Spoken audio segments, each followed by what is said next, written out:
2 Chronicles 8. At the end of 20 years, during which Solomon built the temple of the Lord and his own palace, Solomon rebuilt the villages that Hiram had given him and settled Israelites in them. Solomon then went to Hamath Zobath and captured it. He also built up Tadmor in the desert and all the stores cities he had built in Hamath. He rebuilt Upper Beth Horon and Lower Beth Horon as fortified cities, with walls and with gates and bars, as well as Baalath and all his store cities, and all the cities for his chariots and for his horses. Whatever he desired to build in Jerusalem, the Lebanon, and throughout all the territory he ruled.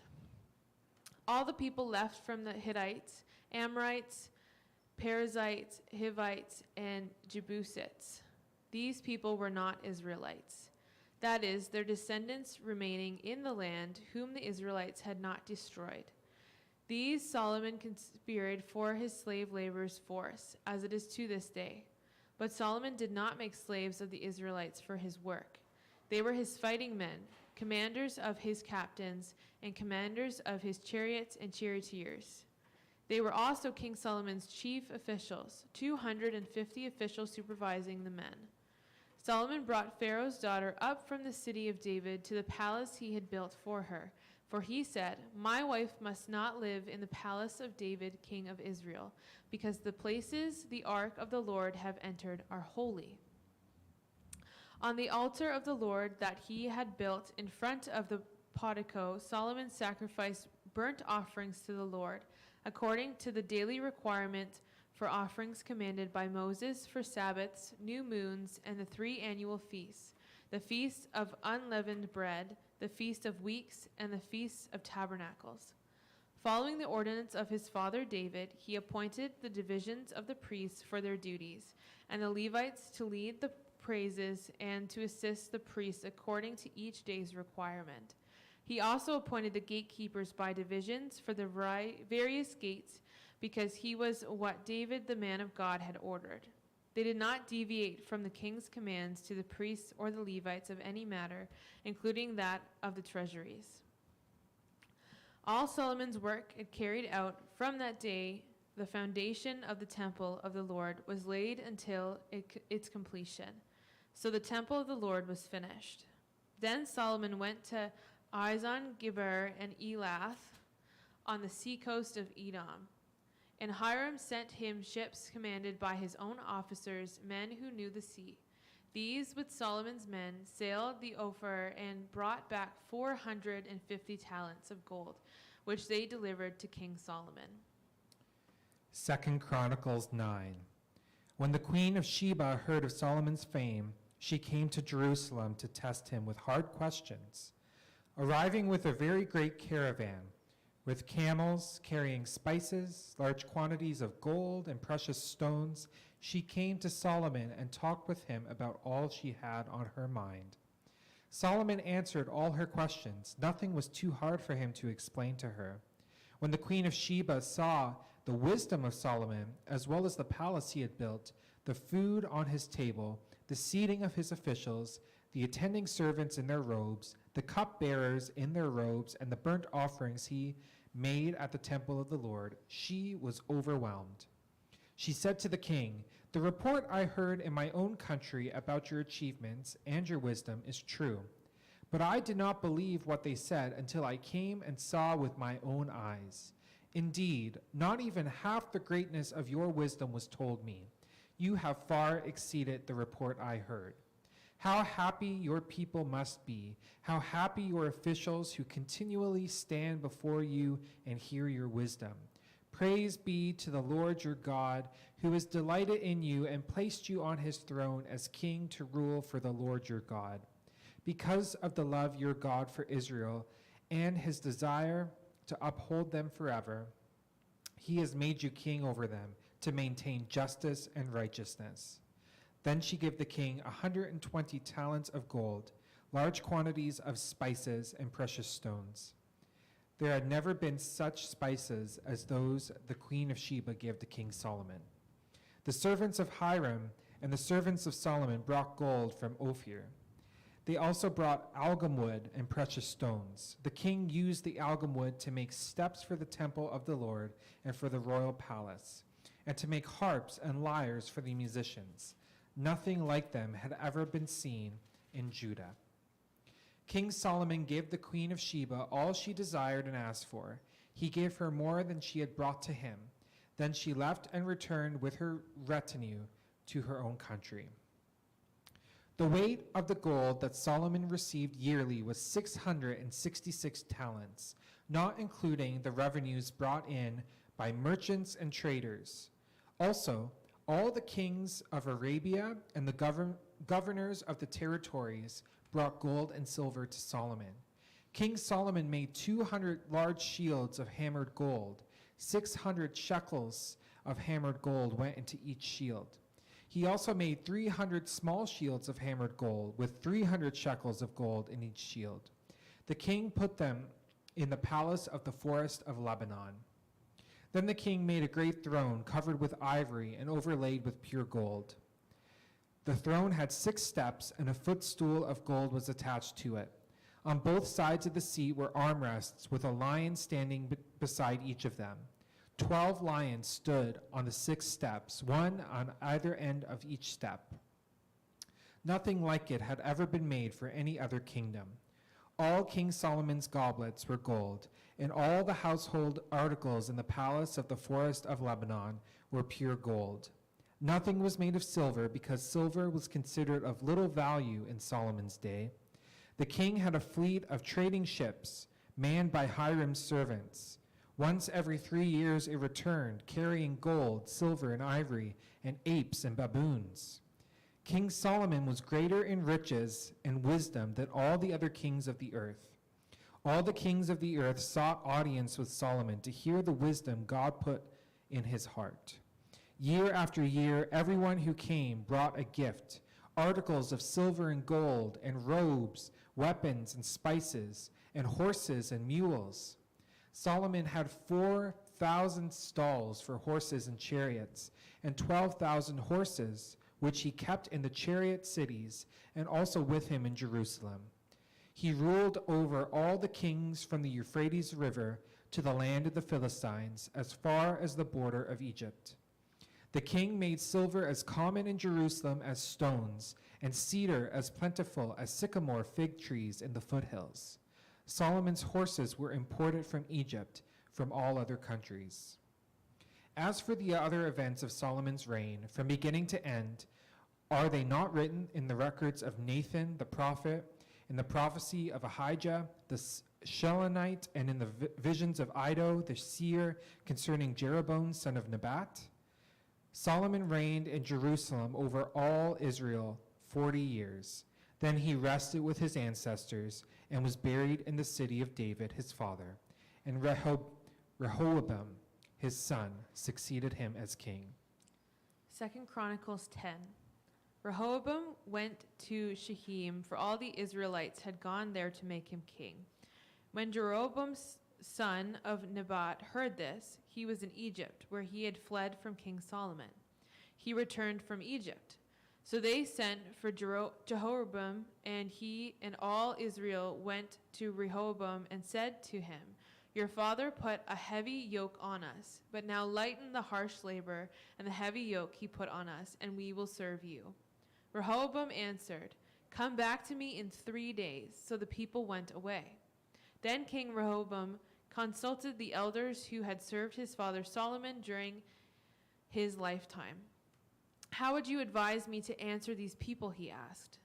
They replied, "If you will be kind to those people and please them and give them the favorable answer, they will always be your servants." But Rehoboam rejected the advice the elders gave him and consulted the young men who had grown up with him and were serving him.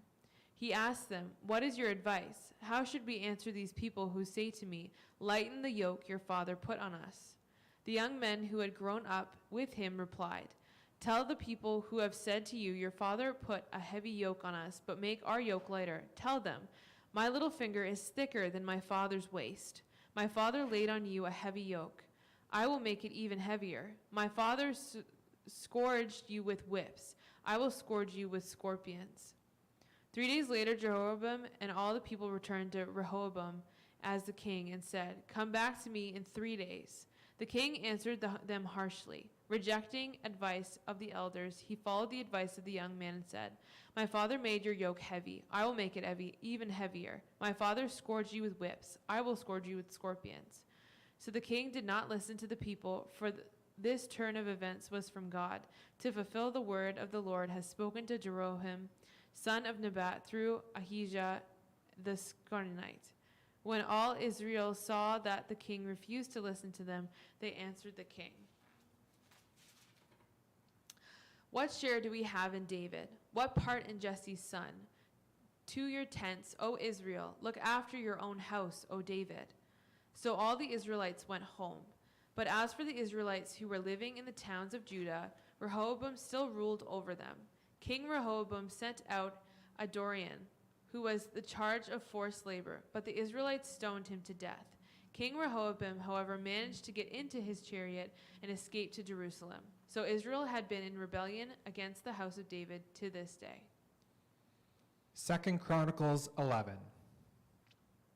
When Rehoboam arrived in Jerusalem, he mustered Judah and Benjamin, 180,000 able young men, to go to war against Israel and to regain the kingdom for Rehoboam. But the word of the Lord came to Shemaiah, the man of God. "Say to Rehoboam, son of Solomon, king of Judah, and to all Israel in Judah and Benjamin, this is what the Lord says.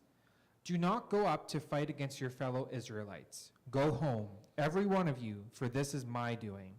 So they obeyed the words of the Lord and turned back from marching against Jeroboam.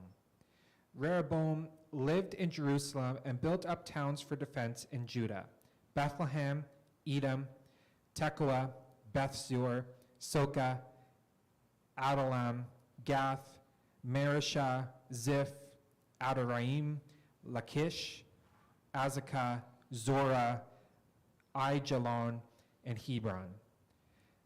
These were fortified cities in Judah and Benjamin. He strengthened their defenses and put commanders in them with supplies of food, olive oil, and wine. He put shields and spears in all the cities and made them very strong. So Judah and Benjamin were his. The priests and Levites from all their districts throughout Israel sided with him. The Levites even abandoned their pasture lands and property and came to Judah and Jerusalem because Jeroboam and his sons had rejected them as priests of the Lord when he appointed his own priests for the high places and for the goat and calf idols he had made. Those from every tribe of Israel who set their hearts on seeking the Lord, the God of Israel, followed the Levites to Jerusalem to offer sacrifices to the Lord, the God of their ancestors. They strengthened the kingdom of Judah and supported Rehoboam, son of Solomon, 3 years, following the ways of David and Solomon during this time.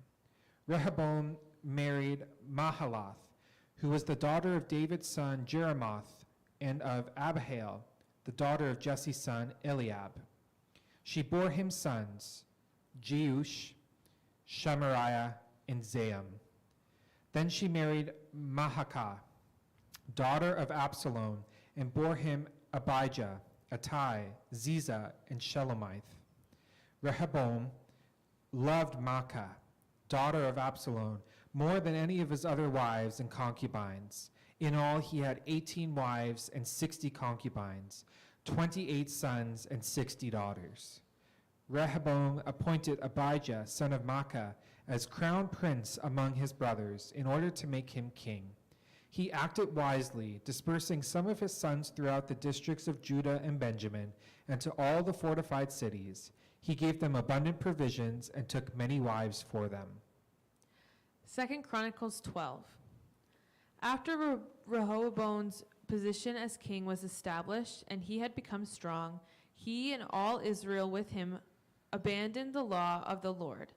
Because they had been unfaithful to the Lord, Shishak, king of Egypt, attacked Jerusalem in the 5th year of King Rehoboam with 1,200 chariots and 60,000 horsemen, and all the troops and Libyans, Sukkites, and Cushites, and they came with him from Egypt. He had turned the fortified cities of Judah and came as far as Jerusalem. Then the prophet Shemaiah came to Rehoboam and to the leaders of Judah who had assembled in Jerusalem for fear of Shishak, and he had said to them, "This is what the Lord says, you have abandoned me, therefore I now abandon you to Shishak." The leaders of Israel and the king humbled themselves and said, "The Lord is just." When the Lord saw that they humbled themselves, this word of the Lord came to Shemaiah: "Since they have humbled themselves, I will not destroy them, but will soon give them deliverance. My wrath will not be poured out on Jerusalem through Shishak. They will, however, become subject to him, so that they may learn the difference between serving me and serving the king of other lands." When Shishak came of Egypt attacking Jerusalem, he carried off the treasures of the temple of the Lord and the treasures of the royal palace. He took everything, including the gold shield Solomon had made. So King Rehoboam made bronze shields to replace them and assigned these to the commanders of the guard on duty at the entrance of the royal palace. Whenever the king went to the Lord's temple, the guards went with him, bearing the shields, and afterward they returned them to the guard room. Because Rehoboam humbled himself, the Lord's anger turned from him, and he was not totally destroyed. Indeed, there was some good in Judah. King Rehoboam established himself firmly in Jerusalem and continued as king. He was 41 years old when he became king, and he reigned 17 years in Jerusalem, the city the Lord has chosen of all the tribes of Israel in which to put his name. His mother's name was Naamah. She was an Amorite. He did evil because he had not sent his heart or seeking the Lord. As for the events of Rehoboam's reign, from beginning to end, are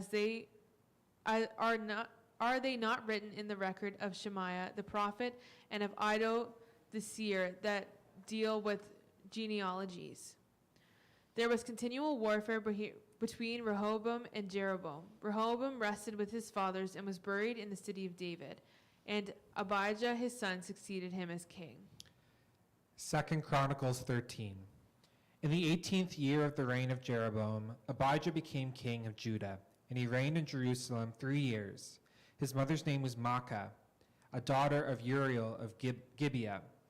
There was war between Abijah and Jeroboam. Abijah went into battle with an army of 400,000 able fighting men, and Jeroboam drew up a battle line against him and 800,000 able troops. Abijah stood on Mount Zemarium in the hill country of Ephraim and said, "Jeroboam and all Israel, listen to me. Don't you know that the Lord, the God of Israel, has given the kingship of Israel to David and his descendants forever by a covenant of salt? Yet Jeroboam son of Nebat, an official of Solomon son of David, rebelled against his master. Some worthless scoundrels gathered around him and opposed Rehoboam, son of Solomon, when he was young and indecisive and not strong enough to resist them. And now you plan to resist the kingdom of the Lord, which is in the hands of David's descendants. You are indeed a vast army, and have with you the golden calves that Jeroboam made to be your gods. But didn't you drive out the priests of the Lord, the sons of Aaron and the Levites, and make priests of your own, as the peoples of other lands do? Whoever comes to consecrate himself with a young bull and 7 rams may become a priest of what are not gods. As for us, the Lord is our God, and we have not forsaken him. The priests who serve the Lord are sons of Aaron, and the Levites assist them. Every morning and evening they present burnt offerings and fragrant incense to the Lord. They set out the bread on the ceremonially clean table and light the lamps on the gold lampstand every evening. We are observing the requirements of the Lord our God, but you have forsaken him. God is with us. He is our leader. His priests with their trumpets will sound the battle cry against you. People of Israel, do not fight against the Lord, the God of your ancestors, for you will not succeed." Now Jeroboam had sent troops around to the rear, so that while he was in front of Judah, the ambush was behind them. Judah turned and saw that they were being attacked at both front and rear. Then they cried out to the Lord. The priests blew their trumpets, and the men of Judah raised the battle cry. At the sound of their battle cry, God routed Jeroboam and all Israel before Abijah and Judah. The Israelites fled before Judah, and God delivered them into their hands. Abijah and his troops inflicted heavy losses on them, so that they were 500,000 casualties among Israel's able men. The Israelites were subdued on that occasion, and the people of Judah were victorious because they relied on the Lord, the God of their ancestors. Abijah pursued Jeroboam and took from him the towns of Bethel, Jeshanah, and Ephron with their surrounding villages. Jeroboam did not regain power during the time of Abijah, and the Lord struck him down, and he died. But Abijah grew in strength.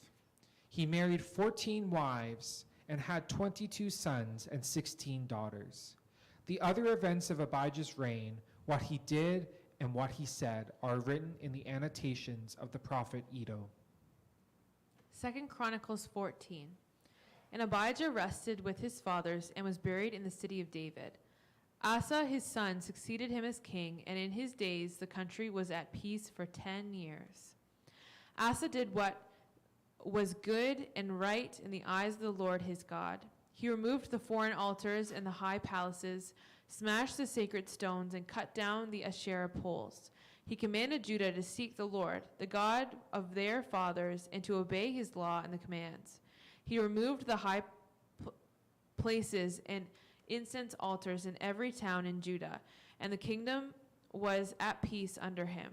He built up the fortified cities of Judah, since the land was at peace. No one was at war with him during those years, for the Lord gave him rest. Let us build up these towns, he said to Judah, and put walls around them, with towers, gates, and bars. The land is still ours, because we have sought the Lord our God. We sought him, and he has given us rest on every side. So they built and prospered. Asa had an army of 300,000 men from Judah, equipped with large shields and with spears, and 280,000 from Benjamin, armed with small shields and with bows. All these were brave fighting men. Zerah of Cushite marched out against them with a vast army and 300 chariots, and came as far as Mareshah. Asa went to meet him, and he took up the battle positions of the valley of Zephathath near Mareshash. Then Asa called to the Lord his God and said, Lord, there is no one like you to help the powerless against the mighty. Help us, O Lord our God, for we rely on you, and in your name we have come against the vast army. O Lord, you are our God. Do not let men prevail against you. The Lord struck down the Cushites before Asa and Judah. The Cushites fled, and Asa and his army pursued them as far as Gerar. Such a great number of Cushites fell that they could not recover. They were crushed before the Lord and his forces. The men of Judah carried off a large amount of plunder. They destroyed all the villages around Gerar, for the terror of the Lord had fallen upon them. They plundered all these villages, since there was much booty there. They also attacked the camps of the herdmen and carried off droves of sheep and goats and camels. Then they returned to Jerusalem. 2 Chronicles 15. The Spirit of God came on Azariah, son of Oded. He went out to meet Asa and said to him, Listen to me, Asa, and all Judah and Benjamin. The Lord is with you when you are with him. If you seek him, he will be found by you. But if you forsake him, he will forsake you. For a long time, Israel was without the true God, without a priest to teach, and without the law. But in their distress, they turned to the Lord, the God of Israel, and sought him, and he was found by them. In those days, it was not safe to travel about, for all the inhabitants of the land were in great turmoil. One nation was being crushed by another, and one city by another, because God was troubling them with every kind of distress. But as for you, be strong, and do not give up, for your work will be rewarded. When Asa heard these words and the prophecy of Azariah, son of Oded, the prophet, he took courage.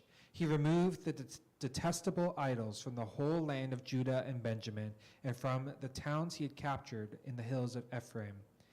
He repaired the altar of the Lord that was in front of the portico of the Lord's temple.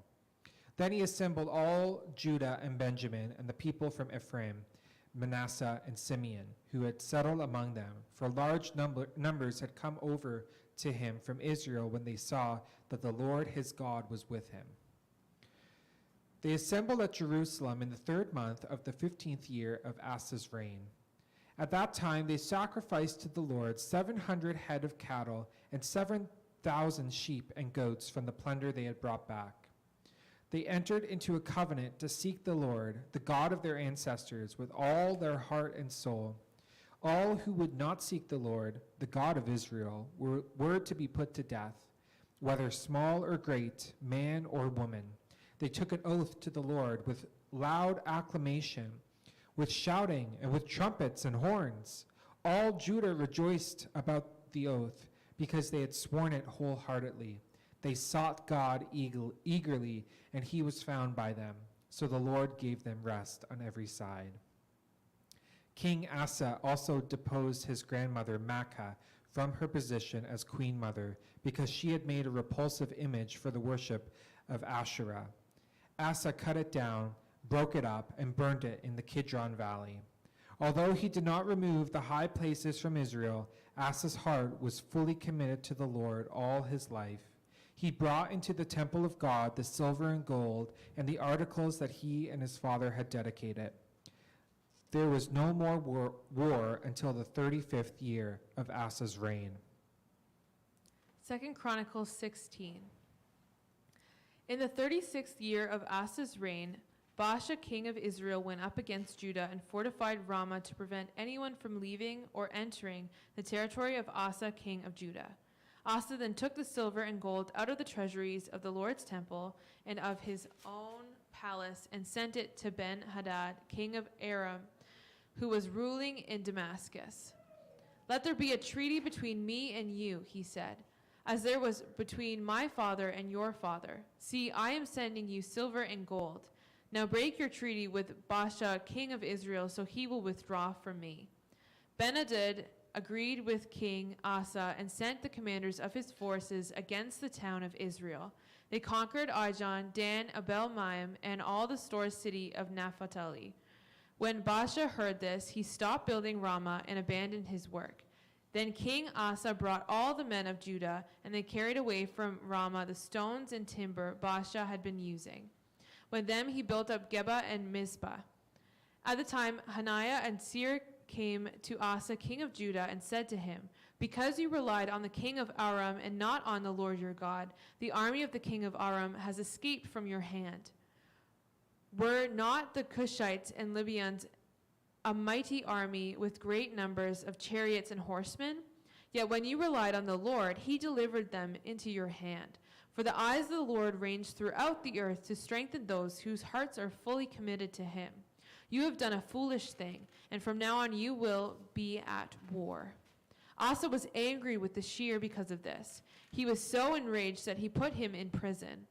At the same time, Asa brutally oppressed some of the people. The events of Asa's reign from beginning to end are written in the book of Kings of Judah and Israel. In the 39th year of his reign, Asa was afflicted with a disease in his feet. Though his disease was severe, even in his illness, he did not seek help from the Lord, but only from the physicians. Then in 41st year of his reign, Asa died and rested with his fathers.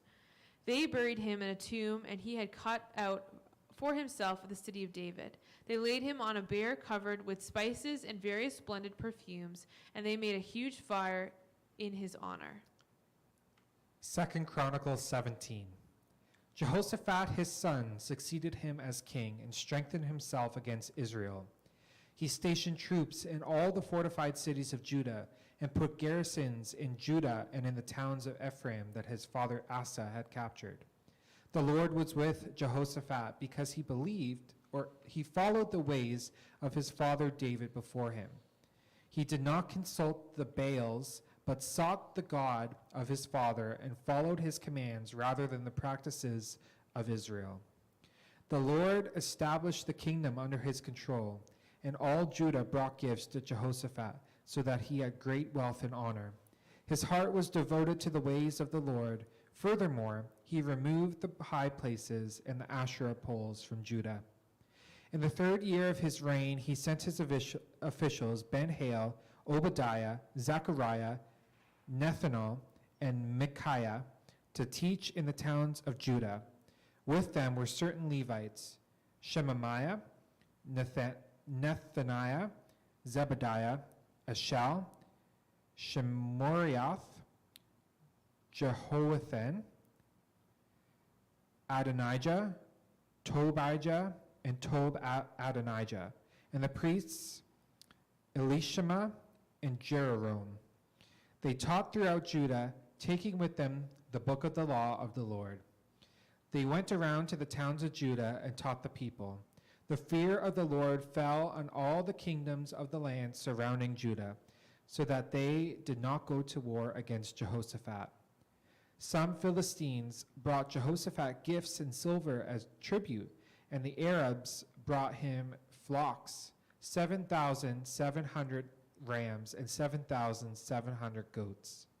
Jehoshaphat became more and more powerful. He built forts and store cities in Judah and had large supplies in the towns of Judah. He also kept experienced fighting men in Jerusalem. Their enrollment by families was as follows. From Judah, commanders of units of 1,000. Adnah, the commander, with 300,000 fighting men.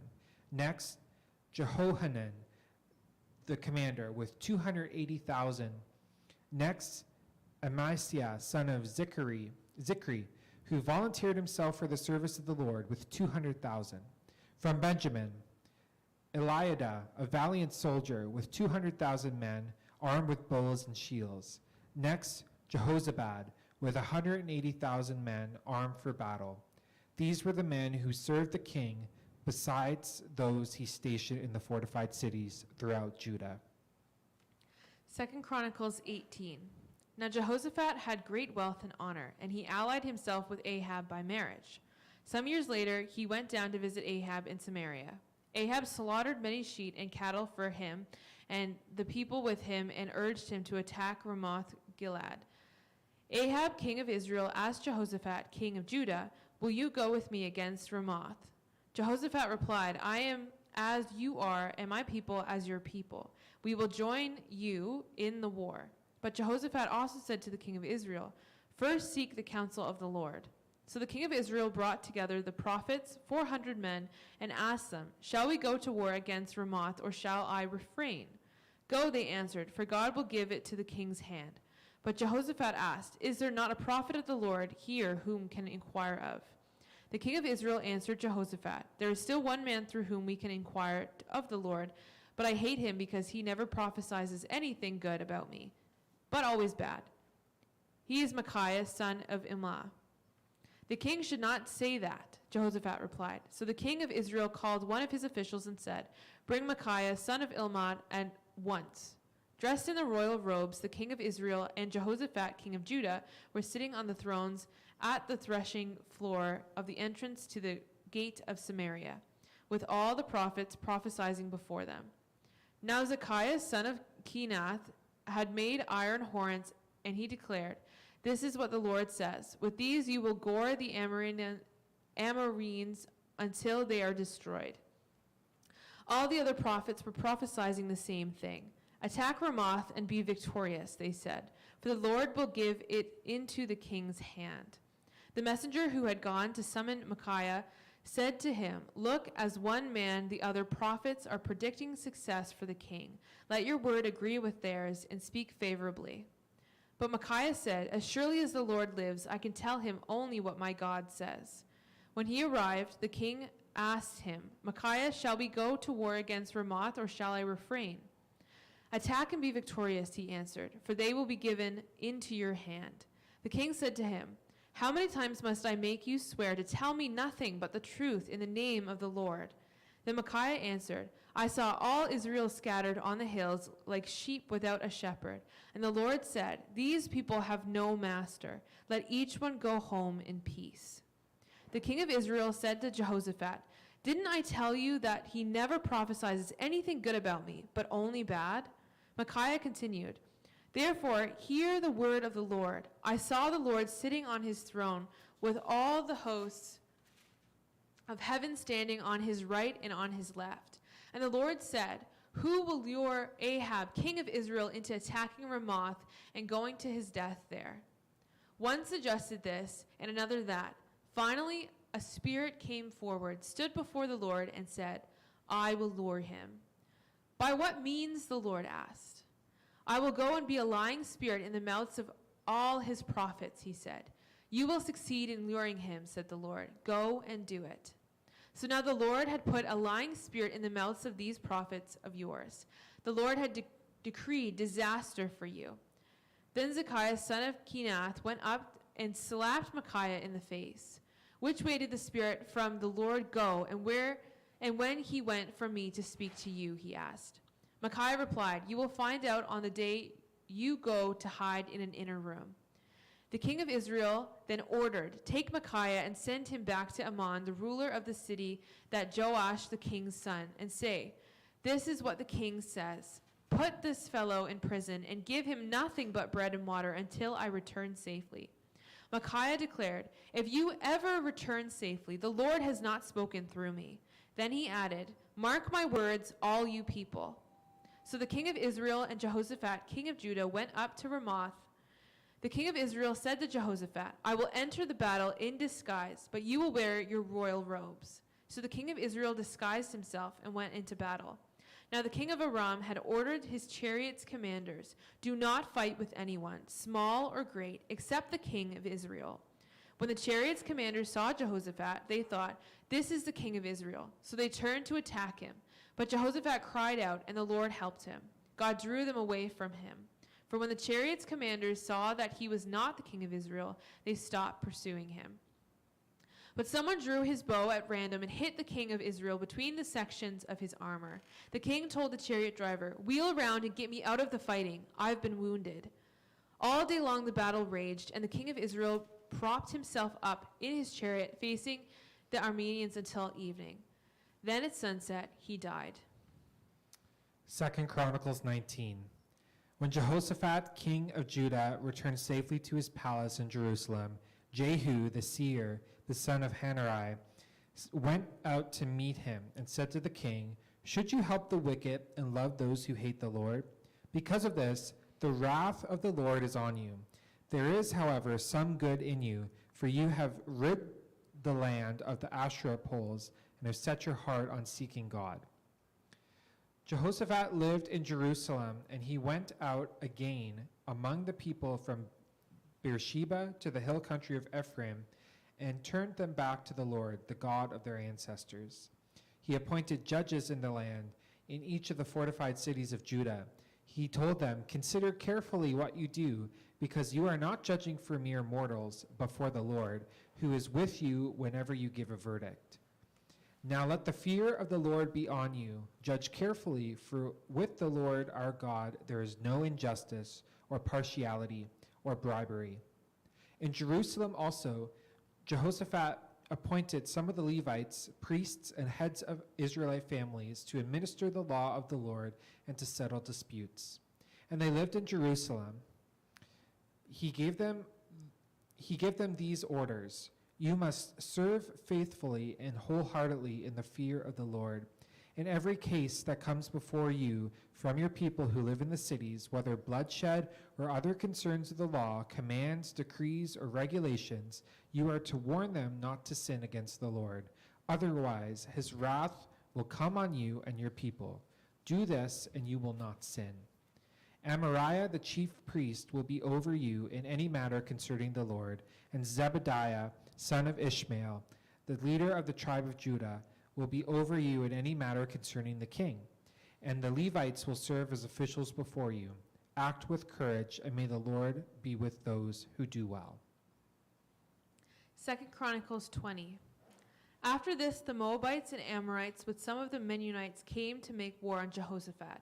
Some men came and told Jehoshaphat, a vast army is coming against you from Edom, from the other side of the sea. It is already in Hazaron Tamar. Alarmed, Jehoshaphat resolved to inquire to the Lord, and he proclaimed a fast for all Judah. The people of Judah came together to seek help from the Lord. Indeed, they came from every town in Judah to seek him. Then Jehoshaphat stood up in the assembly of Judah and Jerusalem and all at the temple of the Lord in front of the new courtyard and said, O Lord God of our fathers, are you not the God who is in heaven? You rule over all kingdoms of the nations. Power and might are in your hand, and no one can withstand you. O our God, did you not drive out the inhabitants of the land before your people Israel and give it forever to the descendants of Abraham your friend? They have lived in it and have built in it a sanctuary for your name, saying, if calamity comes up upon us, whether the sword of judgment or plague or famine, we will stand in your presence before the temple that bears your name and will cry out to you in our distress, and you will hear us and save us. But now here are men from Ammon, Moab, and Mount Seir, whose territories you would not allow Israel to invade when they came from Egypt. So they turned away from them and did not destroy them. See how they are repaying us by coming to drive us out of the possessions you gave us as an inheritance. O our God, will you not judge them? For we have no power to face this vast army that is attacking us. We did not know what to do, but our eyes are upon you. All the men of Judah with their wives and children and little ones stood there before the Lord. Then the Spirit of the Lord came upon Jehaziel, son of Zechariah, and son of Benaiah, the son of Jael, the son of Matthiah, and Levite and descendant of Ashpha, and stood in an assembly. He said, listen, King Jehoshaphat and all who live in Judah and Jerusalem. This is what the Lord says to you. Do not be afraid or discouraged because of the vast army, for the battle is not yours, but God's. Tomorrow march down against them. They will be climbing up by the pass of Ziz, and you will find them at the end of the gorge in the desert of Jeruel. You will not have to fight this battle. Take up your position, stand firm, and see the deliverance of the Lord will give you, O Judah and Jerusalem. Do not be afraid. Do not be discouraged. Go out to face them tomorrow, and the Lord will be with you. Jehoshaphat bowed with his face to the ground, and all the people of Judah and Jerusalem fell down in worship before the Lord. Then some Levites from the Kohathites and Korhites stood up and praised the Lord, the God of Israel, with very, very loud voice. Early in the morning they left to the desert of Tekoa. As they set out, Jehoshaphat stood and said, listen to me, Judah and people of Jerusalem. Have faith in the Lord your God, and with you be upheld. Have faith in his prophets, and you will be successful. After consulting the people, Jehoshaphat appointed men to sing to the Lord and to praise him for the splendor of his holiness as they went out and head of the army, saying, give thanks to the Lord, for his love endures forever. As they began to sing and praise, the Lord set ambushes against the men of Ammon and Moab and Mount Seir who were invading Judah, and they were defeated. The men of Ammon and Moab rose up against the men from Mount Seir to destroy the Amalekites them. After they finished slaughtering the men from Seir, they helped to destroy one another. When the men of Judah came to the place that overlooks the desert and looks towards the vast army, they saw only dead bodies lying on the ground. No one had escaped. So Jehoshaphat and his men went to carry off the plunder, and they found among them a great amount of equipment and clothing, but also articles of value, more than they could take away. There was so much plunder that it took 3 days to collect it. On the fourth day, they assembled in the valley of Barak, where they praised the Lord. This is why they call the valley of Barak to this day. Then, led by Jehoshaphat, all the men of Judah and Jerusalem returned joyfully to Jerusalem, for the Lord had given them cause to rejoice over their enemies. They entered Jerusalem and went to the temple of the Lord with harps and lutes and trumpets. The fear of God came upon all the kingdoms of the countries where they had heard how the Lord had fought against the enemies of Israel. And the kingdom of Jehoshaphat was at peace, for his God was given him rest on every side. So Jehoshaphat reigned over Judah. He was 35 years old when he became king of Judah, and he reigned in Jerusalem 25 years. His mother's name was Azubah, daughter of Shili. He walked in the way of his father Asa and did not stray from them. He did what was right in the eyes of the Lord. The high places, however, were not removed, and the people still had not set their hearts on the Lord for their fathers. The other events of Jehoshaphat's reign, from beginning to end, are written in the annals of Jehu son of Hanani, which are recorded in the book of the king of Israel. Later, Jehoshaphat, king of Judah, made an alliance with Uzziah, king of Israel, who was guilty of wickedness. He agreed with him to construct a fleet of trading ships. After these were built in Ezon-Geber, Eliezer, son of Dohadu, and Marisha prophesied against Jehoshaphat, saying, "Because you have made an alliance with Uzziah, the Lord will destroy what you have made." The ships were wrecked, and they were not able to set sail to trade. 2 Chronicles 21. Then Jehoshaphat rested with his ancestors, and he was buried with them in the city of David. And Jehoram, his son, succeeded him as king. Jehoram's brothers, the sons of Jehoshaphat, were Azariah, Jehiel, Zechariah, Azarihu, Michael, and Shephatiah. All these were sons of Jehoshaphat, king of Israel. Their fathers had given them many gifts of silver and gold and articles of value, as well as fortified cities in Judah. But he had given the kingdom to Jehoram because he was his firstborn son. When Jehoram established himself firmly over his father's kingdom, he put all his brothers to the sword, along with some of the officials of Israel. Jehoram was 32 years old when he became king, and he reigned in Jerusalem 8 years. He followed the ways of the kings of Israel and the house of Ahab had done, for he married a daughter of Ahab. He did evil in the eyes of the Lord. Nevertheless, because of the covenant the Lord had made with David, the Lord was not willing to destroy the house of David. He had promised to maintain a lamp for him and his descendants forever. In the time of Jehoram, Edom rebelled against Jerusalem and set up its own king. So Jehoram went there with his officers and all his chariots. The Edomites surrounded him and his chariot commanders, but he rose up and broke through by night. To this day, Edom has been in rebellion against Judah. Libnah revolted at the same time because Jehoram had forsaken the Lord, the God of his ancestors. He had also built high places on the hills of Judah and had caused the people of Jerusalem to prostitute themselves and had led Judah astray. Jehoram received a letter from Elijah the prophet, which said, "This is what the Lord, the God of your father David, says. You have not followed the ways of your father Jehoshaphat or of Asa, king of Judah, but you have followed the ways of the kings of Israel, and you have led Judah and the people of Jerusalem to prostitute themselves, just as the house of Ahab did. You have also murdered your own brothers, members of your own family, men who were better than you. So now the Lord is about to strike your people, your sons, your wives, and everything that is yours with a heavy blow. You yourself will be very ill with a lingering disease of the bowels until the disease causes your bowels to come out." The Lord aroused against Jehoram the hostility of the Philistines and the Arabs who lived near the Cushites. They attacked Judah, invaded it, and carried off all the goods found in the king's palace, together with his sons and wives. Not a son was left to him except Ahaziah, the youngest. After all this, the Lord afflicted Jehoram with an incurable disease of the bowels.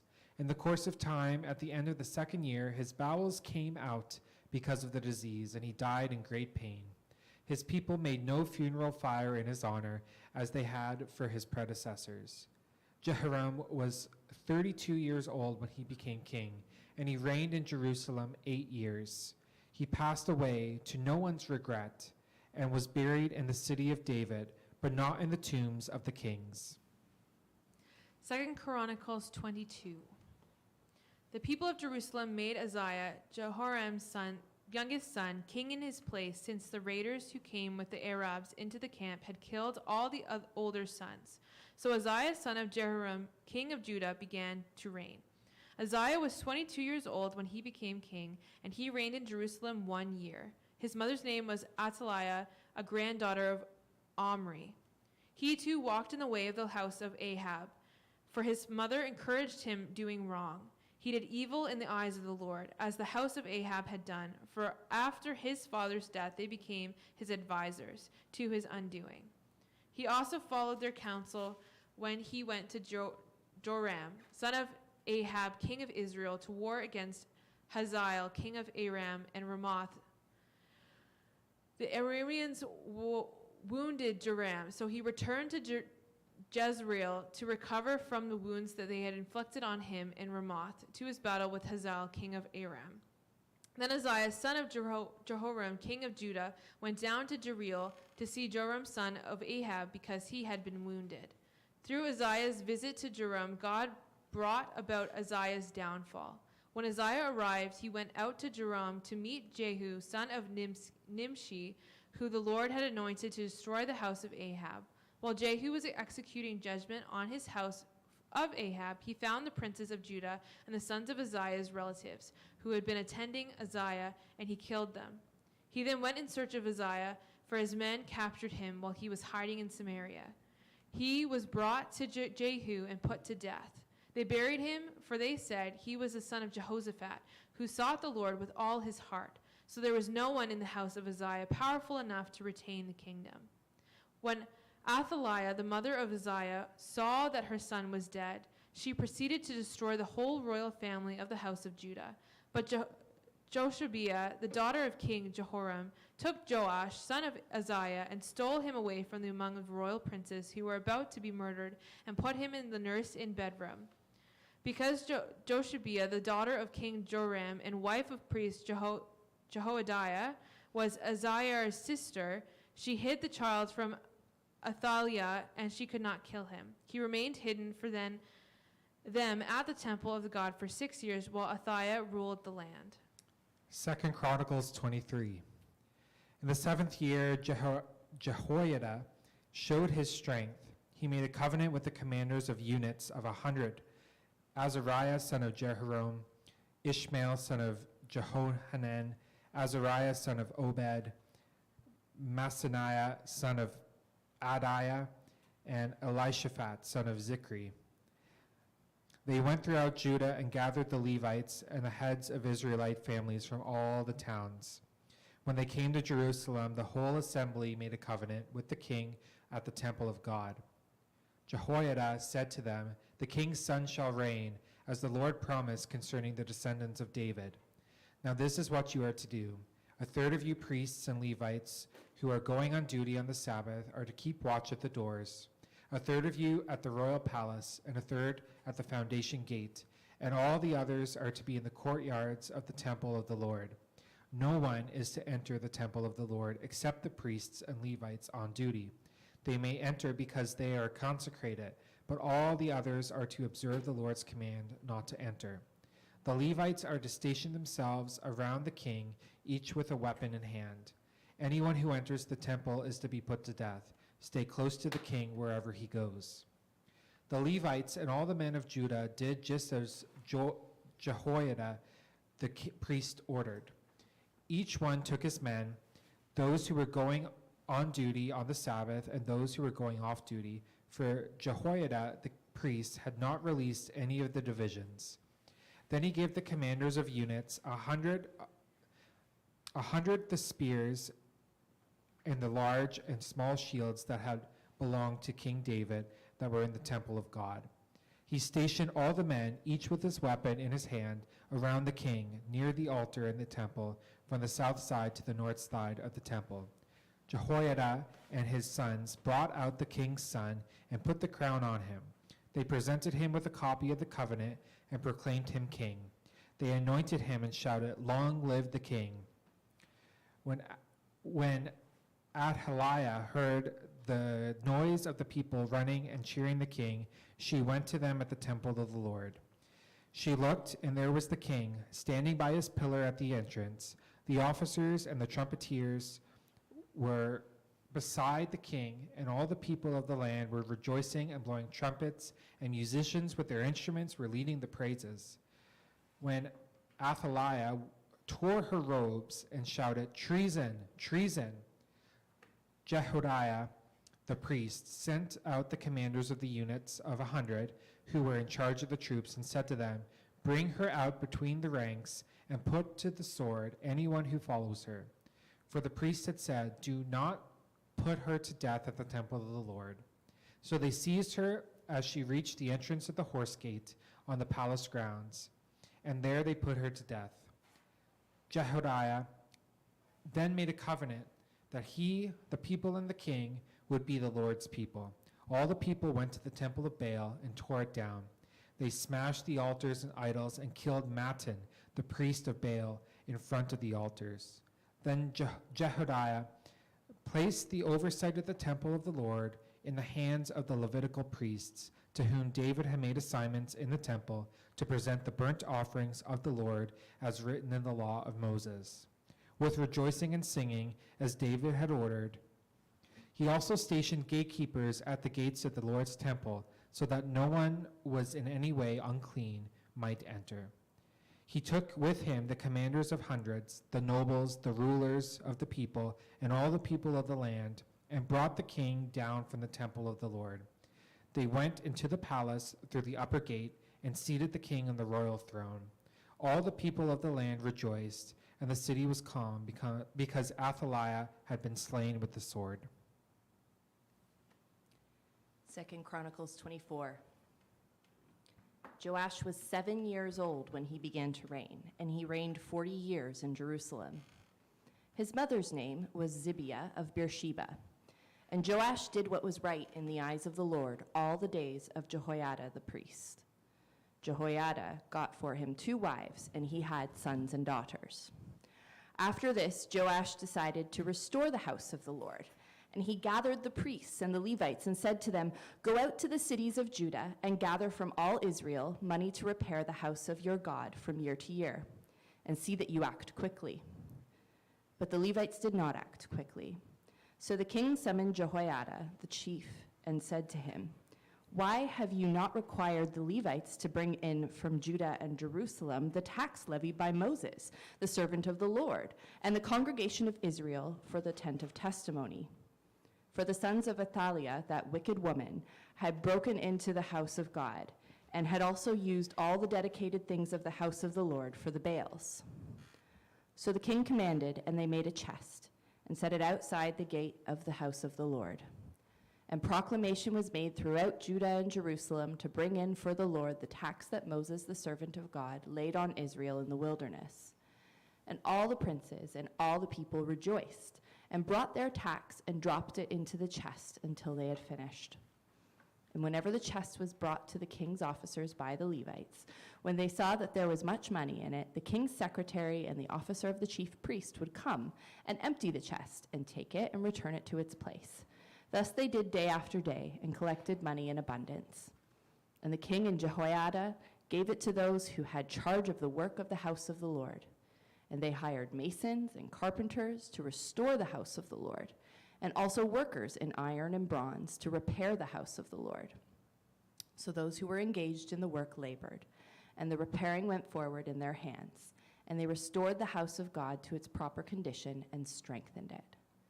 And when they had finished, they brought the rest of the money before the king and Jehoiada, and with it were made utensils for the house of the Lord, both for the service and for the burnt offerings, and dishes for incense, and vessels of gold and silver. And they offered burnt offerings in the house of the Lord regularly all the days of Jehoiada. But Jehoiada grew old and full of days and died. He was 130 years old at his death. And they buried him in the city of David among the kings, because he had done good in Israel and toward God and his house. Now after the death of Jehoiada, the princes of Judah came and paid homage to the king.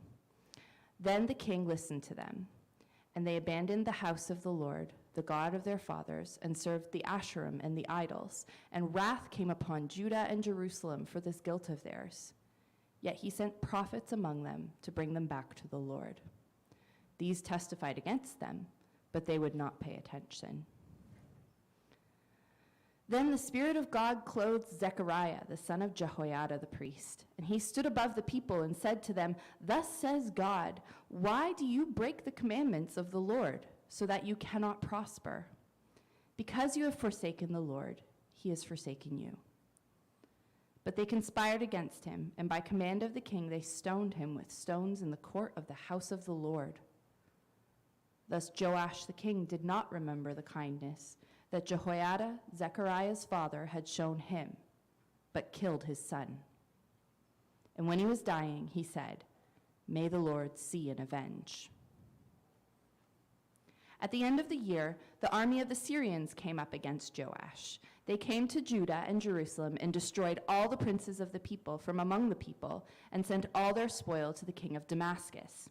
Though the army of the Syrians had come with few men, the Lord delivered into their hand a very great army, because Judah had forsaken the Lord, the God of their fathers. Thus they executed judgment on Joash.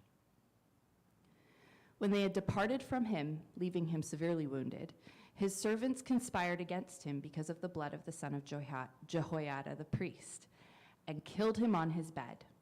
So he died, and they buried him in the city of David. But they did not bury him in the tombs of the kings. Those who conspired against him were Zabad, the son of Shimeath the Ammonite, and Jehozabad, the son of Shimrith the Moabite. Accounts of his sons and the many oracles against him and of the rebuilding of the house of God were written in the story of the book of the Kings.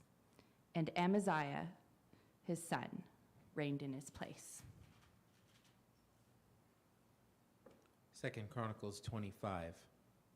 Amaziah was 25 years old when he began to reign, and he reigned 29 years in Jerusalem.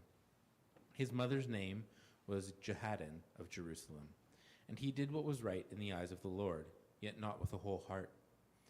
And as soon as the royal power was firmly his, he killed his servants who had struck down the king his father. But he did not put their children to death, according to what is written in the law of the book of Moses, where the Lord commanded, "Fathers shall not die because of their children, nor children die because of their fathers, but each one shall die for his own sin." Then Amaziah assembled the men of Judah and set them by fathers' houses, under commanders of thousands of hundreds for all Judah and Benjamin. He mustered those 20 years old and upward, and found that they were 300,000 choice men, fit for war, able to handle spear and shield. He hired also 100,000 mighty men of valor from Israel for 100 talents of silver. But a man of God came to him and said, "O king, do not let the army of Israel go with you, for the Lord is not with Israel, with all these Ephraimites. But go act, be strong for the battle. Why should you suppose that God will cast you down before the enemy? For God has power to help or to cast down." And Amaziah said to the man of God, "But what shall we do about the 100 talents I have given to the army of Israel?" The man of God answered, "The Lord is able to give you much more than this." Then Amaziah discharged the army that had come from Ephraim to go home again. And they became very angry with Judah and returned home in fierce anger. But Amaziah took courage and led out his people and went to the valley of Salt and struck down 10,000 men of Seir. The men of Judah captured another 10,000 alive and took them to the top of a rock and threw them down from the top of the rock, and they were all dashed to pieces.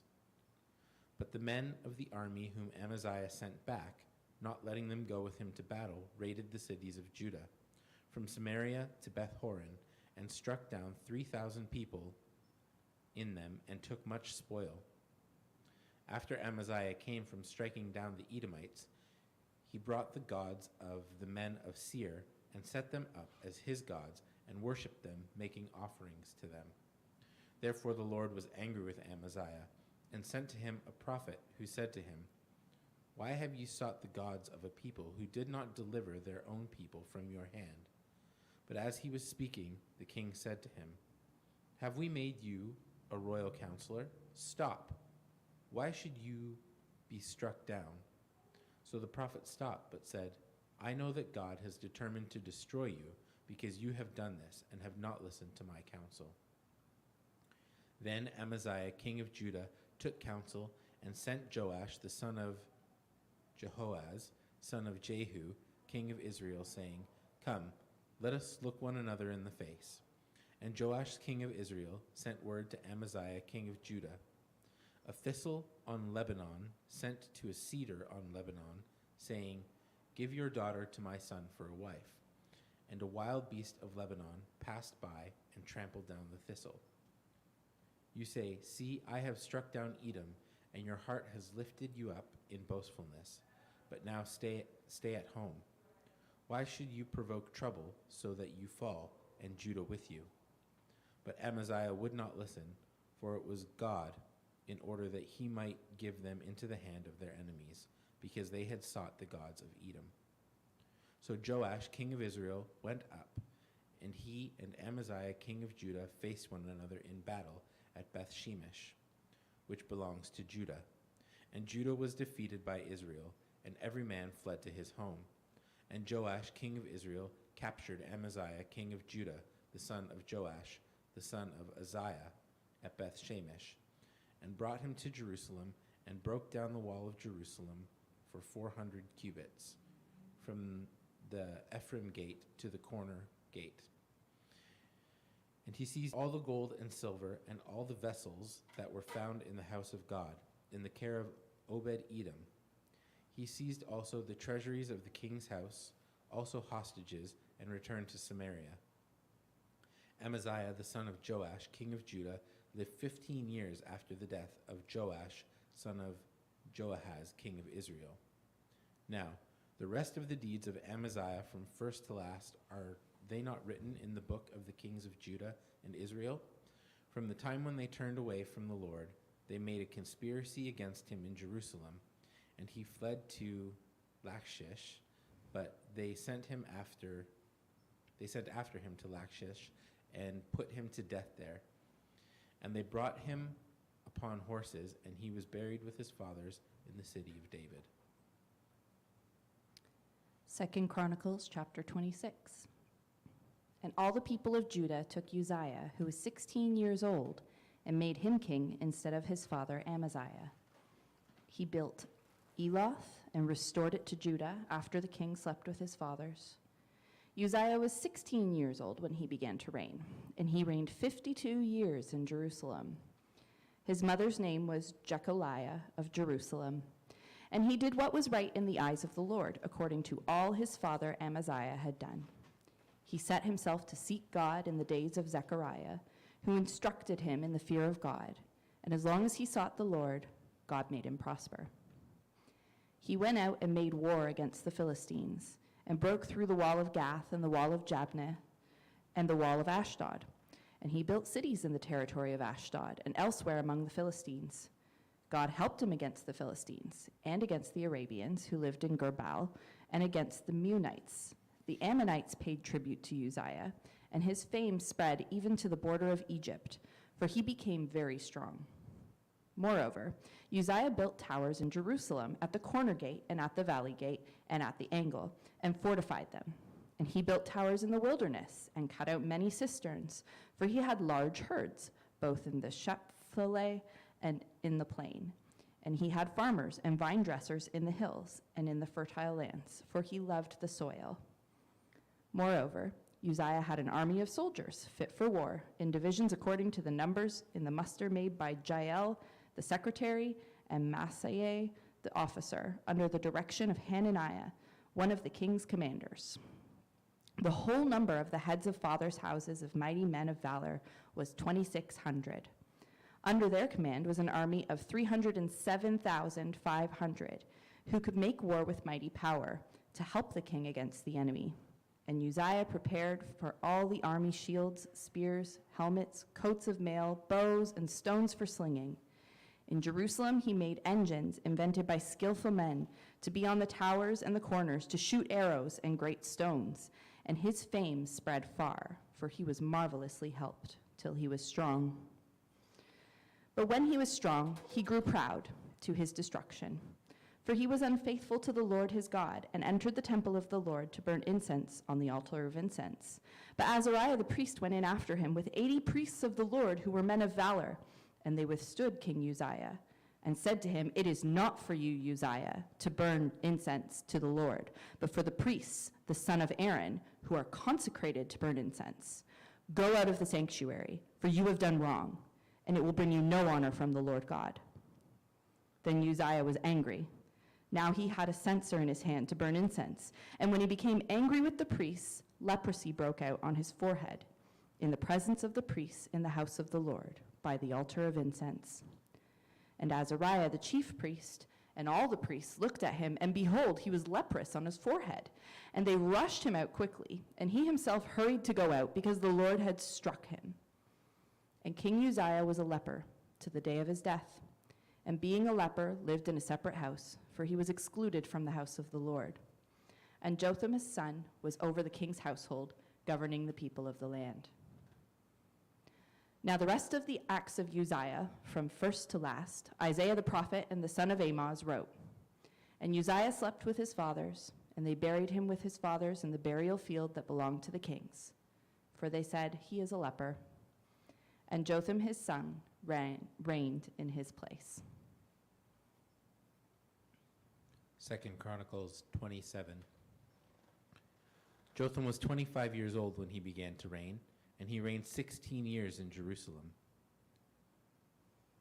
His mother's name was Jerushah, the daughter of Zadok, and he did what was right in the eyes of the Lord, according to all that his father Uzziah had done, except he did not enter the temple of the Lord. But the people still followed corrupt practices. He built the upper gate of the house of the Lord, and did much building on the wall of Opal.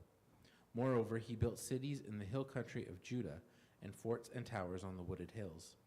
He fought with the king of the Ammonites and prevailed against them. And the Ammonites gave him that year 100 talents of silver, and 1,000 cores of wheat, and 10,000 of barley. The Ammonites paid him the same amount in the second and third years. So Jotham became mighty because he ordered his ways before the Lord his God. Now the rest of the acts of Jotham, and all his wars and his ways, behold, they are written in the book of the kings of Israel and Judah. He was 25 years old when he began to reign, and reigned 16 years in Jerusalem. And Jotham slept with his fathers, and they buried him in the city of David, and Ahaz his son reigned in his place. 2 Chronicles chapter 28. Ahaz was 20 years old when he began to reign, and he reigned 16 years in Jerusalem. And he did not do what was right in the eyes of the Lord, as his father David had done, but he walked in the ways of the kings of Israel. He even made metal images for the Baals, and he made offerings in the valley of the son of Hinnom, and burned his sons as an offering, according to the abominations of the nations whom the Lord drove out before the people of Israel. And he sacrificed and made offerings on the high places, and on the hills, and under every green tree. Therefore the Lord his God gave him into the hand of the king of Syria, who defeated him and took captive a great number of his people and brought them to Damascus. He was also given into the hand of the king of Israel, who struck him with great force. For Pekah the son of Remaliah killed 120,000 from Judah in one day, all of them men of valor, because they had forsaken the Lord, the God of their fathers. And Zikri, a mighty man of Ephraim, killed Maaseiah, the king's son, and Azrikam, the commander of the palace, and Elkanah, the next in authority to the king. The men of Israel took captive 200,000 of their relatives, women, sons, and daughters. They also took much spoil from them and brought the spoil to Samaria. But a prophet of the Lord was there, whose name was Oded. And he went out to meet the army that came to Samaria and said to them, Behold, because the Lord, the God of your fathers, was angry with Judah, he gave them into your hand. But you have killed them in a rage that has reached up to heaven. And now you intend to subjugate the people of Judah and Jerusalem, male and female, as your slaves. Have you not sins of your own against the Lord your God? Now hear me, and send back the captives from your relatives whom you have taken, for the fierce wrath of the Lord is upon you. Certain chiefs also of the men of Ephraim, Azariah the son of Johanan, Berechiah the son of Meshillemoth, Jehizekiah the son of Shallum, and Amasa the son of Hadlai, stood up against those who were coming from the war, and said to them, You shall not bring the captives in here, for you propose to bring upon us a guilt against the Lord, in addition to our present sins and guilt. For our guilt is already great, and there is fierce wrath against Israel. So the armed men left the captives and the spoil before the princes and all the assembly. And the men who have been mentioned by name rose and took the captives, and with the spoil they clothed all who were naked among them. They clothed them, gave them sandals, provided them with food and drink, and anointed them. And carrying all the feeble among them on donkeys, they brought them to their kinfolk at Jericho, the city of palm trees. Then they returned to Samaria. At that time, King Ahaz sent to the king of Assyria for help, for the Edomites had again invaded and defeated Judah and carried away captives. And the Philistines had made raids on the cities in the Shephelah and in the Negeb of Judah, and had taken Beth Shemesh, Aijalon, Gederoth, Soko with its villages, Timnah with its villages, and Gimzo with its villages. And they settled there. For the Lord humbled Judah because of Ahaz, the king of Israel, for he had made Judah act sinfully and had been very unfaithful to the Lord.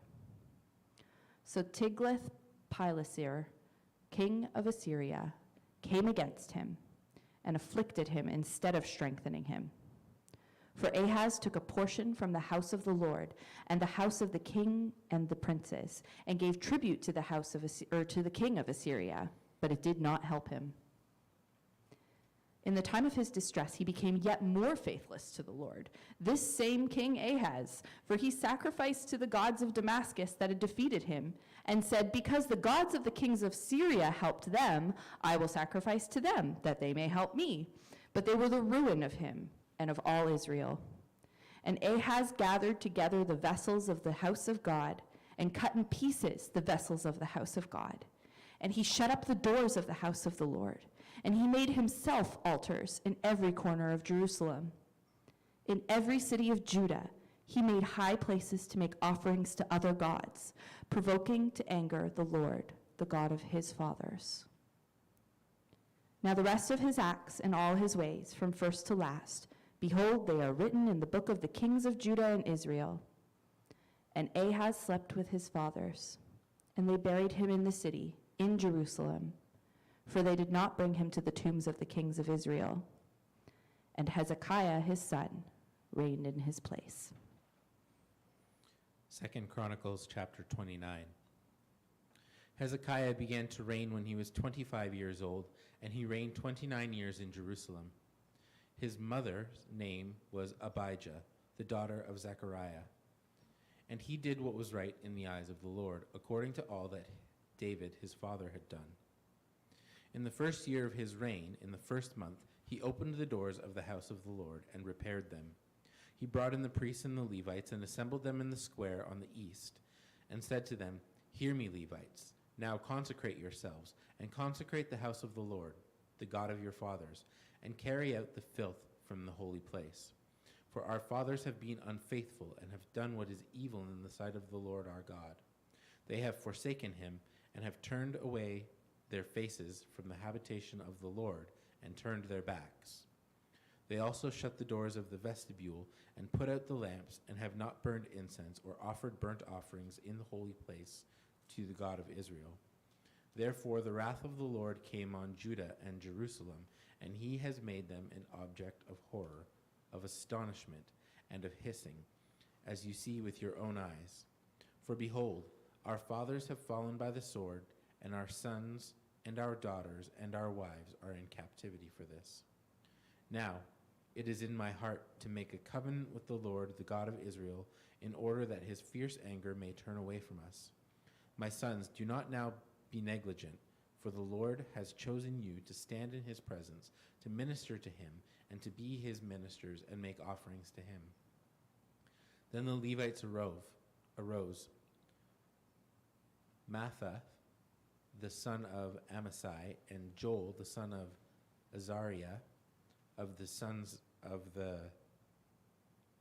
Kohathites, and the sons of Mary Kish, the son of Abdi, and Azariah, the son of Jehalel, and of the Gershonites, Joah, the son of Zimmah, and Eden, the son of Joah, and the sons of Elizaphan, Shimri, and Juel, and the sons of Ashpha, Zechariah, Mattaniah, and the sons of Haman, Juel, and Shemi, and the sons of Jeduthun, Shemaiah, and Uzal. They gathered their brothers and consecrated themselves, and went in as the king had commanded by the words of the Lord, to cleanse the house of the Lord. The priests went into the inner part of the house of the Lord to cleanse it, and they brought out all the uncleanliness that they found in the temple of the Lord into the court of the house of the Lord. And the Levites took it and carried it out to the brook of Kidron. They began to consecrate on the first day of the first month, and on the 8th day of the month they came to the vestibule of the Lord. Then for 8 days they consecrated the house of the Lord, and on the 16th day of the first month they finished. Then when they went into Hezekiah the king and said, "We have cleansed all the house of the Lord, the altar of burnt offering and all its utensils, and the table for the showbread and all its utensils, all the utensils that King Ahaz discarded in his reign when he was faithless, we have made ready and consecrated. And behold, they are before the altar of the Lord." Then Hezekiah the king rose early and gathered the officials of the city and went up to the house of the Lord. And they brought 7 bulls, 7 rams, 7 lambs, and 7 male goats for a sin offering for the kingdom and for the sanctuary and for Judah. And he commanded the priest, the son of Aaron, to offer them on the altar of the Lord. So they slaughtered the bulls, and the priests received the blood and threw it against the altar. Then they slaughtered the rams, and their blood was thrown against the altar. And they slaughtered the lambs, and their blood was thrown against the altar. Then the goats for the sin offering were brought to the king and the assembly, and they laid their hands on them, and the priests slaughtered them and made a sin offering with their blood on the altar, to make atonement for all Israel. For the king commanded that the burnt offering and the sin offering should be made for all Israel. And he stationed the Levites in the house of the Lord with cymbals, harps, and lyres, according to the commandment of David and of Gad, the king's seer, and of Nathan the prophet, for the commandment was from the Lord through his prophet. The Levites stood with the instruments of David, and the priests with the trumpets. Then Hezekiah commanded that the burnt offering be offered on the altar. And when the burnt offering began, the song to the Lord began also, and the trumpets, accompanied by the instruments of David, king of Israel. The whole assembly worshipped, and the singers sang, and the trumpets sounded. All this continued until the burnt offering was finished. When the offering was finished, the king and all who were present with him bowed themselves and worshipped. And Hezekiah the king and the officials commanded the Levites to sing praises to the Lord with words of David and of Asaph the seer. And they sang praises with gladness, and they bowed down and worshipped. Then Hezekiah said, "You have now consecrated yourselves to the Lord. Come near, bring sacrifices and thank offerings to the house of the Lord." And the assembly brought sacrifices and thank offerings, and all who were of a willing heart brought burnt offerings. The number of the burnt offerings that the assembly brought was 70 bulls, 100 rams, and 200 lambs. All these were for a burnt offering to the Lord. And the consecrated offerings were 600 bulls and 3,000 sheep. But the priests were too few and could not flay all the burnt offerings. So until other priests had consecrated themselves, their brothers the Levites helped them until the work was finished. For the Levites were more upright in heart than the priests in consecrating themselves. Besides the great number of burnt offerings, there was the fat and the peace offerings, and there were the drink offerings for the burnt offerings. Thus the service of the house of the Lord was restored, and Hezekiah and all the people rejoiced, because God had provided for the people for the thing that came about suddenly. 2 Chronicles chapter 30. Hezekiah sent to all Israel and Judah, and wrote letters also to Ephraim and Manasseh, that they should come to the house of the Lord at Jerusalem to keep the Passover to the Lord, the God of Israel. For the king and his princes and all the assembly in Jerusalem had taken counsel to keep the Passover in the 2nd month, for they could not keep it at that time, because the priests had not consecrated themselves in sufficient number, nor had the people assembled in Jerusalem. And the plan seemed right to the king and all the assembly. So they decreed to make a proclamation throughout all Israel, from Beersheba to Dan, that the people should come and keep the Passover to the Lord, the God of Israel, at Jerusalem, for they had not kept it as often as prescribed. So couriers went throughout all Israel and Judah with letters from the king and his princes, as the king had commanded, saying, O people of Israel, return to the Lord, the God of Abraham, Isaac, and Israel, that he may turn again to the remnant of you who have escaped from the hand of the kings of Assyria. Do not be like your fathers and your brothers, who were faithless to the Lord God of their fathers, so that he made them a desolation, as you see. Do not now be stiff-necked as your fathers were, but yield yourselves to the Lord and come to his sanctuary, which he has consecrated forever, and serve the Lord your God, that his fierce anger may turn away from you. For if you return to the Lord, your brothers and your children will find compassion with their captors and return to this land. For the Lord your God is gracious and merciful, and will not turn away his face from you, if you return to him. So the couriers went from city to city throughout the country of Ephraim and Manasseh, and as far as Zebulun, but they laughed them to scorn and mocked them. However, some men of Asher, of Manasseh, of Zebulun, humbled themselves and came to Jerusalem. The hand of God was also on Judah, to give them one heart to do what the king and the princes commanded by the word of the Lord. And many people came together in Jerusalem to keep the feast of unleavened bread in the 2nd month, a very great assembly. They set to work and removed the altars that were in Jerusalem, and all the altars for burning incense they took away and threw into the Kidron Valley. And they slaughtered the Passover lamb on the 14th day of the 2nd month, and the priests and Levites were ashamed, so that they consecrated themselves and brought burnt offerings into the house of the Lord. They took their accustomed posts according to the law of Moses, the man of God. The priests threw the blood that they had received from the hand of the Levites. For there were many in the assembly who had not consecrated themselves. Therefore the Levites had to slaughter the Passover lamb for everyone who was not clean, to consecrate it to the Lord. For a majority of the people, many of them from Ephraim, Manasseh, Issachar, and Zebulun, had not cleansed themselves, yet they ate the Passover otherwise than as prescribed. For Hezekiah had prayed for them, saying, May the good Lord pardon everyone who set his heart to seek God, the Lord, the God of his fathers, even though not according to the sanctuary's rules of cleanness. And the Lord heard Hezekiah and healed the people. And the people of Israel who were present at Jerusalem kept the feast of unleavened bread 7 days with great gladness. And the Levites and the priests praised the Lord day by day, singing with all their might to the Lord. And Hezekiah spoke encouragingly to all the Levites who showed good skill in the service of the Lord. So they ate the food of the festival for 7 days, sacrificing peace offerings and giving thanks to the Lord, the God of their fathers. Then the whole assembly agreed together to keep the feast for another 7 days. So they kept it for another 7 days with gladness.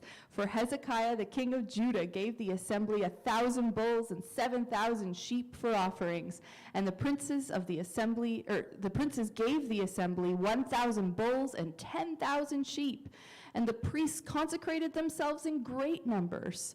The whole assembly of Judah, and the priests and the Levites and the whole assembly that came out of Israel, and the sojourners who came out of the land of Israel, and the sojourners who lived in Judah rejoiced. So there was great joy in Jerusalem.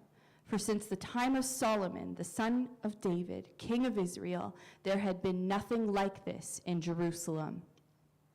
Then the priests and the Levites arose and blessed the people, and their voice was heard, and their prayer came to his holy habitation in heaven. 2 Chronicles chapter 31.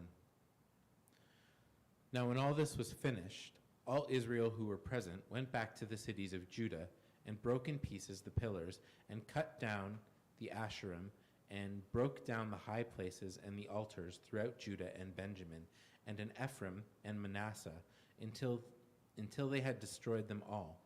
Then the people of Israel returned to their cities, every man to his possession. And Hezekiah appointed the division of priests and Levites, division by division, each according to his service. The priests and Levites for burnt offerings and peace offerings, to minister in the gates of the camp of the Lord, and give thanks and praise. The contribution of the king from his own possessions was for the burnt offerings. The burnt offerings of morning and evening, and the burnt offerings for the Sabbath, the new moons and the appointed feasts, as it is written in the law of the Lord. And he commanded the people who lived in Jerusalem to give the portion due to the priests and the Levites, that they might give themselves to the law of the Lord. As soon as the command was spread abroad, the people of Israel gave in abundance the first fruits of grain, wine, oil, honey, and all of the produce of the field. And they brought in abundantly the tithe of everything. And the people of Israel and Judah, who lived in the cities of Judah, also brought in the tithe of cattle and sheep, the tithe of dedicated things that had been dedicated to the Lord their God, and laid them in heaps. In the 3rd month they began to pile up the heaps, and finished them in the 7th month. When Hezekiah and the princes came and saw the heaps, they blessed the Lord and his people Israel. And Hezekiah questioned the priests and the Levites about the heaps. Azariah, the chief priest, who was of the house of Zadok, answered him, "Since they began to bring the contributions into the house of the Lord, we have eaten and had enough and had plenty left. For the Lord has blessed his people so that we have this large amount left." Then Hezekiah commanded them to prepare chambers in the house of the Lord, and they prepared them. And they faithfully brought in the contributions, the tithes, and the dedicated things.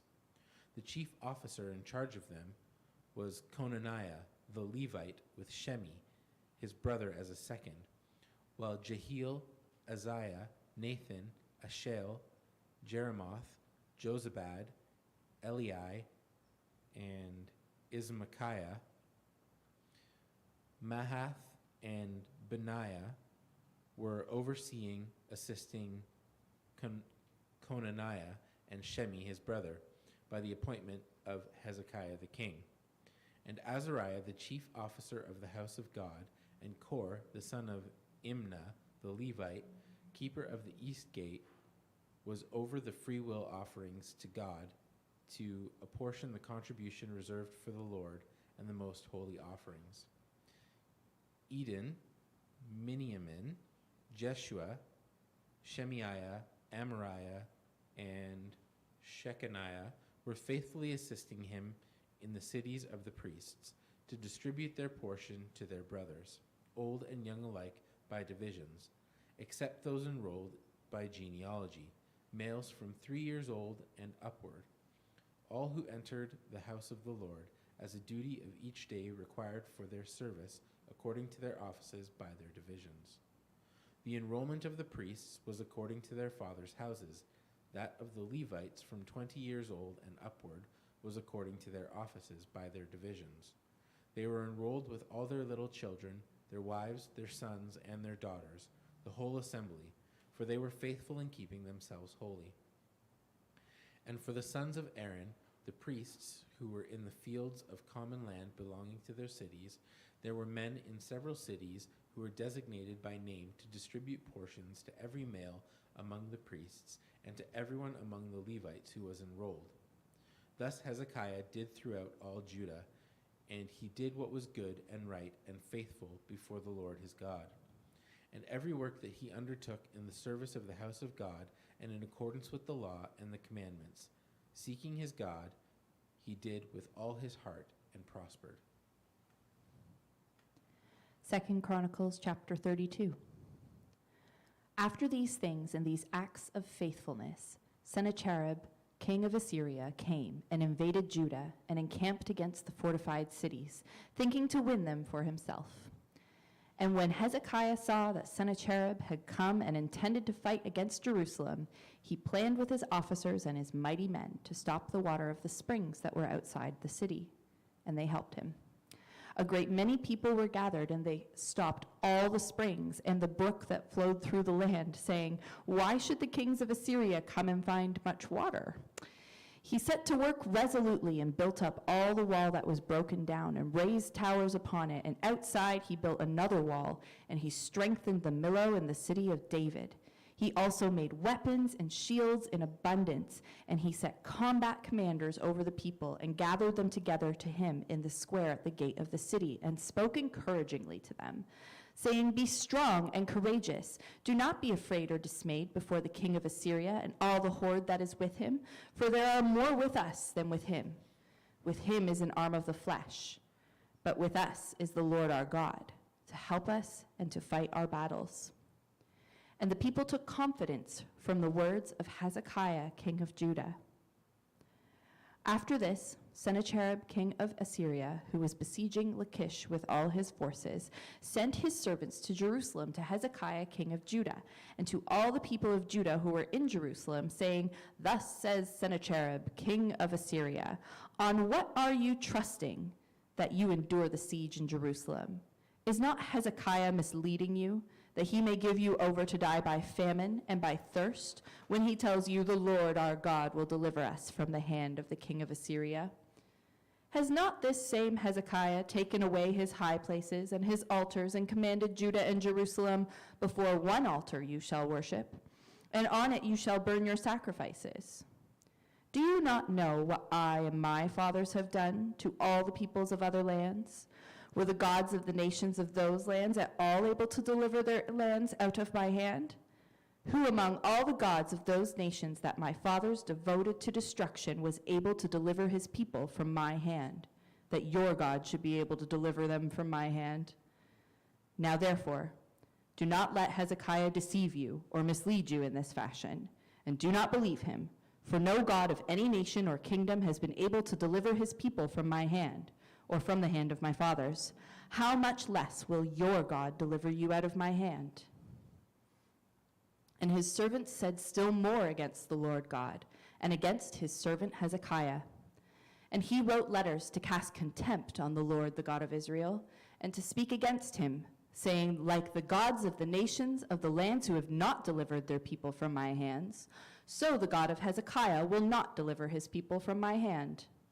And they shouted it with a loud voice in the language of Judah to the people of Jerusalem who were on the wall, to frighten and terrify them, in order that they might take the city.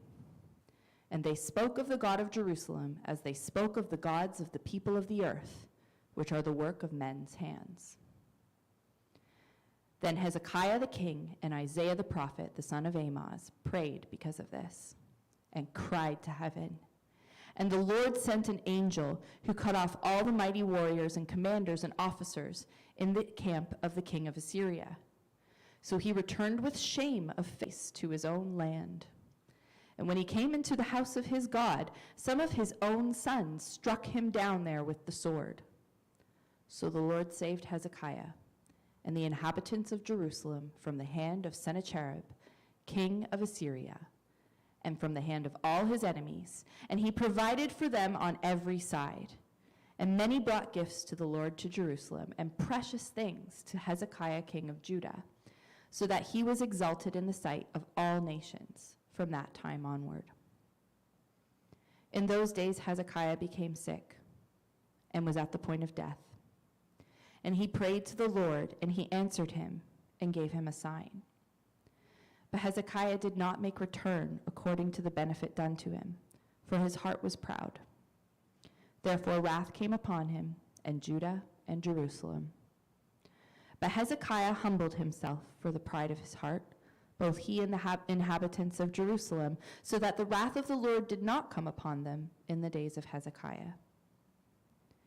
And Hezekiah had very great riches and honor, and he made for himself treasuries for silver, for gold, for precious stones, for spices, for shields, and for all kinds of costly vessels.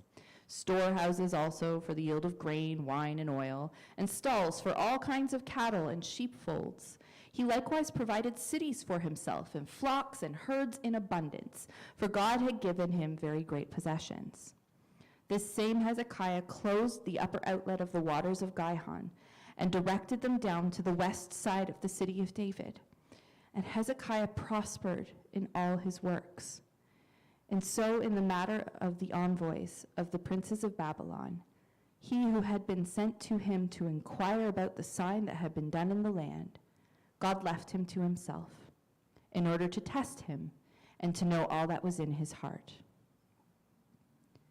Now the rest of the acts of Hezekiah and his good deeds, behold, they are written in the vision of Isaiah, the prophet, the son of Amoz, in the book of the kings of Judah and Israel. And Hezekiah slept with his fathers, and they buried him in the upper part of the tombs of the sons of David. And all Judah and the inhabitants of Jerusalem did him honor at his death. And Manasseh, his son, reigned in his place. 2 Chronicles chapter 33. Manasseh was 12 years old when he began to reign, and he reigned 55 years in Jerusalem. And he did what was evil in the sight of the Lord, according to the abominations of the nations whom the Lord drove out before the people of Israel. For he rebuilt the high places that his father Hezekiah had broken down, and he erected altars to the Baals, and made Asheroth, and worshipped all the host of heaven, and served them. And he built altars in the house of the Lord, of which the Lord had said, In Jerusalem shall my name be forever. And he built altars for all the host of heaven in the two courts of the house of the Lord. And he burned his sons as an offering in the valley of the son of Hinnom, and used fortune-telling and omens and sorcery, and dealt with mediums and necromancers. He did much evil in the sight of the Lord, provoking him to anger, and the carved image of the idol that he had made set in the house of God, of which God said to David and to Solomon his son, In this house and in Jerusalem, which I have chosen out of all of the tribes of Israel, I will put my name forever. And I will no more remove the foot of Israel from the land that I have appointed for your fathers, if only they will be careful to do all that I have commanded them. All the law, the statutes, and the rules given through Moses. Manasseh led Judah and the inhabitants of Jerusalem astray, to do more evil than the nations whom the Lord destroyed before the people of Israel. The Lord spoke to Manasseh and to his people, but they paid no attention. Therefore the Lord brought upon them the commanders of the army of the king of Assyria, who captured Manasseh with hooks and bound him with chains of bronze and brought him to Babylon. And when he was in distress, he entreated the favor of the Lord his God, and humbled himself greatly before the God of his fathers. He prayed to him, and God was moved by his entreaty, and heard his plea, and brought him again to Jerusalem into his kingdom. Then Manasseh knew that the Lord was God. Afterward, he built an outer wall for the city of David, west of Gihon, in the valley, and for the entrance into the fish gate, and carried it around Opal, and raised it to a very great height. He also put commanders of the army in all the fortified cities of Judah. And he took away the foreign gods and the idol from the house of the Lord, and all the altars that he had built on the mountain of the house of the Lord, and in Jerusalem, and threw them outside of the city. He also restored the altar of the Lord, and offered on it sacrifices of peace offerings and of thanksgiving. And he commanded Judah to serve the Lord, the God of Israel. Nevertheless, the people still sacrificed at the high places, but only to the Lord their God. Now the rest of the acts of Manasseh, and his prayer to his God, and the words of the seers who spoke to him in the name of the Lord, the God of Israel, behold, they are in the Chronicles of the kings of Israel. and his prayer, and how God was moved by his entreaty, and all his sin and his faithfulness, and the sites on which he built high places, and set up the Asherim and the images before he humbled himself. Behold, they are written in the Chronicles of the seers. So Manasseh slept with his father, and they buried him in his house, and Amon, his son, reigned in his place. Amon was 22 years old when he began to reign, and he reigned 2 years in Jerusalem. And he did what was evil in the sight of the Lord, as Manasseh his father had done. Amon sacrificed to all the images that Manasseh his father had made, and served them. And he did not humble himself before the Lord, as Manasseh his father had humbled himself. But this Amon incurred guilt more and more. And his servants conspired against him and put him to death in his house. But the people of the land struck down all those who conspired against King Amon. And the people of the land made Josiah, his son, king in his place.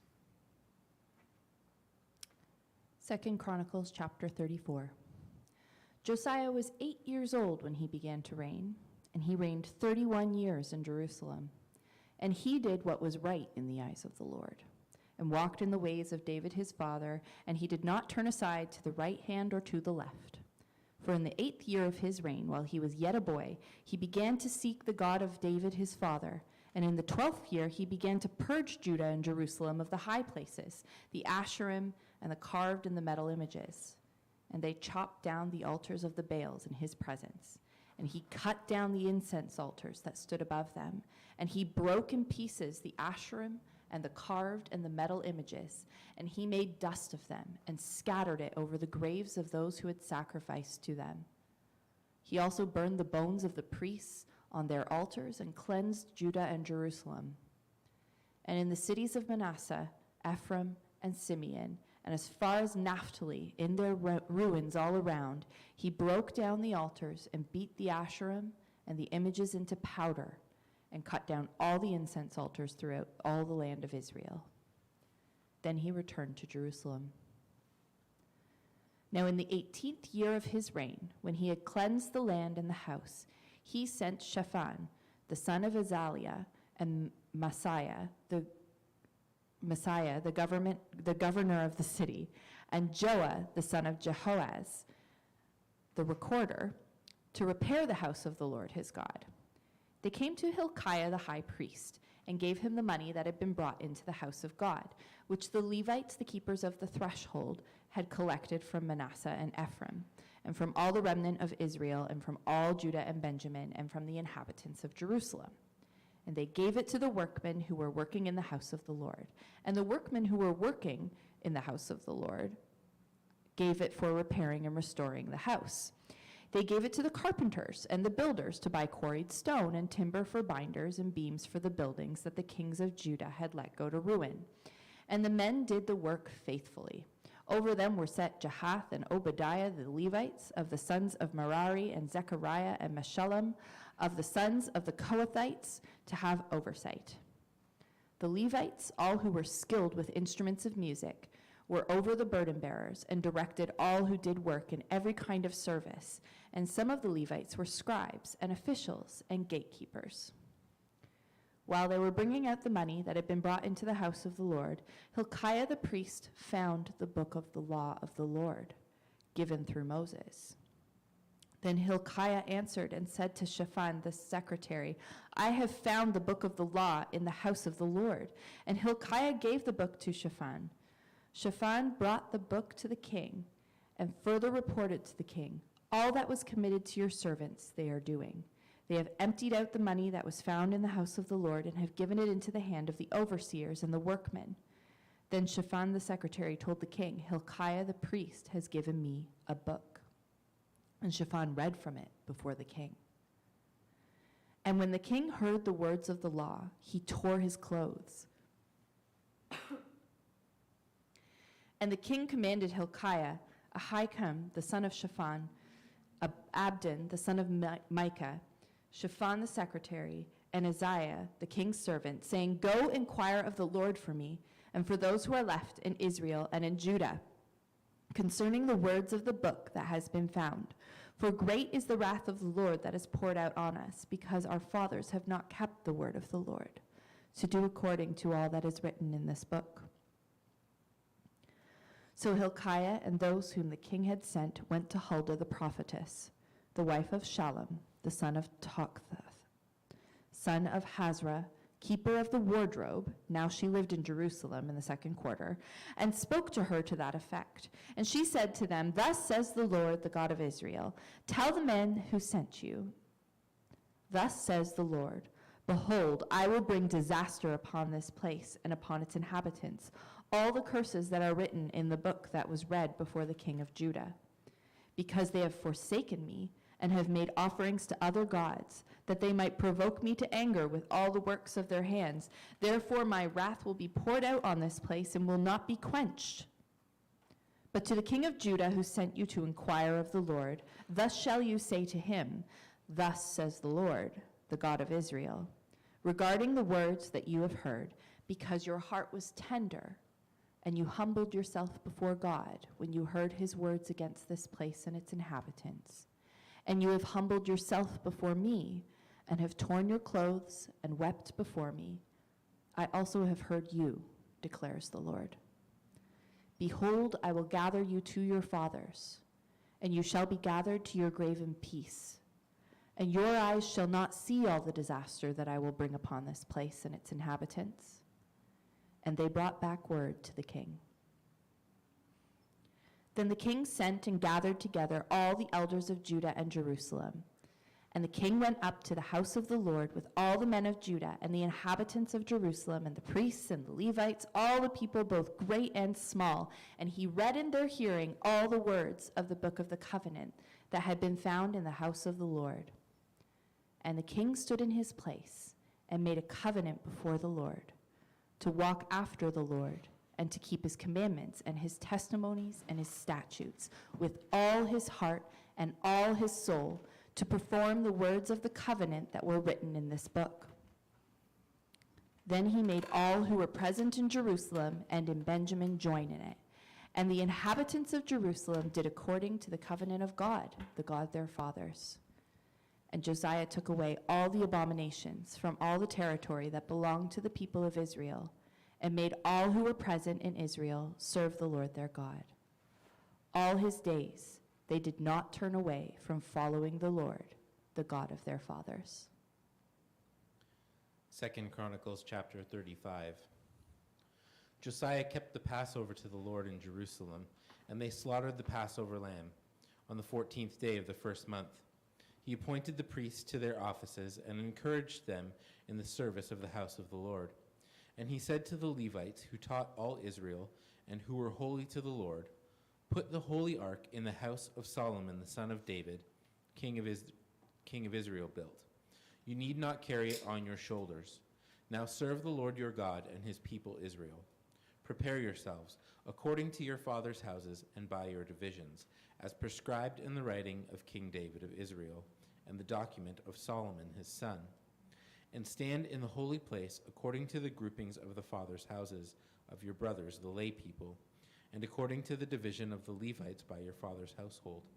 And slaughter the Passover lamb, and consecrate yourselves, and prepare for your brothers to do according to the word of the Lord by Moses. Then Josiah contributed to the lay people as Passover offerings for all who were present, lambs and young goats from the flock to the number of 30,000 and 3,000 bulls. These were from the king's possessions. And his officials contributed willingly to the people, to the priests, and to the Levites. Hilkiah, Zechariah, and Jehiel, the chief officers of the house of God, gave to the priests for the Passover offerings 2,600 Passover lambs and 300 bulls. Conaniah also, and Shemaiah, and Nathaniel his brothers, and Hashabiah, and Jeiel, and Jozabad, the chiefs of the Levites, gave to the Levites for the Passover offerings 5,000 lambs and young goats, and 500 bulls. When the service had been prepared for the priests, the priests stood in their place, and the Levites in their divisions according to the king's command. And they slaughtered the Passover lamb, and the priests threw the blood that they received from them, while the Levites flayed the sacrifices. And they set aside the burnt offerings that they might distribute them according to the groupings of the fathers' houses of the lay people, to offer to the Lord as it is written in the book of Moses. And so they did with the bulls. And they roasted the Passover lamb with fire according to the rule, and they boiled the holy offerings in pots, in cauldrons, and in pans, and carried them quickly to all the lay people. And afterward they prepared for themselves and for the priests, because the priests, the sons of Aaron, were offering the burnt offerings and the fat parts until night. So the Levites prepared for themselves and for the priests and for the sons of Aaron. The singers, the sons of Asaph, were in their place according to the command of David, and Asaph and Haman and Jeduthun, the king's seer, and the gatekeepers were at each gate. They did not need to depart from their service, for the brothers of the Levites prepared for them. So all the service of the Lord was prepared that day to keep the Passover and burnt offerings on the altar of the Lord, according to the command of King Josiah. And the people of Israel who were present kept the Passover at that time, and the feast of unleavened bread 7 days. No Passover like it had been kept in Israel since the days of Samuel the prophet. None of the kings of Israel had kept such a Passover as was kept by Josiah. And the priests and the Levites and all Judah and Israel who were present, and the inhabitants of Jerusalem in the 18th year of the reign of Josiah, his Passover was kept. After all this, when Josiah had prepared the temple, Necho, king of Egypt, went up to fight at Carchemish on the Euphrates, and Josiah went out to meet him. But he sent envoys to him, saying, "What have we to do with each other, king of Judah? I am not coming against you this day, but against the house with which I am at war, and God has commanded me to hurry. Cease opposing God, who is with me, lest he destroy you." Nevertheless, Josiah did not turn away from him, but disguised himself in order to fight with him. He did not listen to the words of Necho from the mouth of God, but came to fight in the plain of Megiddo.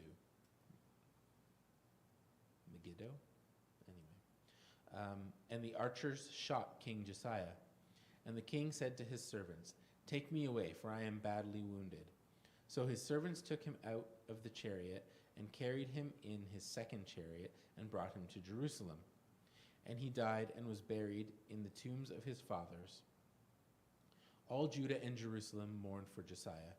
Jeremiah also uttered a lament for Josiah, and all the singing men and singing women have spoken of Josiah in their laments to this day. They made these rules in Israel. Behold, they are written in the laments. Now, the rest of the acts of Josiah and his good deeds, according to what is written in the law of the Lord, and his acts first and last, behold, they are written in the book of the kings of Israel and Judah. 2 Chronicles chapter 36. The people of the land took Jehoahaz, the son of Josiah, and made him king in his father's place in Jerusalem. Jehoahaz was 23 years old when he began to reign, and he reigned 3 months in Jerusalem. Then the king of Egypt deposed him in Jerusalem and laid on the land tribute of 100 talents of silver and a talent of gold. And the king of Egypt made Eliakim his brother king over Judah and Jerusalem, and changed his name to Jehoiakim. But Necho took Jehoahaz his brother and carried him to Egypt. Jehoiakim was 25 years old when he began to reign, and he reigned 11 years in Jerusalem. He did what was evil in the sight of the Lord his God. Against him came up Nebuchadnezzar, king of Babylon, and bound him in chains to take him to Babylon. Nebuchadnezzar also carried part of the vessels of the house of the Lord to Babylon and put them in his place in Babylon, in his palace in Babylon. Now the rest of the acts of Jehoiakim and the abominations that he did, and what was found against him, behold, they are written in the books of the kings of Israel and Judah. And Jehoiachin, his son, reigned in his place. Jehoiachin was 18 years old when he became.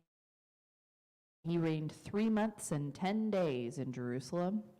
He did what was evil in the sight of the Lord. In the spring of the year, King Nebuchadnezzar sent and brought him to Babylon with the precious vessels of the house of the Lord, and made his brother Zedekiah king over Judah and Jerusalem. Zedekiah was 21 years old when he began to reign, and he reigned 11 years in Jerusalem. He did what was evil in the sight of the Lord his God.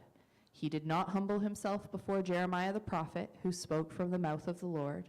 He also rebelled against King Nebuchadnezzar, who had made him swear by God. He stiffened his neck and hardened his heart against turning to the Lord, the God of Israel. All the officers of the priests and the people likewise were exceedingly unfaithful, following all the abominations of the nations, and they polluted the house of the Lord that he had made holy in Jerusalem. The Lord, the God of their fathers, sent persistently to them by his messengers, because he had compassion on his people and on his dwelling place.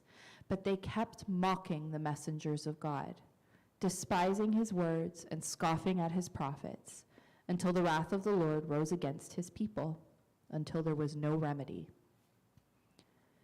Therefore he brought up against them the king of the Chaldeans, who killed their young men with the sword in the house of their sanctuary, and had no compassion on young man or virgin, old man or aged. He gave them all into his hand, and all the vessels of the house of God, great and small, and the treasures of the house of the Lord, and the treasures of the king and of his princes, all of these he brought to Babylon. And they burned the house of God, and broke down the wall of Jerusalem, and burned all its palaces with fire, and destroyed all its precious vessels.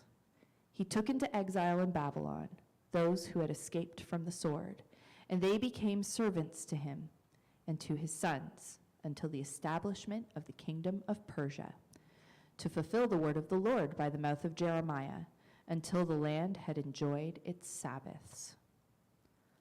All the days that it lay desolate, it kept Sabbath, to fulfill 70 years. Now in the first year of Cyrus, king of Persia, that the word of the Lord by the mouth of Jeremiah might be fulfilled, the Lord stirred up the spirit of Cyrus, king of Persia, so that he made a proclamation throughout all his kingdom, and also put it in writing. Thus says Cyrus, king of Persia, the Lord, the God of heaven, has given me all the kingdoms of the earth, and he has charged me to build him a house at Jerusalem, which is in Judah. Whoever is among you of all his people, may the Lord his God be with him. Let him go up.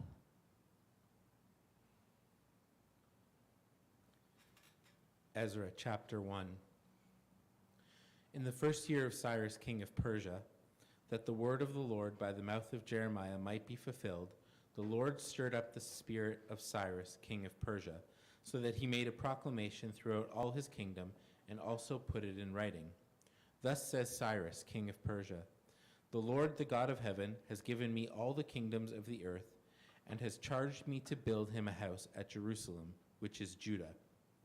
Whoever is among you of all his people, may his God be with him, and let him go up to Jerusalem, which is in Judah, and rebuild the house of the Lord, the God of Israel.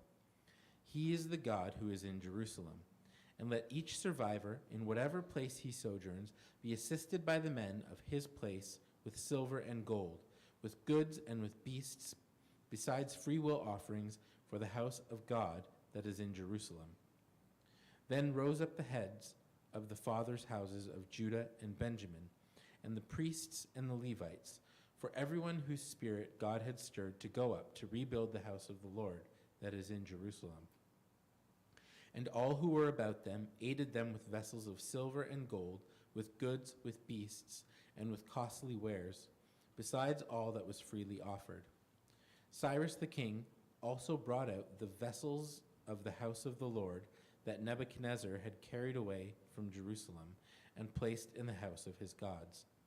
Cyrus king of Persia brought these out in the charge of Mithridath the treasurer, who counted them out to Sheshbazzar, the prince of Judah.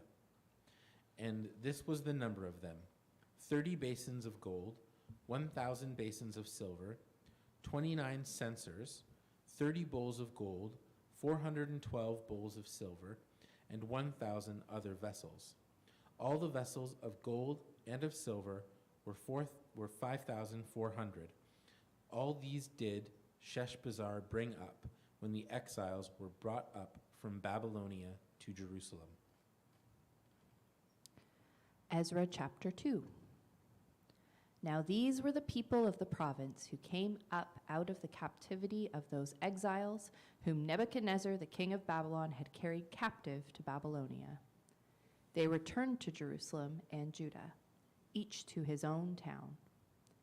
They came with Zerubbabel, Jeshua, Nehemiah, Sariah, Reliah, Mordecai, Bilshan, Mizpar, Bigvai, Rehum, and Baanah. The number of the men of the people of Israel, the sons of Parash, 2,172. The sons of Shephatiah, 372. The sons of Era, 775. The sons of Pahath Moab, namely the sons of Jeshua and Joab, 2,812. The sons of Elam, 1,254. The sons of Zatu, 945. The sons of Zakai, 760. The sons of Bani, 642. The sons of Bebai, 623. The sons of Azgad, 1,222. The sons of Adonikam, 666. The sons of Bigvai, 2,056. The sons of Adin, 454. The sons of Ater, namely of Hezekiah, 98. The sons of Bezai, 323. The sons of Jorah, 112. The sons of Hashem, 223. The sons of Gebar, 95. The sons of Bethlehem, 123. The men of Netophath, 56. The men of Anathoth, 128. The sons of Asmaveth, 42. The sons of Kiriath-Aram, Shephirah, and Beeroth, 743. The sons of Ramah and Geba, 621. The men of Michmas, 122. The men of Bethel and Ai, 223. The sons of Nebo, 52. The sons of Magbish, 156. The sons of the other Elam, 1,254. The sons of Haram, 320. The sons of Lod, Hadid, and Ono, 725. The sons of Jericho, 345. The sons of Sina, 3,630. The priests, the sons of Jediah of the house of Jeshua, 973. The sons of Immer, 1,052. The sons of Pashur, 1,247. The sons of Haram, 1,017. The Levites, the sons of Jeshua and Kadmiel of the house of the sons of Hodaviah, 74. The singers, the sons of Asaph, 128. The sons of the gatekeepers, the sons of Shallum, the sons of Ater, the sons of Talmon, the sons of Akub, the sons of Hatita, and the sons of Shobai, in all 139. The temple servants, the sons of Ziha, the sons of Hasupha, the sons of Tabaoth, the sons of Keros, the sons of Siaha, the sons of Paddan, the sons of Lebanah, the sons of Hagabah, the sons of Akub, the sons of Hagab, the sons of Shamlai, the sons of Hanan, the sons of Gidel, the sons of Gehar, the sons of Reiah, the sons of Rezin, the sons of Nekoda, the sons of Gazam, the sons of Uzah, the sons of Paseah, the sons of Besai, the sons of Asna, the sons of Munim, the sons of Nephisim, the sons of Mehida, the sons of Harsha, the sons of Barkos, the sons of Sisera, the sons of Tema, the sons of Neziah, and the sons of Hatapha. The sons of Solomon's servants, the sons of Sotai, the sons of Hassophereth, the sons of Peruda, the sons of Jalah, the sons of Darkon, the sons of Gedel, the sons of Shephatiah, the sons of Hatil, the sons of Pokereth-Hazabaim, and the sons of Ami. All the temple servants and the sons of Solomon's servants were 392. The following were those who came up from Talmeleh, Tel-Harsha, Cherub, Adon, and Immer, though they could not prove their fathers' houses or their descent, whether they belonged to Israel. The sons of Deliah, the sons of Tobiah, and the sons of Nekoda, 652. Also of the sons of the priests, the sons of Habiah, the sons of Hakkoz, and the sons of Barzillai, who had taken a wife from the daughters of Barzillai the Gileadite and was called by their name. These sought their registration among those enrolled in the genealogies, but they were not found there, and so they were excluded from the priesthood as unclean. The governor told them that they were not to partake of the most holy food until there should be a priest to consult Urim and Thummim. The whole assembly together was 42,360, besides their male and female servants, of whom there were 7,337, and they had 200 male and female singers. Their horses were 736, their mules were 245, their camels were 435, and their donkeys were 6,720. Some of the heads of families, when they came to the house of the Lord that is in Jerusalem, made free will offerings for the house of God, to erect it on its site. According to their ability, they gave to the treasury of the work 61,000 derricks of gold, 5,000 minas of silver, and 100 priests' garments. Now the priests, the Levites, some of the people, the singers, the gatekeepers, and the temple servants lived in their towns, and all the rest of Israel in their towns. Ezra chapter 3. When the 7th month came, and the children of Israel were in the towns, the people gathered as one man to Jerusalem. Then arose Jeshua, the son of Jozadak, with his fellow priests, and Zerubbabel, the son of Shealtiel, with his kinsmen.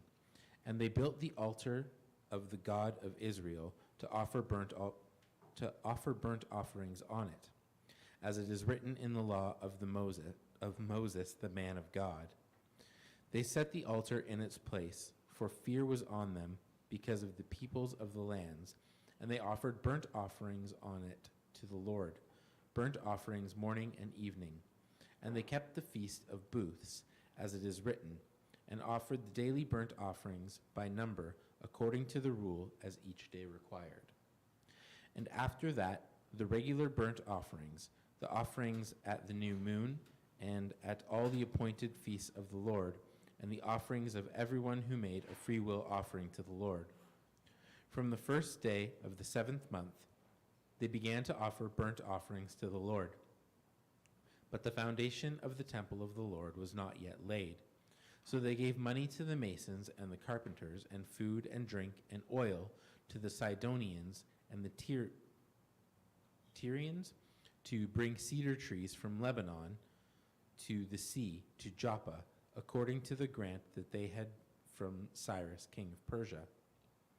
Now in the 2nd year after their coming to the house of God at Jerusalem, in the 2nd month, Zerubbabel, son of Shealtiel, and Jeshua, the son of Jozadak, made a beginning together with the rest of their kinsmen, the priests and the Levites, and all who had come to Jerusalem from the captivity. They appointed the Levites from 20 years old and upwards to supervise the work of the house of the Lord. And Jeshua with his sons and brothers, and Kadmiel and his sons, the sons of Judah, together supervised the workmen in the house of God, along with the sons of Henadad and the Levites, their sons and brothers. And when the builders laid the foundation of the temple of the Lord, the priests in their vestments came forward with trumpets, and the Levites, the sons of Asaph,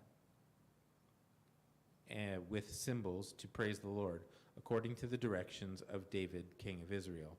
And they sang responsively, praising and giving thanks to the Lord. For he is good, for his steadfast love endures forever toward Israel. And all the people shouted with a great shout when they praised the Lord, because the foundation of the house of the Lord was laid. But many of the priests and Levites and heads of fathers' houses, old men who had seen the first house, wept with loud voice when they saw the foundation of his house being laid, though many shouted aloud for joy, so that the people could not distinguish the sound of the joyful shout from the sound of the people's weeping, for the people shouted a great shout, and the sound was heard far away. Ezra chapter 4.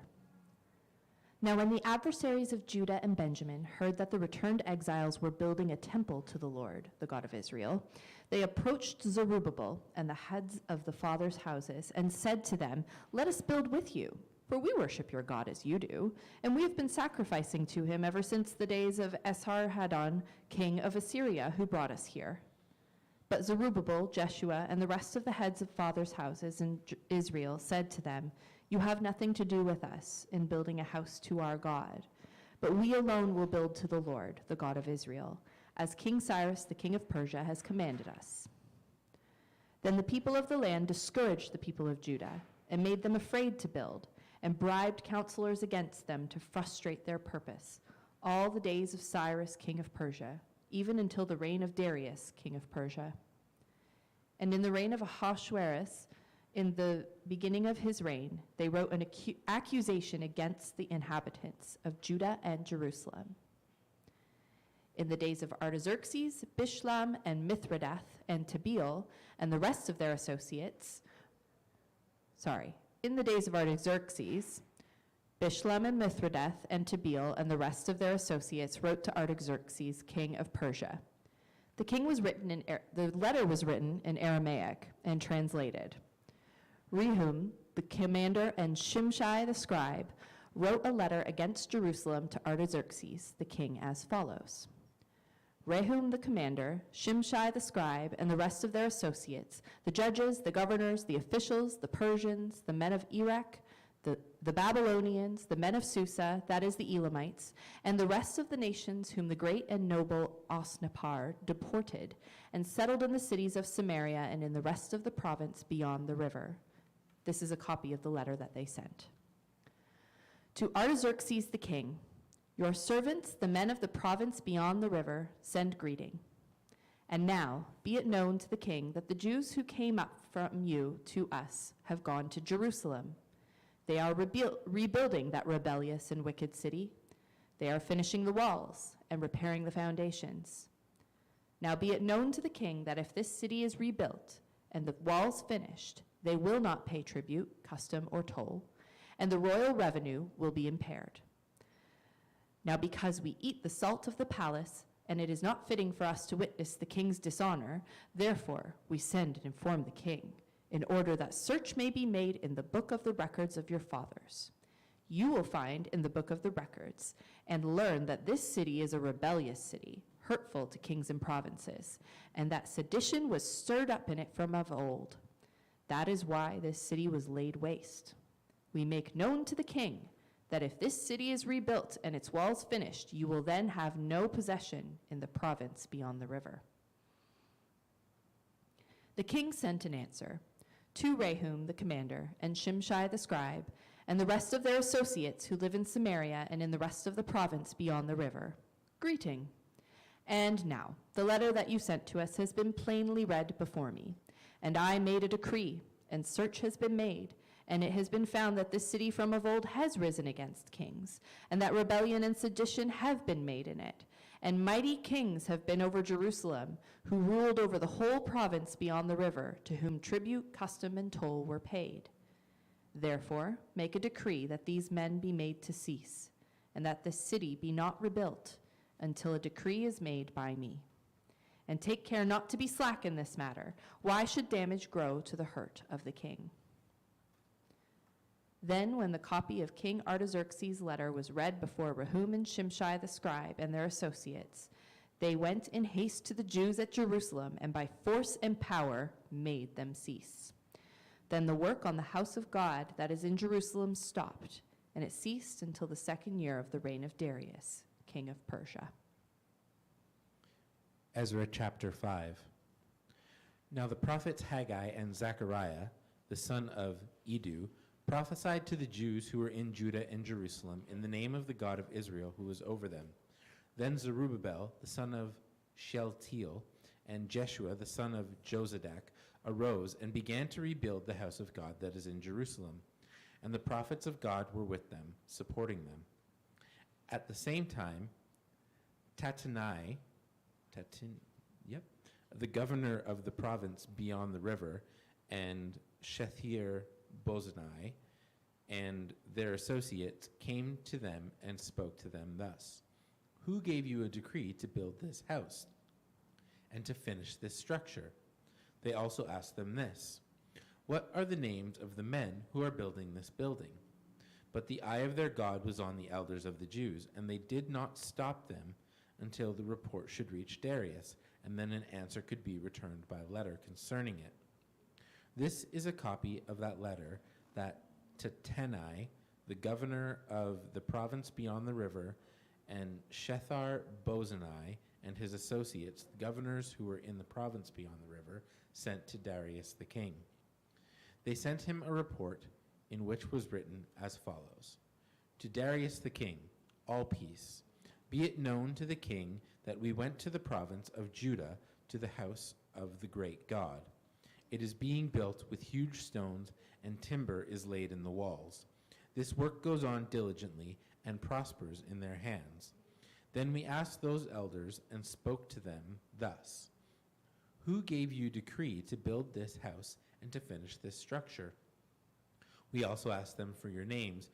We also asked them their names for your information, that we might write down the names of their leaders.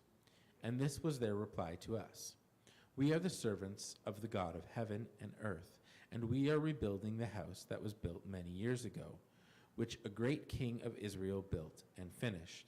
But because our fathers had angered the God of heaven, he gave them into the hand of Nebuchadnezzar, king of Babylon, the Chaldean, who destroyed this house and carried away the people to Babylonia.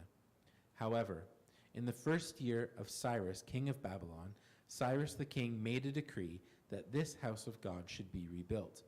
And the gold and silver vessels of the house of God, which Nebuchadnezzar had taken out of the temple that was in Jerusalem and brought into the temple of Babylon, these Cyrus the king took out of the temple of Babylon, and they were delivered to one whose name was Sheshbazzar, whom he had made governor. And he said to him, Take these vessels and put them in the temple that is in Jerusalem, and let the house of God be rebuilt on this site. Then this Sheshbazzar came and laid the foundations of the house of God that is in Jerusalem. And from that time until now, it has been in building, and it is not finished yet. Therefore, if it seems good to the king, let search be made in the royal archives there in Babylon to see whether a decree was issued by Cyrus the king for the rebuilding of this house of God in Jerusalem. And let the king send us his pleasure in this matter. Ezra chapter 6. Then Darius the king made a decree, and search was made in Babylonia, in the house of the archives where the documents were stored. And in Ecbatana, the capital that is in the province of Media, a scroll was found on which it was written, a record. In the 1st year of Cyrus the king issued a decree concerning the house of God at Jerusalem. Let the house be rebuilt, the place where the sacrifices were offered, and let its foundations be retained. Its height shall be 60 cubits, and its breadth 60 cubits, with 3 layers of great stones and 1 layer of timber. Let the cost be paid from the royal treasury. And also let the gold and silver vessels of the house of God, which Nebuchadnezzar took out of the temple that is in Jerusalem and brought to Babylon, be restored and brought back to the temple that is in Jerusalem, each to its place. You shall put them in the house of God. Now therefore, Tattenai, governor of the province beyond the river, Shethar-bozenai, and your associates, the governors who are in the province beyond the river, keep away. Let the work on this house of God alone.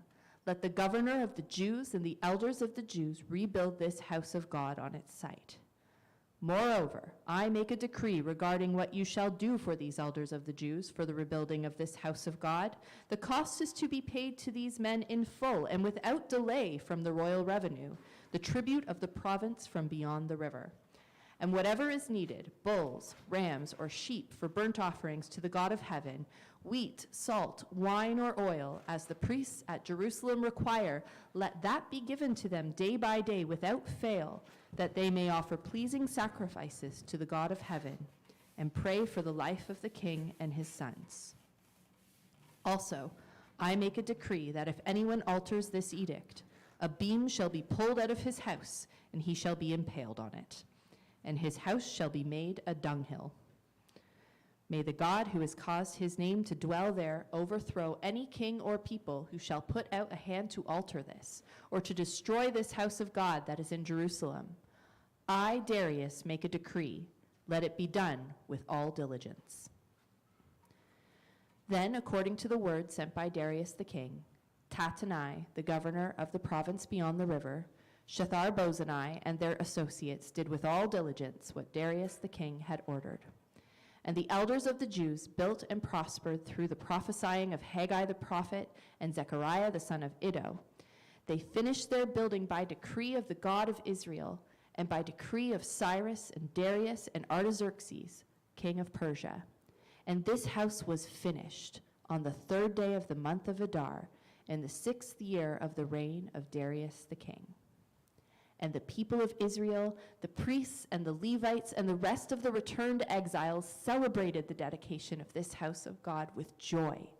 They offered at the dedication of this house of God 100 bulls, 200 rams, 400 lambs, and as a sin offering for all Israel, 12 male goats, according to the number of the tribes of Israel. And they set the priests in their divisions and the Levites in their divisions for the service of God at Jerusalem, as it is written in the book of Moses. On the 14th day of the 1st month, the returned exiles kept the Passover. For the priests and the Levites had purified themselves together. All of them were clean.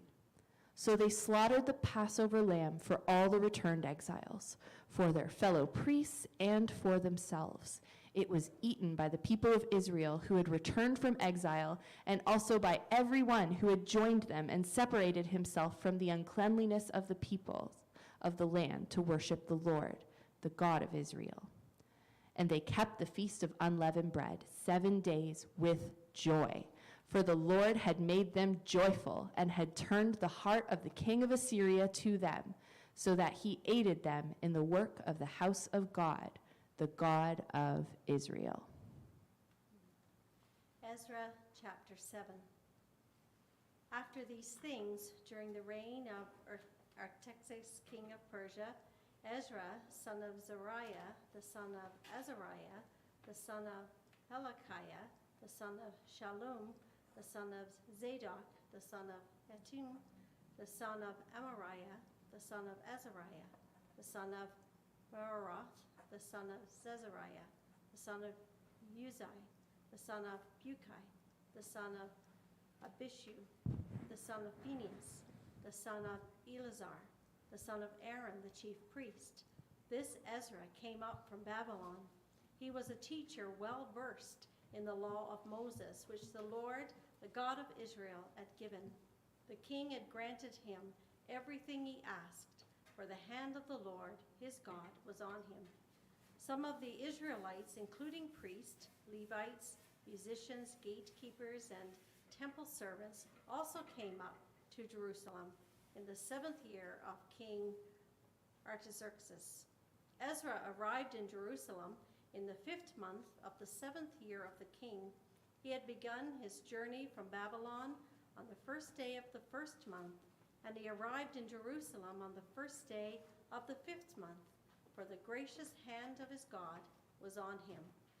For Ezra had devoted himself to the study and observance of the law of the Lord, and to the teaching its decrees and laws in Israel. This is a copy of the letter King Artaxerxes had given to Ezra the priest, a teacher of the law, a man learned in matters concerning the commands and decrees of the Lord for Israel. Artaxerxes, king of kings, to Ezra the priest, teacher of the law of God of heaven, greetings. Now I decree that any of the Israelites in my kingdom, including priests and Levites, who volunteer to go to Jerusalem with you, may go. You are sent by the king and his 7 advisors to inquire about Judah and Jerusalem with regard to the law of your God, which is in your hand. Moreover, you are to take with you the silver and gold that the king and his advisors have freely given to the God of Israel, whose dwelling is in Jerusalem, together with all the silver and gold you may obtain from the province of Babylon, as well as the free will offerings of the people and priests for the temple of their God in Jerusalem. With this money, be sure to buy bulls, rams, and male lambs, together with their grain offerings and drink offerings, and sacrifice them on the altar of the temple of your God in Jerusalem. You and your fellow Israelites may then do whatever seems best with the rest of the silver and gold in accordance with the will of your God.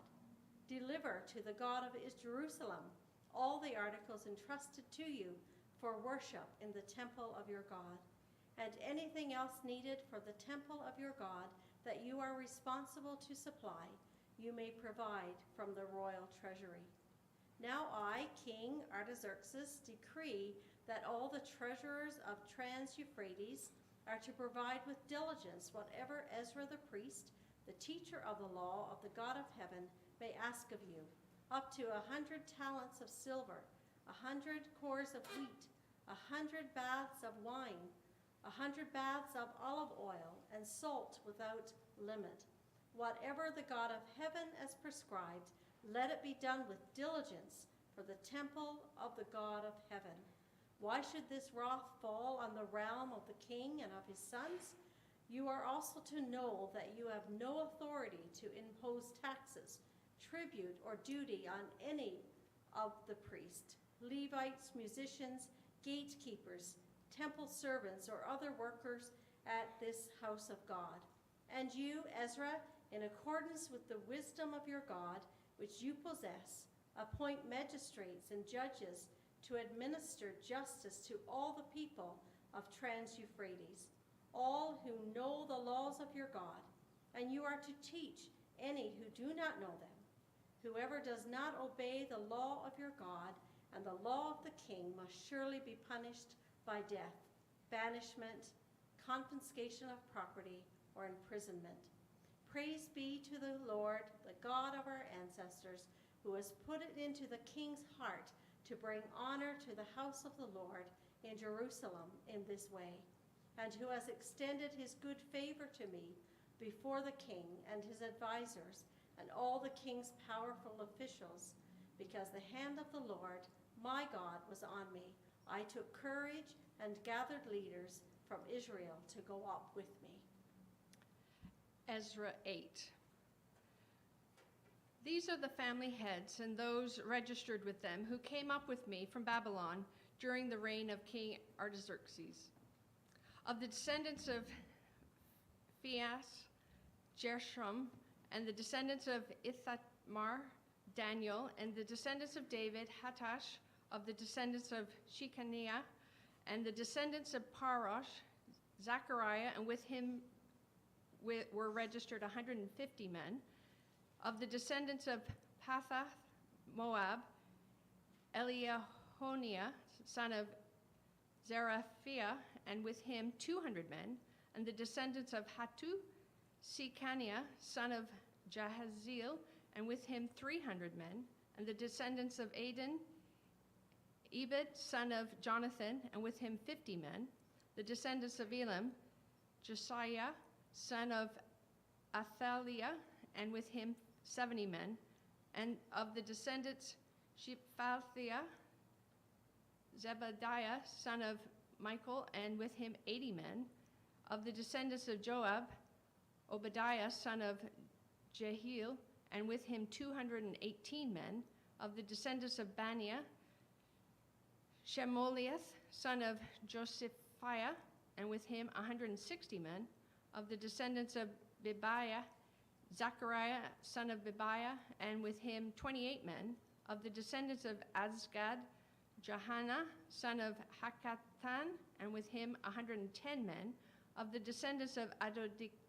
Adoniakam, the last ones whose names were Eliphelet, Jehul, Shemai, and with him 60 men, of the descendants Bigvai, Uthai, and Zachor, and with them 70 men. I assembled them at the canal that flows towards Ahava, and we camped there 3 days. When I checked among the people and the priests, I found no Levites there. So I summoned Eleazar, Ariel, Shemaiah, Elathan, Jareb, Elathan, Nathan, Zechariah, and Meshulam, who were leaders, and Joiarib and Nathan, who were men of learning. And I sent them to Iddu, the leader of Caspia. I told them what to say to Iddu and his kinsmen, the temple servants of Caspia, so that they might bring attendance to us for the house of our God. Because of the gracious hand of our God was on us, they brought us Sherebiah, a capable man, from the descendants of Mahali, son of Levi, the son of Israel, and Sherebiah, the son of, and brothers, 18 men, and Hashbiah, together with Jeshiah, from the descendants of Merari, and his brothers and nephews, 20 men. They also brought 220 of the temple servants, a body that David and the officials had established to assist the Levites. All were registered by name. There by the Ahava canal, I proclaimed a fast, so that we might humble ourselves before our God and ask him for a safe journey for us and our children with all our possessions. I was ashamed to ask the king for soldiers and horsemen to protect us from enemies on the road, because we had told the king, "The gracious hand of our God is on everyone who looks to him, but his great anger is against all who forsake him." So we fasted and petitioned our God about this, and he answered our prayer. Then I set apart 12 of the leading priests, together with Sherebiah, Hashabiah, and the 10 of their brothers, and I weighed out to them the offering of silver and gold, the articles that the king, his advisors, his officials, and all Israel present there had donated for the house of our God. I weighed out to them 650 talents of silver articles weighing 100 talents, 100 talents of gold, 20 bowls of gold valued at 1,000 darics, and 2 fine articles of polished bronze, as precious as gold. I said to them, "You as well as these articles are consecrated to the Lord. The silver and gold are a free will offering to the Lord, the God of your fathers. Guard them carefully until you weigh them out in the chambers of the house of the Lord in Jerusalem, before the leading priests and the Levites and the family heads of Israel." Then the priests and Levites received the silver and gold and sacred articles that had been weighed out to be taken to the house of our God in Jerusalem. On the 12th day of the first month, we set out from the Ahava canal to go to Jerusalem. The hand of our God was on us, and he protected us from enemies and bandits along the way. So we arrived at Jerusalem, where we rested 3 days. On the 4th day, in the house of our God, we weighed out the silver and gold and sacred articles in the hands of Merimoth, son of Uriah the priest. Eleazar, son of Phinehas, was with him, and so were the Levites, Jozabad, son of Jeshua, and Noadiah, son of Benadu. Everything was accounted for by number and weight, and the entire weight was recorded at that time. Then the exiles who had returned from captivity sacrificed burnt offerings to the God of Israel, 12 bulls of all Israel, for all Israel, 96 rams, 77 male lambs, and as a sin offering, 12 male goats. All this was a burnt offering to the Lord. They also delivered the king's orders to the royal satraps and to the governors of Trans-Euphrates, who then gave assistance to the people and to the house of our God. Ezra chapter 9. After these things had been done, the leaders came to me and said, "The people of Israel, including the priest and the Levites, have not kept themselves separate from the neighboring peoples with their detestable practices, like those of the Canaanites, Hittites, Perizzites, Jebusites, Ammonites, Moabites, Egyptians, and Amorites. They have taken some of their daughters as wives for themselves and their sons, and have mingled the holy race with the peoples around them.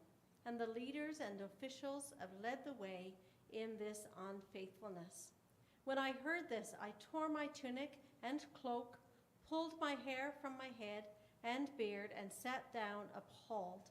Then everyone who trembled at the words of the God of Israel gathered around me because of this unfaithfulness of the exiles.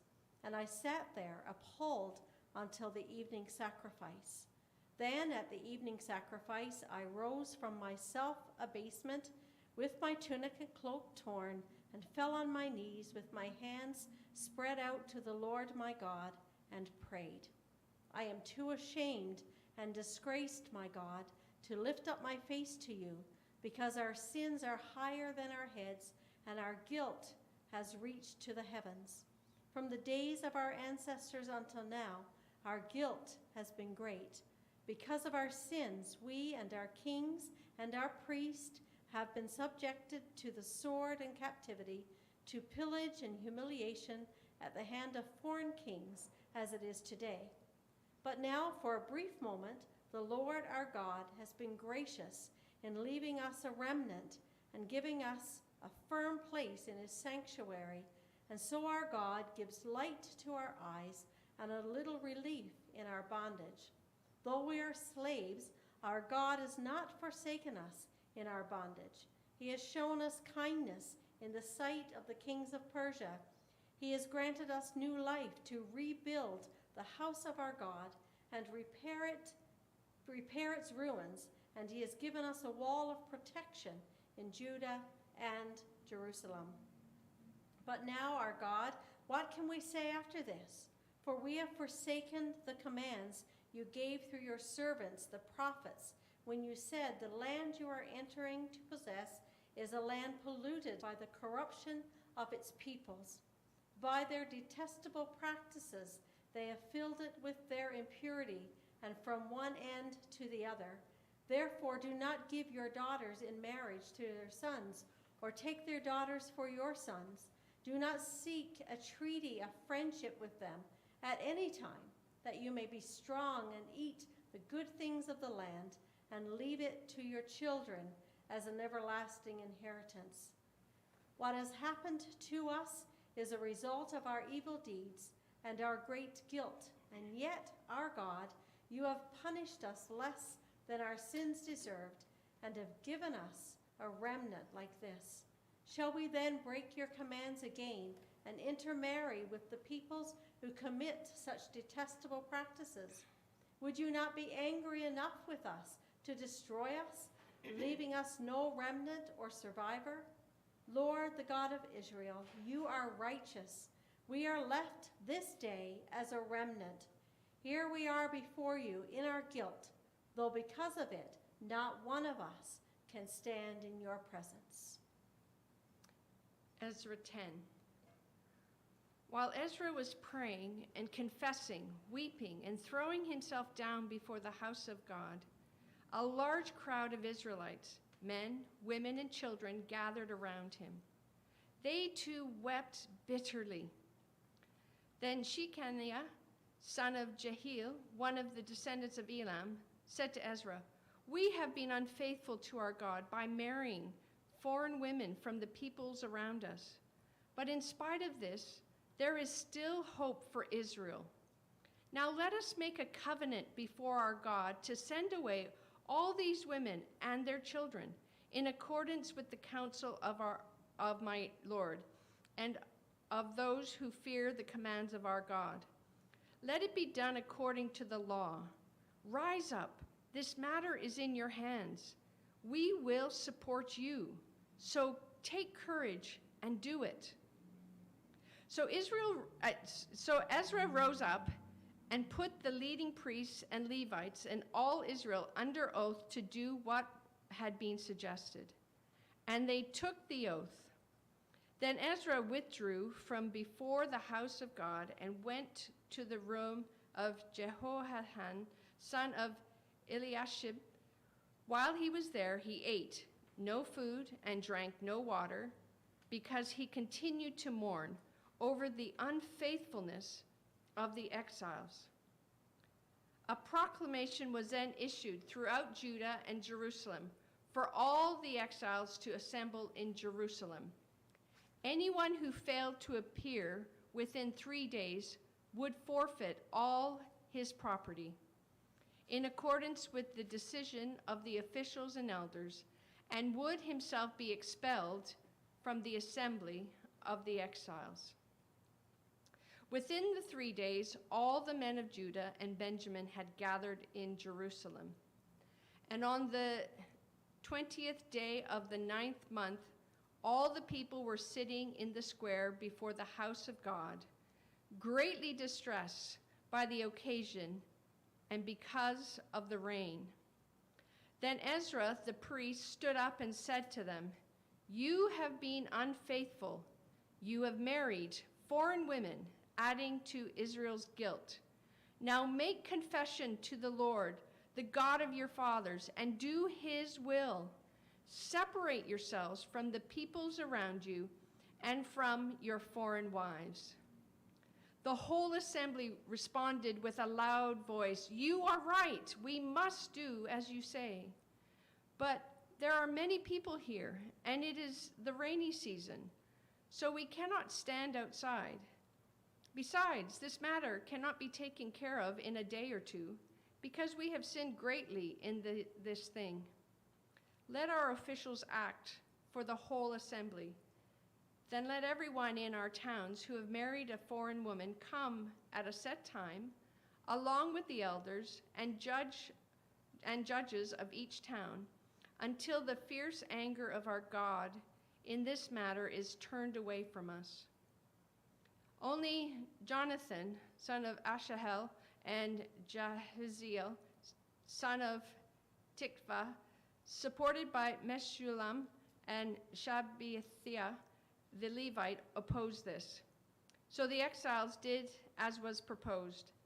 Ezra the priest selected men who were family heads, one from each family division, and all of them designated by name.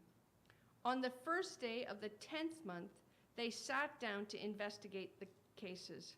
And by the first day of the first month, they finished dealing with all the men who had married foreign women. Among the descendants of the priests, the following had married foreign women. From the descendants of Jeshua, son of Jochadak, and his brothers Mahishiah, Eleazar, Jerib, and Gedaliah, they all gave their hands in pledge to put away their wives, and for their guilt they each presented a ram from the flock as a guilt offering. From the descendants of Immer, Hania, Zebadiah. From the descendants Harim, Mahasiah, Eliak, Eliajah, Shamiah, Jehiel, and Uzziah. From the descendants of Pashur, Eliorai, Masijah, Ishmael, Nathaniel, Johazabah, and Elash. Among the Levites, Jozabad, Shemai, Keliah, and Keliata, Pethathia, Judah, Eleazar. And from the singers, Eliashib. From the gatekeepers, Shalom, Telem, Uri. And among the Israelites, from the descendants of Parosh, Ramiah, Izziah, Malikjah, Midjaim, Eleazar, Malikjah, Beniah. From the descendants of Elam, Mattaniah, Zechariah, Jehiel, Abdi, Jeremoth, Eligiah. From the descendants of Zatu, Eloiah, Eliashib, Mattaniah, Jeremoth, Zabad, Aziah. From the descendants of Bibai, Jehoamahan, Hananiah, Zabiah, and Athieli. From the descendants of Bani, Meshulam, Maluk, Adiah, Jashum, Sheal, Jeremoth. From the descendants of Patha, Moab, Admah, Kela, Beniah, Mahasiah, Mattaniah, Zalal, Ben-Nui, Manasseh. From the descendants of Harim, Eleazar, Ishijak, Malijak, Shemaiah, Shimeon, Benjamin, Malak, and Shemariah. From the descendants of Hashmam, Mattaniah, Mattata, Zabad, Eliphelet, Jeremiah, Manash, Shemai. From the descendants of Bani, Madai, Amram, Yul, Beniah, Bediah, Kilui, Vania, Meremoth, Eliashib, Mattanai, and Jashu. From the descendants of Ben-Nui, Shemai, Shelishia, Nathan, Adai, Macnadibai, Shashai, Shari, Azareel, Shelishmai, Maria, Shalom, Amariah, and Joseph. And from the descendants of Nebob, Jeriel, Mattathiah, Zabad, Zibina, Jadai, Joel, and Benaiah. All these had married foreign women, and some of them had children by these wives. Nehemiah chapter 1. The words of Nehemiah, son of Hakaliah. In the month of Kislev, in the 20th year, while I was in the citadel of Susa, Hanani, one of my brothers, came from Judah with some other men, and I questioned them about the Jewish remnant that had survived the exile, and also about Jerusalem. They said to me, "Those who survived the exile and are back in the province are in great trouble and disgrace. The wall of Jerusalem is broken down, and its gates have been burned with fire." When I heard these things, I sat down and wept. For some days I mourned and fasted and prayed before the God of heaven. Then I said, "Lord, the God of heaven, the great and awesome God who keeps his covenant of love with those who love him and keep his commandments, let your ear be attentive and your eyes open to hear the prayer your servant is praying before you day and night for your servants, the people of Israel. I confess the sins we Israelites, including myself and my father's family, have committed against you. We have acted very wickedly toward you. We have not obeyed the commands, decrees, and laws you gave your servant Moses. Remember the instruction you gave your servant Moses, saying, if you are unfaithful, I will scatter you among the nations. But if you return to me and obey my commands, then even if your exiled people are at the farthest horizon, I will gather them from there and bring them to the place I have chosen as a dwelling for my name. They are your servants and your people, whom you redeemed by your great strength and your mighty hand. Lord, let your ear be attentive to the prayer of this your servant and to the prayer of your servants who delight in revering your name. Give your servant success today by granting him favor in the presence of this man. I was cupbearer to the king. Nehemiah 2. In the month of Nisan, in the 20th year of King Artaxerxes, when wine was brought for him, I took the wine and gave it to the king. I had not been sad in his presence before, so the king asked me, why does your face look so sad when you are not ill? This can be nothing but sadness of heart. I was very much afraid, but I said to the king, may the king live forever. Why should my face not look sad when the city where my fathers are buried lies in ruins and its gates have been destroyed by fire? The king said to me, what is it you want? Then I prayed to the God of heaven, and I answered the king, if it pleases the king, and if your servant has found favor in his sight, let him send me to the city of Judah, where my fathers are buried, so that I can rebuild it. Then the king, with the queen sitting beside him, asked me, how long will your journey take? And when will you get back?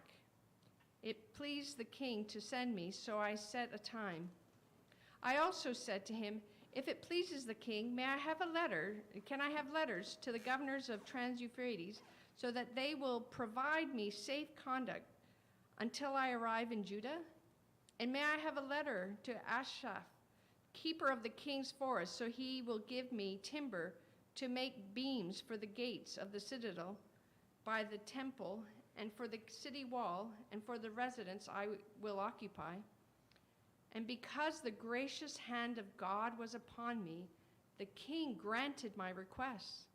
So I went to the governors of Trans-Euphrates and gave them the king's letters. The king had also sent army officers and cavalry with me. When Sanballat the Horonite and Tobiah the Amorite official heard about this, they were very much disturbed that someone had come to promote the welfare of the Israelites. I went to Jerusalem, and after staying there 3 days, I set out during the night with a few men. I had not told anyone what my God had put in my heart to do in Jerusalem. There were no mounts with me except the one I was riding on. By night, I went through the valley gate towards the Jackal Well and the Dung Gate, examining the walls of Jerusalem, which had been broken down, and its gates, which had been destroyed by fire. Then I moved on towards the Fountain Gate and the King's Pool, but there was not enough room for my mount to get through. So I went up to the valley by night, examining the wall. Finally, I turned back and re-entered through the valley gate. The officials did not know where I had gone or what I was doing, because as yet I had said nothing to the Jews or the priests or nobles or officials or any others who would have been doing the work. Then I said to them, you see the trouble we are in? Jerusalem lies in ruins, and the gates have been burned with fire. Come, Let us rebuild the wall of Jerusalem, and we will no longer be in disgrace. I also told them about the gracious hand of my God upon me and what the king had said to me. They replied, "Let us start rebuilding." So they began this good work. Well, when Sanballat the Horonite, Tobiah the Ammonite official, and Geshem the Arab heard about it, they mocked and ridiculed us. "What is this you are doing?" they asked. "Are you rebelling against the king?" I answered them, saying, "The God of heaven will give us success. We, his servants, will start rebuilding. But as for you, you have no share in Jerusalem or any claim or historic right to it."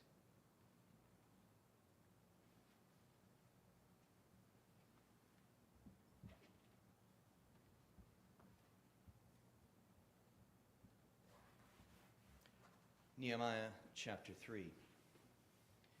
Then the high priest Eliashib set to work with his fellow priests and rebuilt the sheep gate.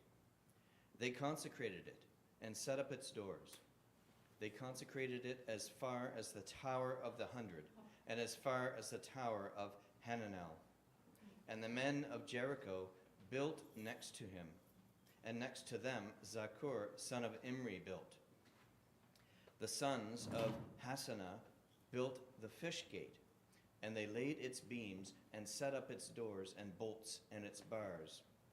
Next to them, Meremoth, son of Uriah, son of Hakkoz, made repairs. Next to them, Meshullam, son of Berechiah, son of Meshabel, made repairs. Next to them, Zadok, son of Bana, made repairs.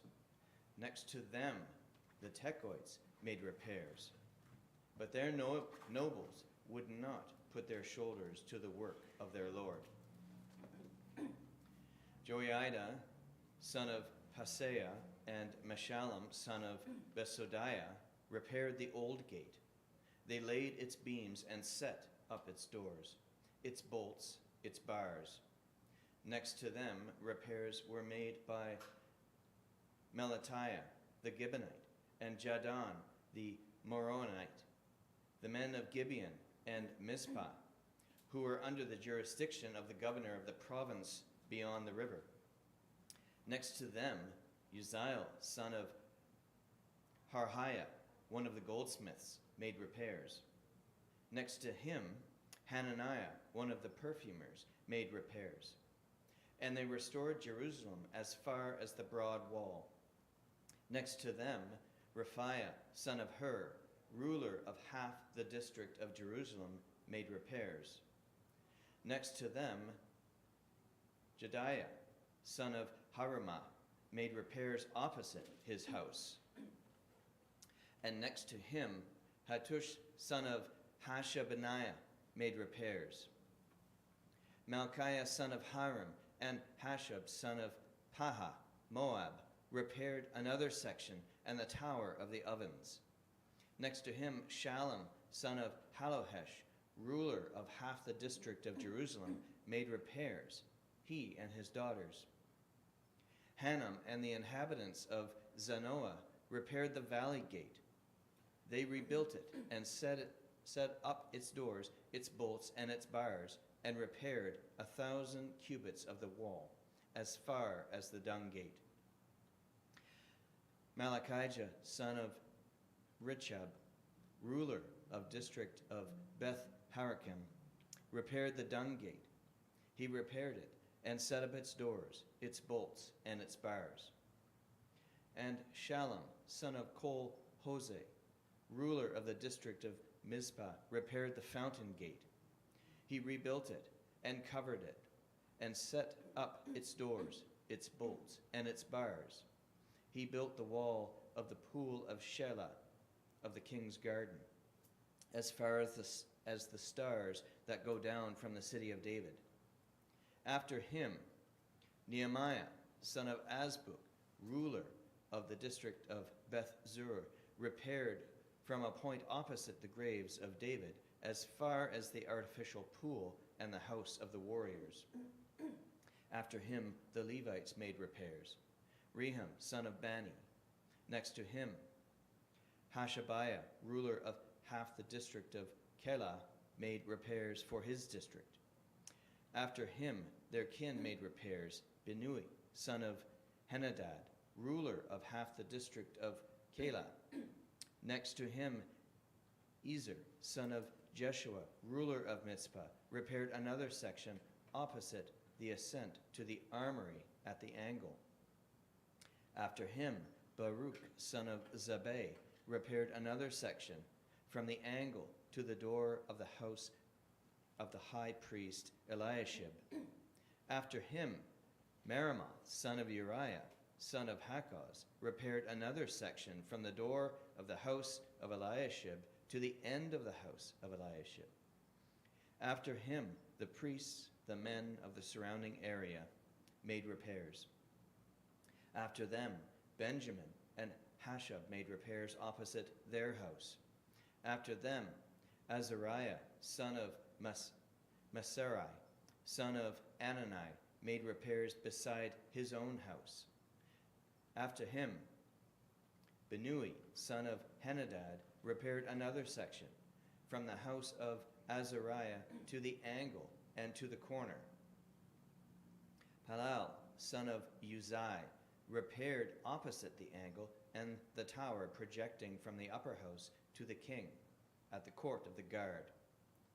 After him, Pedaiah, son of Parosh, and the temple servants living on Ophel made repairs up to the point opposite the water gate on the east of the projecting tower. After him, the Tekoites repaired another section opposite the great projecting tower as far as the wall of Ophel. Above the horse gate, the priests made repairs, each one opposite his own house. After them, Zadok, son of Immer, made repairs opposite his own house. After him, Shemaiah, son of Shechaniah, the keeper of the east gate, made repairs. After him, Hananiah, son of Shelemiah, and Hanan, sixth son of Zalaph, repaired another section. After him, Meshullam, son of Berechiah, made repairs opposite his living quarters. After him, Malchiah, one of the goldsmiths, made repairs as far as the house of the temple servants and of the merchants opposite the muster gate to the upper room of the corner, and between the upper room of the quarter to the sheep gate, the goldsmiths and the merchants made repairs. Nehemiah chapter 4. Now when Sanballat heard that we were building the wall, he was angry and greatly enraged, and he mocked the Jews. He said in the presence of his associates and of the army of Samaria, "What are these feeble Jews doing? Will they restore things? Will they sacrifice? Will they finish it in a day? Will they revive the stones out of the heaps of rubbish and burned ones at that?" Tobiah the Ammonite was beside him, and he said, "That stone wall they are building, any fox going up on it would break it down. Hear, O our God, for we are despised. Turn their taunt back on their own heads and give them over as plunder in a land of captivity. Do not cover their guilt, and do not let their sin be blotted out from your sight, for they have hurled insults in the face of the builders." So we rebuilt the wall, and all the wall was joined together to half its height, for the people had a mind to work.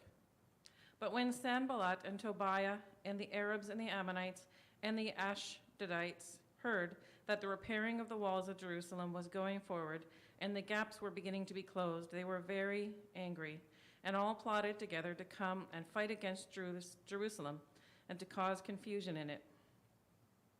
So we prayed to our God and set a guard as a protection against them day and night. But Judah said, "The strength of the burden bearers is failing, and there is too much rubbish so that we are unable to work on the wall." And our enemies said, "They will not know or see anything before we come upon them and kill them and stop the work." When the Jews who lived near them came, they said to us 10 times, "From all the places where they live, they will come up against us." So in the lowest parts of the space behind the wall, in their places, I stationed people according to their families, with their swords, their spears, and their bows. After I looked these things over, I stood up and said to the nobles and the officials and the rest of the people, "Do not be afraid of them. Remember the Lord who is great and awesome, and fight for your kin, your sons, your daughters, your wives, and your homes."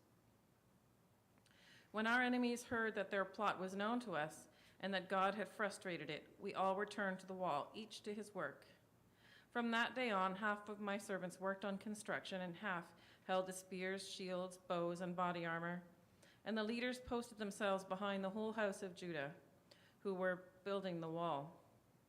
The burden bearers carried their loads in such a way that each labored on the work with one hand and with the other held a weapon. And each of the builders had his sword strapped at his side while he built. The man who sounded the trumpet was beside me. As I said to the nobles, the officials, and the rest of the people, the work is great and widely spread out, and we are separated far from one another on the wall. Rally to us wherever you hear the sound of the trumpet. Our God will fight for us. So we labored at the work, and half of them held spears from the break of dawn until the stars came out. I also said to the people at that time, "Let every man and his servant pass the night inside Jerusalem, so that they may be a guard for us by night and may labor by day." So neither I nor my brothers, nor my servants, nor the men of the guard who followed me ever took off our clothes. Each kept his weapon in his right hand. Nehemiah chapter 5.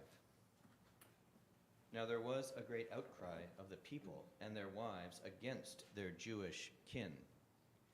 For there were those who said, "With our sons and our daughters we are many. We must get grain, so that we may eat and stay alive." There were also those who said, "We are having to pledge our fields, our vineyards, and our houses in order to get grain during the famine." And there were those who said, "We are having to borrow money on our fields and vineyards to pay the king's tax. Now our flesh is the same as that of our kindred. Our children are the same as their children, and yet we are forcing our sons and daughters to be slaves. And some of our daughters have been ravished. We are powerless, and our fields and vineyards are now belong to others." I was very angry when I heard their outcry and these complaints. After thinking it over, I brought charges against the nobles and the officials. I said to them, "You are all taking interest from your own people." And I called a great assembly to deal with them. And I said to them, "As far as we were able, we have brought back our Jewish kindred who had been sold to other nations. But now you are selling your own kin, who must then be bought back by us." They were silent and could not find a word to say. So I said, "The thing that you are doing is not good. Should you not walk in the fear of our God to prevent the taunts of the nations, our enemies? Moreover, I and my brothers and my servants are lending them money and grain. Let us stop this taking of interest. Restore to them this very day their fields, their vineyards, their olive orchards, their houses, and the interest on money, grain, wine, and oil that you have been exacting from them." Then they said, "We will restore everything and demand nothing more from them. We will do as you say." And I called the priests, and I made them take an oath to do as they had promised. I also shook out the fold of my garment and said, "So may God shake out everyone from house and from property who does not perform this promise." Thus may they be shaken out and emptied. And all the assembly said, "Amen," and praised the Lord. And the people did as they promised. Moreover, from the time that I was appointed to be their governor in the land of Judah, from the 20th year of the 32nd year of King Artaxerxes, 12 years, neither I nor my brothers ate the food allowance of the governor. The former governors who were before me laid heavy burdens on the people, and took food and wine from them, besides 40 shekels of silver. Even their servants lorded it over them. But I did not do so, because of the fear of God. Indeed, I devoted myself to the work on this wall, and acquired no land, and all my servants were gathered there for the work. Moreover, there were at my table 150 people, Jews and officials, beside those who came to us from the nations around us. Now, that which was prepared for one day was 1 ox and 6 choice sheep. Also fowls were prepared for me, and every 10 days, skins of wine in abundance. Yet with all this, I did not demand the food allowance of the governor, because of the heavy burden of labor on the people. Remember for my good, O my God, all that I have done for this people. Nehemiah chapter 6. Now when it was reported to Sanballat and Tobiah and to Geshem the Arab and the rest of our enemies that I had built the wall and that there was no gap left in it, though up to that time I had not set up the doors and the gates, Sanballat and Geshem sent to me, saying, "Come and let us meet together in one of the villages in the plain of Ono." But they intended to do me harm. So I sent messengers saying to them, "I am doing great work and I cannot come down. Why should the work stop while I leave it to come down to you?" They sent to me 4 times in this way, and I answered them in the same manner. In the same way, Sanballat, for the 5th time, sent his servant to me with an open letter in his hand. In it was written, "It is reported among the nations," and Geshem also says it, "that you and the Jews intend to rebel. That is why you're building the wall. And according to this report, you wish to become their king. You have also set up prophets to proclaim in Jerusalem concerning you, 'There is a king in Judah.' And now it will be reported to the king according to these words. So come, therefore, and let us confer together." Then I sent to him, saying, "No such thing as you say have been done. You are inventing them out of your own mind, for they all wanted to frighten us, thinking their hands will drop from the work and it will not be done. But now, O God, strengthen my hands." One day I went into the house of Shemaiah, son of Deliah, son of Mehetabel, who was confined to his house. He said, "Let us meet together in the house of God, within the temple, and let us close the doors of the temple, for they are coming to kill you. Indeed, tonight they are coming to kill you." But I said, "Should a man like me run away? Would a man like me go into the temple to save his life? I will not go in." Then I perceived and saw that God had not sent him at all, but had pronounced the prophecy against me because Tobiah and Sanballat had hired him. He was hired for this purpose, to intimidate me and make me sin by acting in this way, and so they could give me a bad name in order to taunt me. Remember Tobiah and Sanballat, O my God, according to these things they did, and also the prophetess Noadiah and the rest of the prophets who wanted to make me afraid. So the wall was finished on the 25th day of the month of Elul in 52 days. And when our enemies had heard of it, all the nations around us were afraid and fell greatly in their own esteem, for they perceived that this work had been accomplished with the help of our God. Moreover, in those days, the nobles of Judah sent many letters to Tobiah, and Tobiah's letters came to them. For many in Judah were bound by oath to him, because he was the son-in-law of Shechaniah, son of Erah, and his son, Jehonan, had married the daughter of Meshullam, son of Berechiah. Also they spoke of his good deeds in my presence and reported my words to him, and Tobiah sent letters to intimidate me.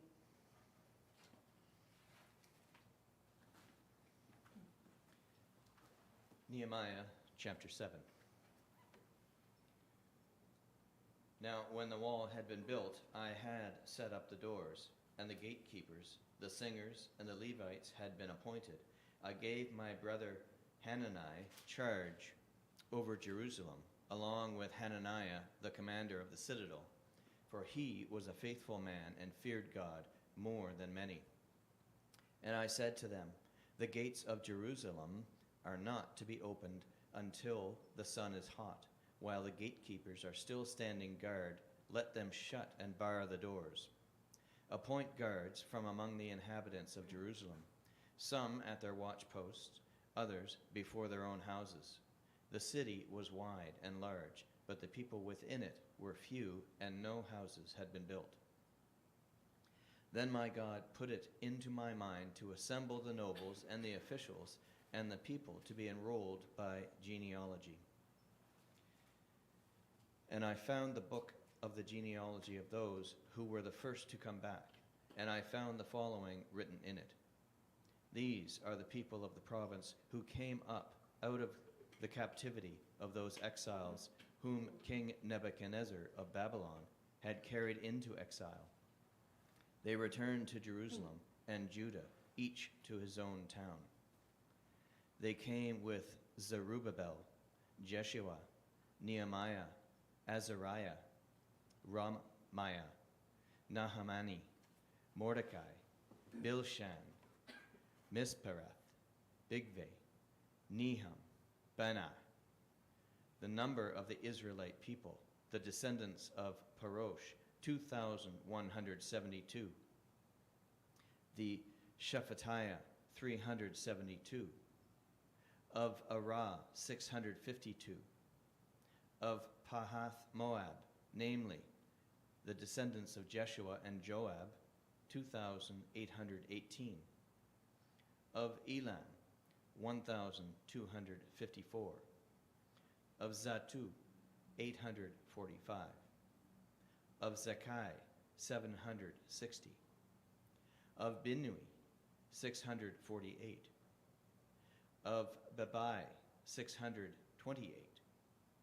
Of Azgad, 2,322. Of Adonikam, 667. Of Bigvai, 2,067. Of Aden, 655. Of Ater, namely of Hezekiah, 98.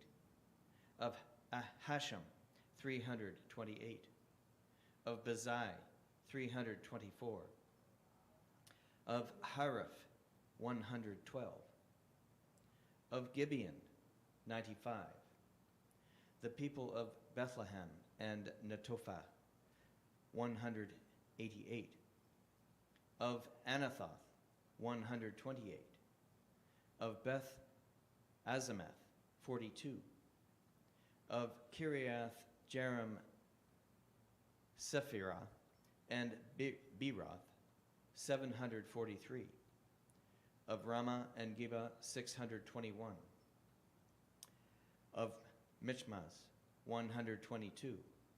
Of Bethel and Ai, 123. Of the other Nebo, 52. The descendants of the other Elam, 1,254. Of Haram, 320. Of Jericho, 345. Of Lod, Hadid, and Ono, 721. Of Senah, 3,930. The priests, the descendants of Jedediah, namely the house of Jeshua, 973. Of Immer, 1,052. Of Pashur, 1,247. Of Harim, 1,017. The Levites, the descendants of Jeshua, namely Kadmiel, of the descendants of Hodavah, 74.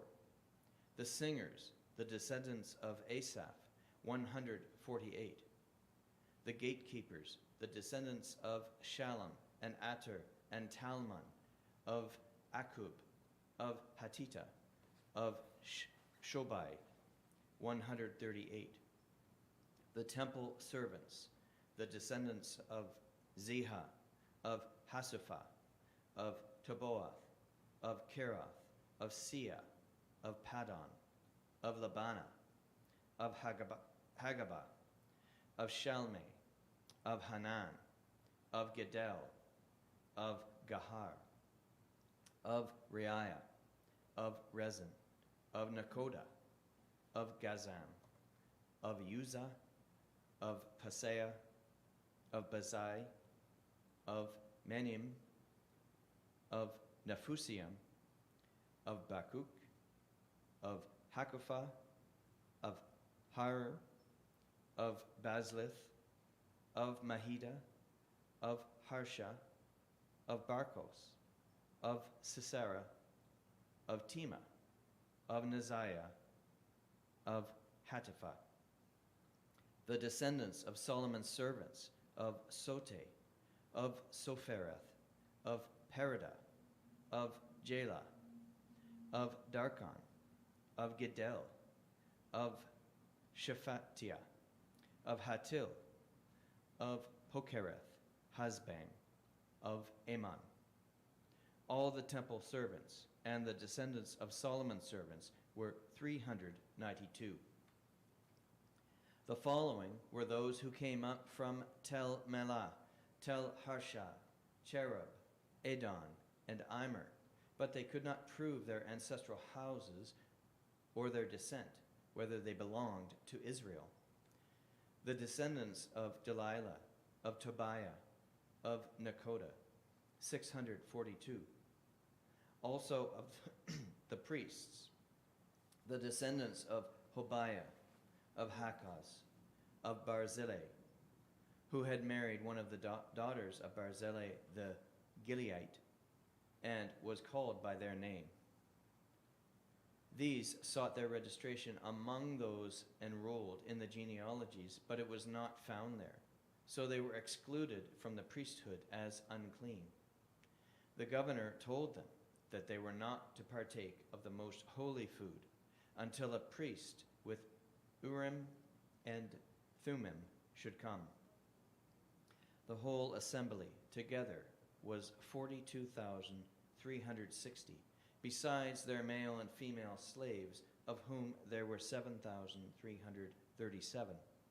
And they had 245 singers, male and female.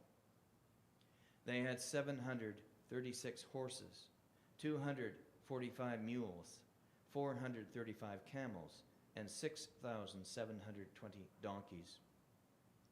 Now some of the heads of the ancestral houses contributed to the work. The governor gave to the treasury 1,000 darics of gold, 50 basins, and 530 priestly robes. And some of the heads of the ancestral houses gave into the building fund 20,000 darics of gold and 2,200 minas of silver. And what the rest of the people gave was 20,000 darics of gold, 2,000 minas of silver, and 67 priestly robes. So the priests, the Levites, the gatekeepers, the singers, some of the people, the temple servants, and all Israel settled in their towns. Nehemiah chapter 8. When the 7th month came, the people of Israel, being settled in their towns, all the people gathered together into the square before the water gate. They told the scribe Ezra to bring the book of the law of Moses, which the Lord had given to Israel. Accordingly, the priest Ezra brought the law before the assembly, both men and women, and all who could hear with understanding. This was on the first day of the 7th month. He read from it facing the square before the water gate from early morning until midday, in the presence of the men and the women and those who could understand. And the ears of all the people were attentive to the book of the law. The scribe Ezra stood on a wooden platform that had been made for that purpose, and beside him stood Mattithiah, Shema, Ananiah, Uriah, Hilkiah, and Messiah on his right hand, and Pedaiah, Mishael, Malchijah, Hashem, Hashbadadna, Zechariah, and Meshullam on his left hand. And Ezra opened the book in the sight of all the people, for he was standing above all the people, and when he opened it, all the people stood up. Then Ezra blessed the Lord, the great God, and lifting all the people, answered, Amen, Amen. Lifting up their hands, then they bowed their heads and worshiped the Lord with their faces to the ground. Also Jeshua, Bani, Sherebiah, Jamin, Akub, Shabbathai, Hodiah, Messiah, Kelita, Azariah, Jozabad, Hanan, Pelaiah, the Levites, helped the people to understand the law, while the people remained in their places. So they read from the book from the law of God with the interpretation. They gave the sense so that the people understood the reading. And Nehemiah, who was the governor, and Ezra the priest and scribe, and the Levites who taught the people, said to all the people, "This day is holy to the Lord your God. Do not mourn or weep." For all the people wept when they heard the words of the law. Then he said to them, "Go your way, eat the fat and drink sweet wine, and send portions of them to those for whom nothing is prepared. For this day is holy to our Lord, and do not be grieved, for the joy of the Lord is your strength." So the Levites stilled all the people, saying, "Be quiet, for this day is holy. Do not be grieved." And all the people went their way to eat and drink, and to send portions, and to make great rejoicing, because they had understood the words that were declared to them. On the second day, the heads of ancestral houses of all the people, with the priests and the Levites, came together to the scribe Ezra in order to study the words of the law. And they found it written in the law, which the Lord had commanded by Moses, that the people of Israel should live in the booths during the festival of the 7th month, and that they should publish and proclaim in all their towns and in Jerusalem as follows: "Go out into the hills and bring branches of olive, wild olive, myrtle, palm, and other leafy trees to make booths, as it is written." So the people went out and brought them and made booths for themselves, each on the roofs of their houses, and in the courts of the house of God, and in the square at the water gate, and in the square at the gate of Ephraim. And all the assembly of those who had returned from the captivity made booths and lived in them from the days of Jeshua son of Nun to that day. The people of Israel had not done so. And there was very great rejoicing, and day by day, from the first day to the last, he read from the book of the law of God. They kept the festival 7 days, and on the 8th day there was a solemn assembly according to the ordinance. Nehemiah chapter 9. Now on the 24th day of this month, the people of Israel were assembled with fasting and in sackcloth and with earth on their heads. Then those of Israelite descent separated themselves from all foreigners and stood and confessed their sins and the iniquities of their ancestors. They stood up in their place and read from the book of the law of the Lord their God for a fourth part of the day. And for another fourth they made confession and worshipped the Lord their God. Then Jeshua, Bani, Kadmiel, Shabaniah, Buni, Sherebiah, Bani, and Shanani stood on the stairs of the Levites and cried out with a loud voice to their Lord their God.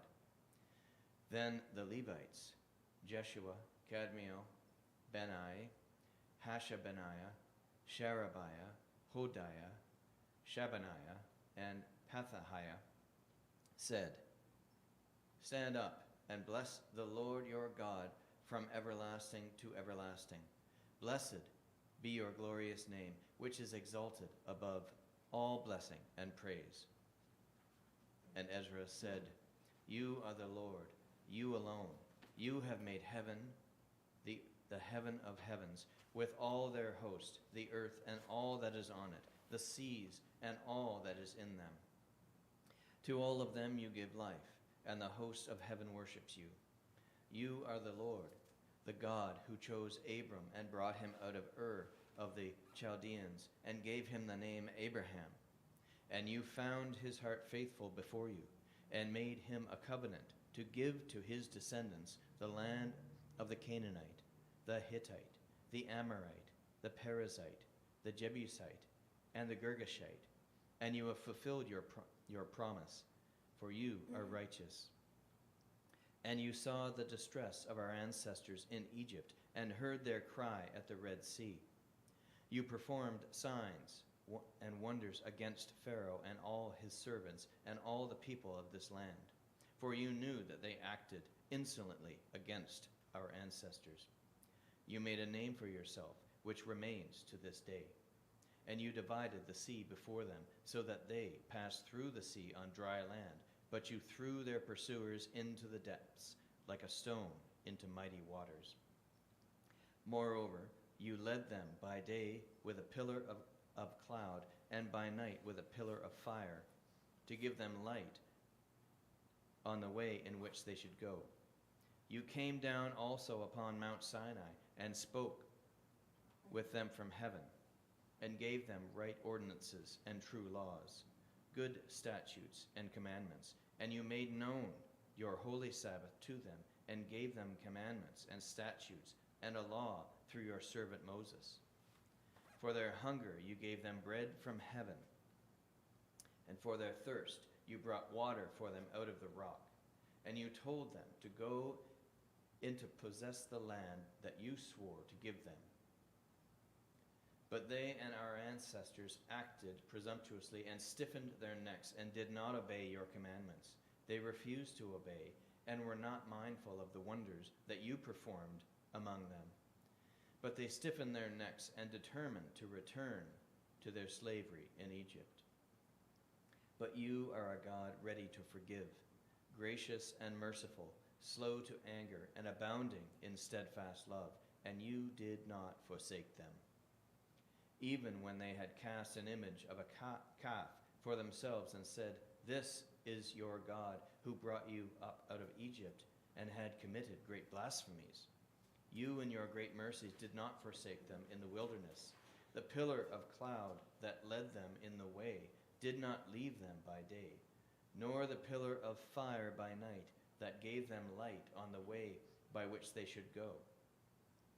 You gave your good spirit to instruct them, and did not withhold your manna from their mouths, and gave them water for their thirst. 40 years you sustained them in the wilderness, so that they lacked nothing. Their clothes did not wear out, and their feet did not swell.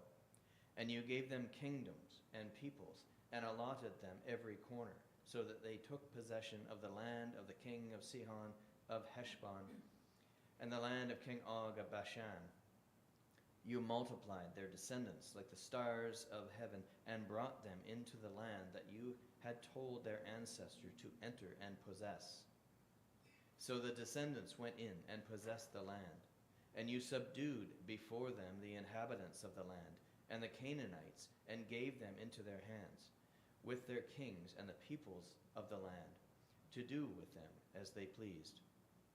And they captured fortress cities and a rich land, and took possession of houses filled with all sorts of goods, hewn cisterns, vineyards, olive orchards, and fruit trees in abundance. So they ate and were filled and became fat, and delighted themselves in your great goodness. Nevertheless, they were disobedient and rebelled against you, and cast your law behind their backs, and killed your prophets who had warned them, in order to turn them back to you. And they committed great blasphemies. Therefore, you gave them into the hands of their enemies, who made them suffer. Then, in the time of their suffering, they cried out to you, and you heard them from heaven. And according to your great mercies, you gave them saviors, who saved them from the hands of their enemies. But after they had rest, they again did evil before you, and you abandoned them to the hands of their enemies, so that they had dominion over them. Yet when they turned and cried to you, you heard from heaven, and many times you rescued them according to your mercies. And you warned them in order to turn back to your law. Yet they acted presumptuously, and you did not obey. And they did not obey your commandments, but sinned against your ordinances, by the observance of which a person shall live. They turned a stubborn shoulder, and stiffened their neck, and would not obey. Many years you were patient with them, and warned them by your Spirit through your prophets, yet they would not listen. Therefore you handed them over to the peoples of the lands. Nevertheless, in your great mercies you did not make an end of them or forsake them, for you are a gracious and merciful God. Now therefore, our God, the great and mighty and awesome God, keeping covenant and steadfast love, do not treat lightly all the hardship that has come upon us, upon our kings, our officials, our priests and prophets, our ancestors, and all our people, since the time of the kings of Assyria until today. You have been just in all that has come upon us, for you have dealt faithfully, and we have acted wickedly. Our kings, our officials, our priests, and our ancestors have not kept your law or heeded the commandments and the warnings that you gave them. Even in their own kingdom and in the great goodness you bestowed on them, and in the large and rich land that you set before them, they did not serve you and did not turn from their wicked works. Here we are, slaves to this day, slaves in the land that you gave to our ancestors to enjoy its fruit and its good gifts. Its rich yield goes to the kings whom you have set over us because of our sins. They have power also over our bodies and over our livestock at their pleasure, and we are in great distress.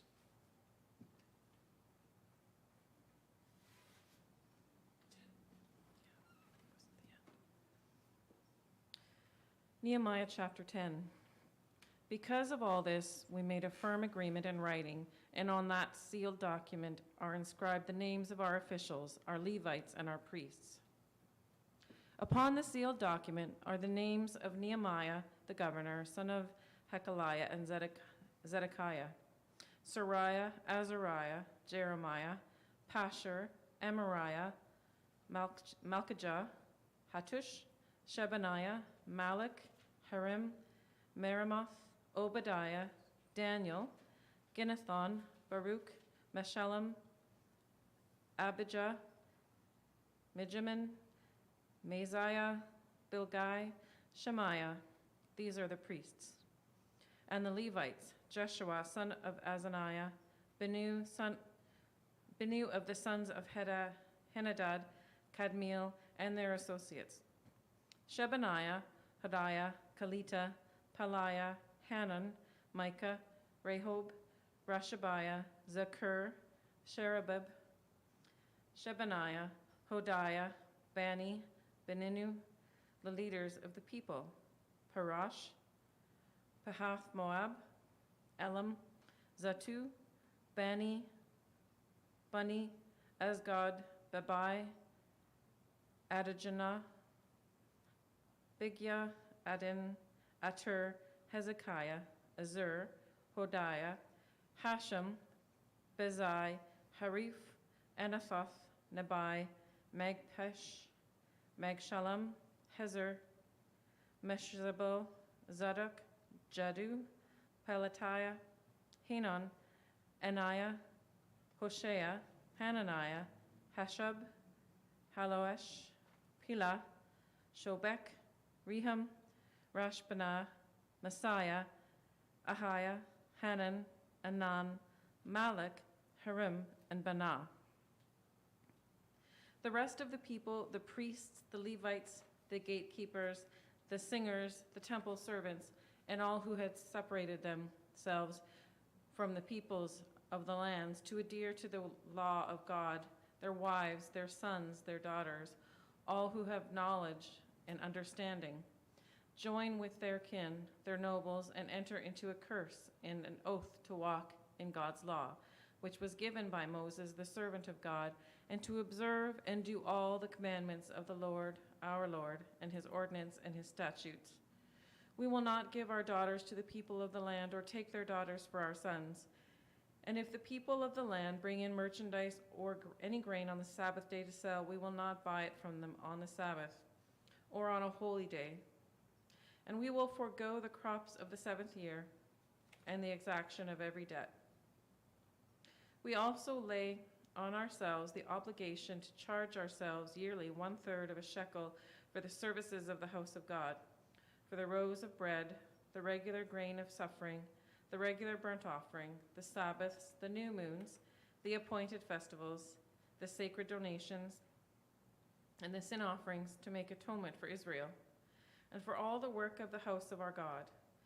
We have also cast lot among the priests, the Levites, and the people for the wood offering to bring it to the house of our Lord by ancestral houses at the appointed times, year by year, to burn on the altar of the Lord our God, as it is written in the law.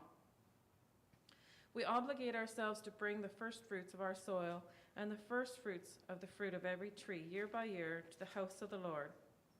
Also to bring to the house of our God, to the priests who minister in the house of our God, the firstborn of our sons and of our livestock, as it is written in the law, and the firstlings of our herd and of our flocks, and to bring the first of our dough and our contributions to the fruit of every tree, the wine and the oil, to the priests, to the chambers of the house of our God, and to bring to the Levites the tithes from our soil.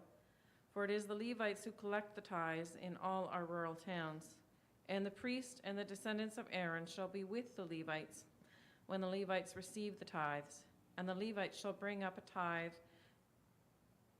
of the tithes to the house of our God, to the chamber of the storehouse. For the people of Israel and the sons of Levi shall bring the contribution of grain, wine, and oil to the storerooms where the vessels of the sanctuary are, and where the priests that minister and the gatekeepers and the singers are. We will not neglect the house of our God.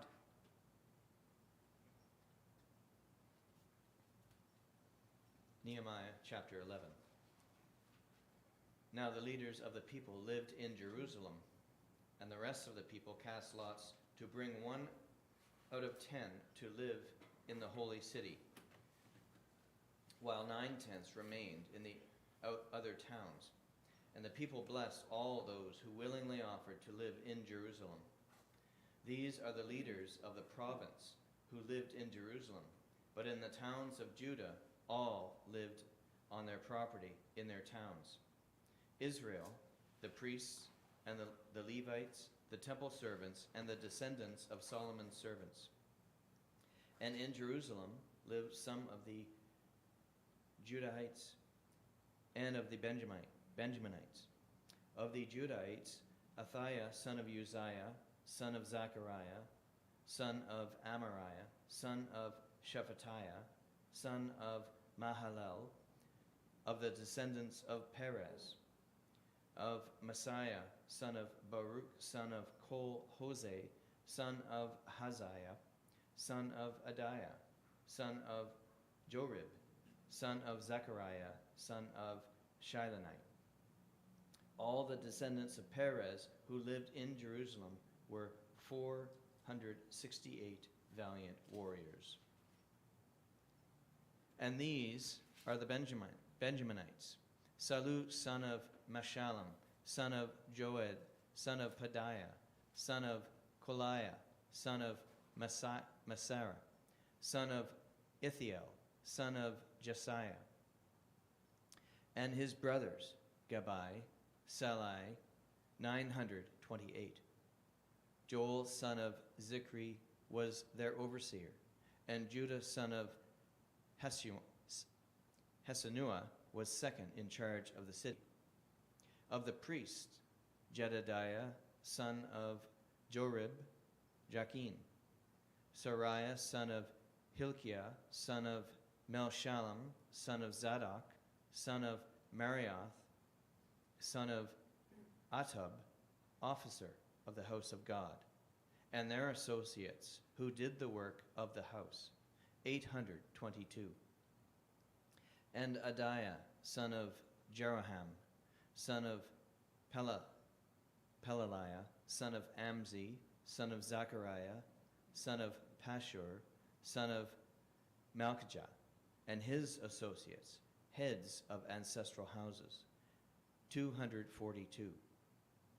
And Amashai, son of Azrael, son of Azai, son of Meshemoth, son of Immer, and their associates, valiant warriors, 128.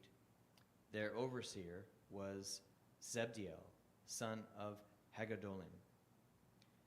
And the Levites, Shemaiah, son of Hashab, son of Azrikam, son of Hashabiah, son of Bunai, son of Shabbatai, and Jozabad, of the leaders of the Levites, who were over the outside work of the house of God. And Mattaniah, son of Micah, son of Zabdi, son of Asaph, who was the leader to begin the thanksgiving in prayer. And Bakbukiah, the second among his associates, and Abda, son of Shammua, son of Galal, son of Jeduthun. All the Levites in the holy city were 284. The gatekeepers, Akab, Talmon, and their associates who kept watch at the gates were 172. And the rest of Israel and of the priests and Levites were in all the towns of Judah, all of them in their inheritance. But the temple servants lived in Ophel, and Ziha and Gishpa were over the temple servants. The overseer of the Levites in Jerusalem was Uzai, son of Bani, son of Hashabiah, son of Mattaniah, son of Micah, of the descendants of Asaph, the singers in charge of the work of the house of God. For there was a command from the king concerning them, and a settled provision for the singers, as was required every day. At Pethaniah, son of Meshabel, of the descendants of Zerah, son of Judah, was at the king's hand in all matters concerning the people.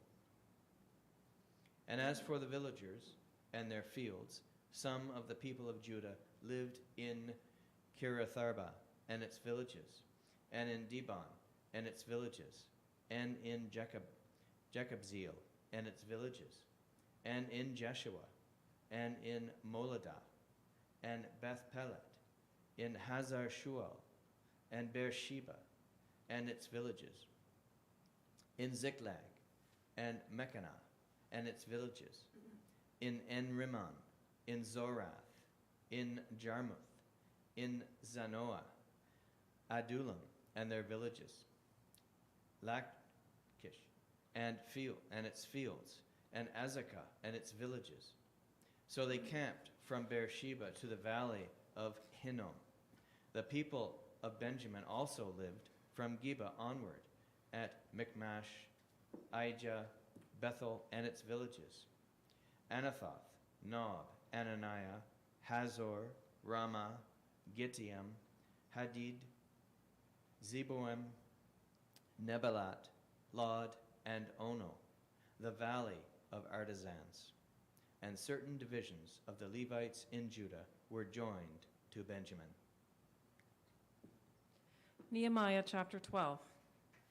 These are the priests and the Levites who came with Zerubbabel, son of Shealtiel, and Jeshua, Sariah, Jeremiah, Ezra, Amariah, Malach, Hattush, Shechaniah, Raham, Meremoth, Idu, Ginnethoi, Abjah, Mijamin, Maddah, Bilgah, Shemaiah, Jorib, Jediah, Salu, Amok, Hilkiah, Jediah. These were the leaders of the priests and of their associates in the day of Jeshua.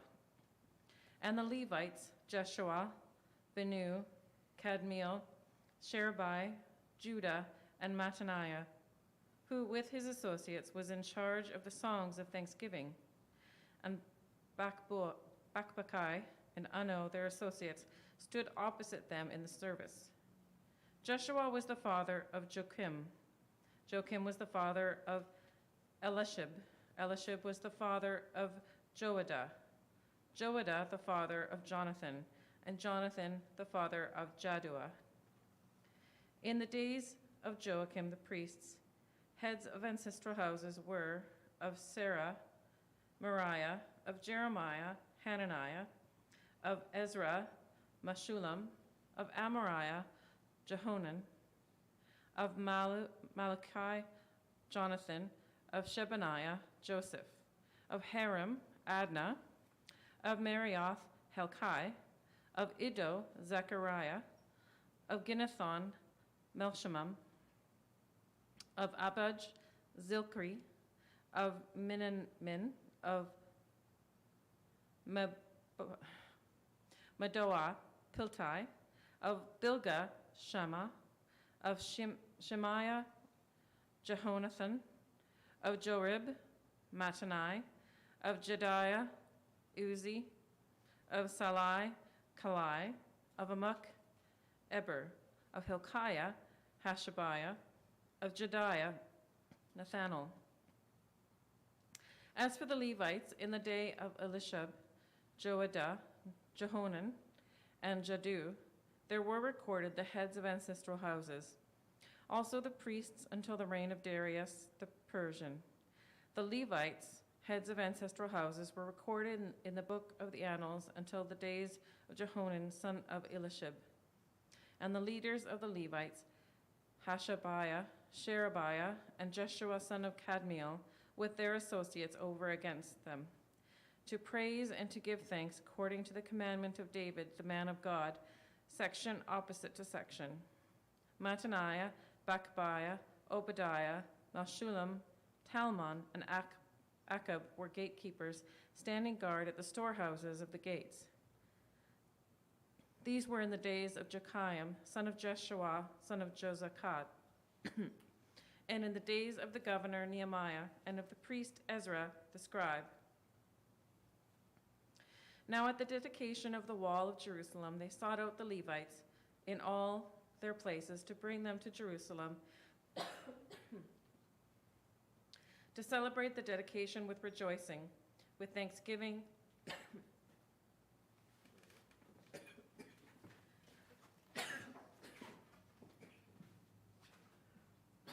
with thanksgiving and with singing, with cymbals, harps, and lyres. The companies of the singers gathered together from the circuit around Jerusalem and from the villages of Netoph, Phalthites, and from Beth Gilgal, and from the region of Geba and Asmaveth. For the singers had built for themselves villages around Jerusalem. And the priests and the Levites purified themselves, and they purified the people and the gates and the wall. Then I brought the leaders of Judah up onto the wall, and appointed 2 great companies that gave thanks and went in procession.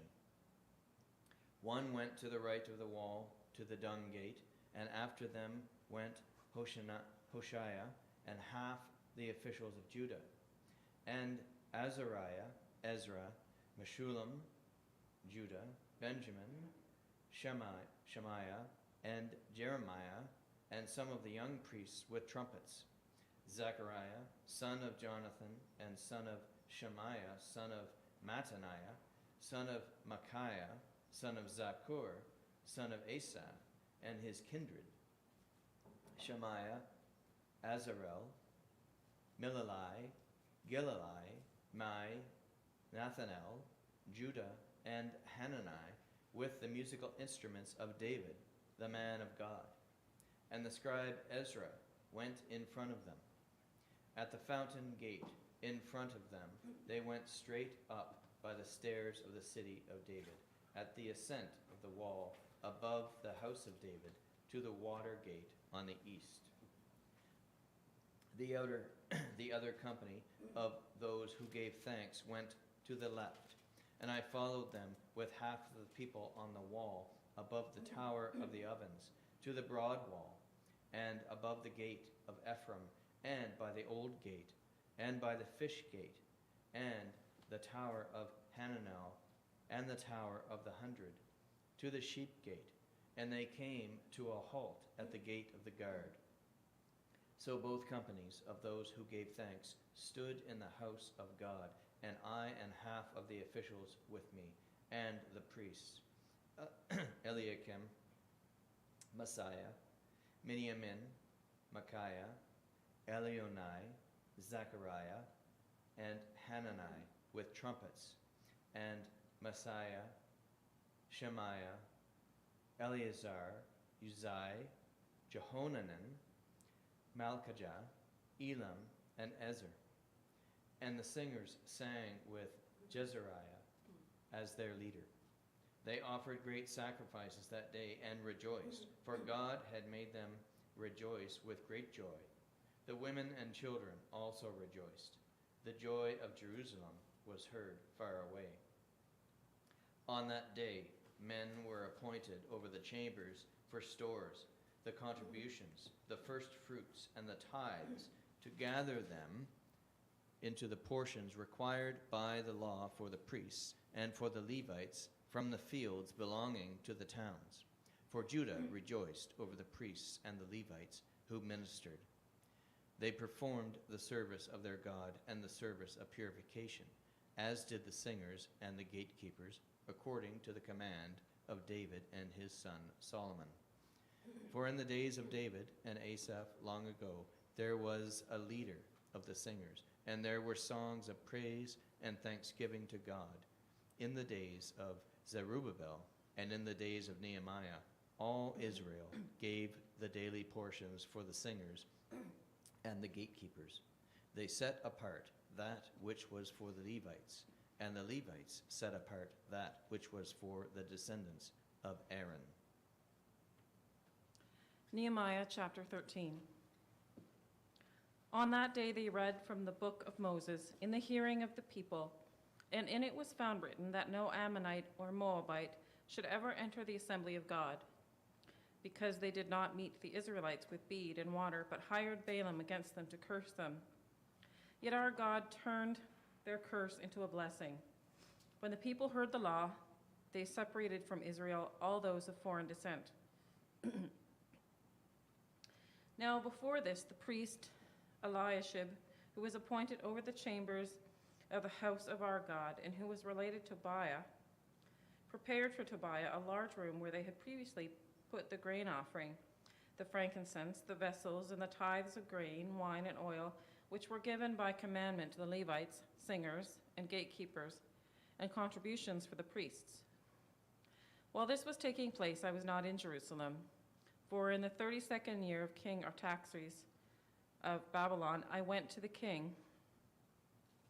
After some time, I asked leave of the king and returned to Jerusalem. I then discovered the wrong that Eliashib had done on behalf of Tobiah, preparing a room for him in the court of the house of God, and I was very angry. I threw all the household furniture of Tobiah out of the room. Then I gave orders that they cleanse the chambers, and I brought back the vessels of the house of God with the grain offering and the frankincense. I also found out that the portions of the Levites had not been given to them, so that the Levites and the singers who had conducted the service had gone back to their fields. So I remonstrated with the officials and said, "Why is the house of God forsaken?" And I gathered them together and set them in their stations. Then all Judah brought tithes of grain and wine and oil into the storehouses.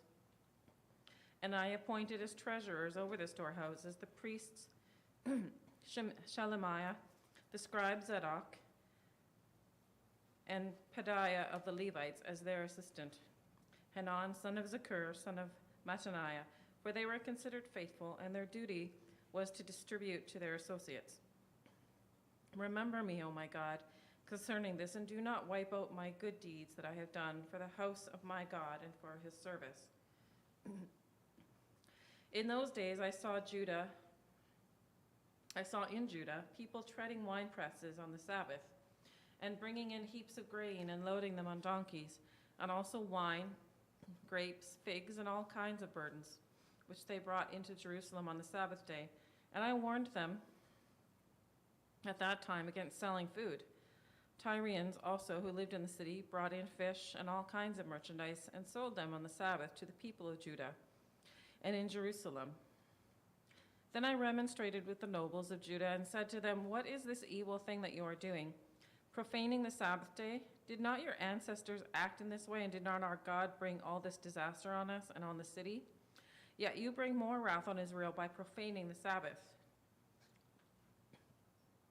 When it began to be dark at the gates of Jerusalem before the Sabbath, I commanded that the doors should be shut and gave orders that the Sabbath should not be opened that they should not be opened until after the Sabbath. And I set some of my servants over the gates to prevent any burden from being brought in on the Sabbath day. Then the merchants and sellers of all kinds of merchandise spent the night outside Jerusalem once or twice, but I warned them and said to them, "Why do you spend the night in front of the wall? If you do so again, I will lay hands on you." From that time on, they did not come on the Sabbath. And I commanded the Levites that they should purify themselves and come and guard the gates to keep the Sabbath day holy. Remember this also in my favor, O my God, and spare me according to the greatness of your steadfast love. In those days also I saw Jews who had married women of Ashdod, Ammon, and Moab, and half of their children spoke the language of Ashdod, and they could not speak the language of Judah, but spoke the language of various peoples. And I contended with them, and cursed them, and beat some of them, and pulled out their hair. And I made them take an oath in the name of God, saying, "You shall not give your daughters to their sons, or take their daughters for your sons, for yourselves." Did not King Solomon of Israel sin on account of such women?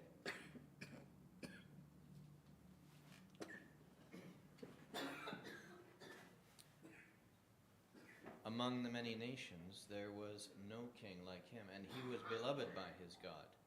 And God made him king over all Israel. Nevertheless, foreign women made him, even him, to sin. Shall we then listen to you and do all this great evil and act treacherously against our God by marrying foreign women? And one of the sons of Joiada, son of the high priest Eliashib, was the son-in-law of Sanballat the Horonite. I chased him away from me. Remember them, O my God, because they have defiled the priesthood, the covenant of the priests and the Levites. Thus I cleansed them from everything foreign, and I established the duties of the priests and Levites, each in his work, and I provided for the wood offering at appointed times and for the first fruits. Remember me, O my God, for good.